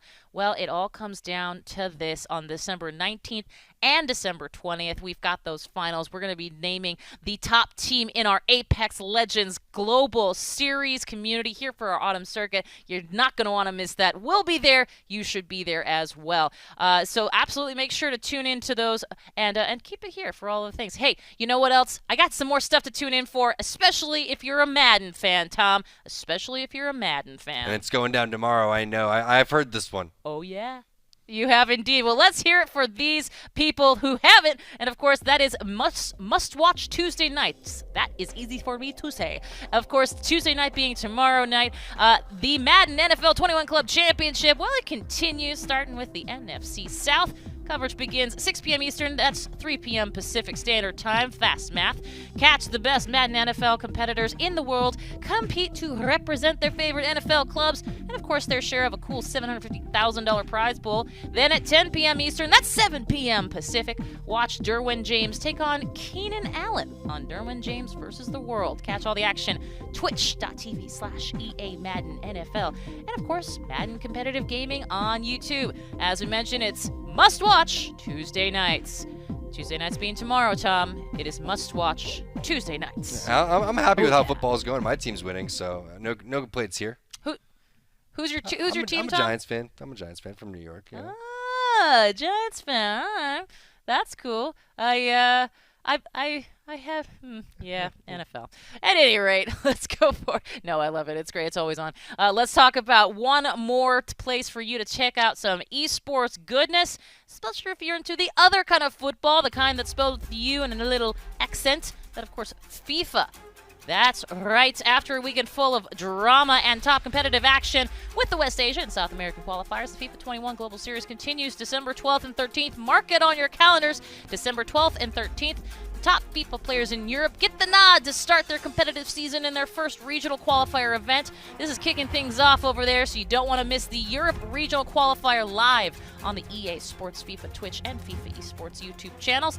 This is an FGS player token event, so make sure you link your EA and Twitch accounts. Watch at least 60 minutes of the action throughout the weekend to earn the third token of the season. For more information, visit futchampions.com. That is futchampions.com. Get that coin, get that token, do yourself a business, enjoy yourself some esports, especially from our FIFA friends. And my goodness, there is so much happening around the world of esports, and we couldn't be more excited to be a part of it here at the ALGS. Tom, I got nothing left to say, nothing left in the tank, and I know our players have left it all out in the lobby. Bring us home. Yeah, we were all about the tokens, we're all about the coins, and now we're going to be all about the money in the playoffs December 19th and 20th, so make sure that you tune in then. But thanks again to all the players, organizations, to our crew here, EA, and to, again, all of you watching, we'll see you for the playoffs. Have a good night. What he said. Have a good night.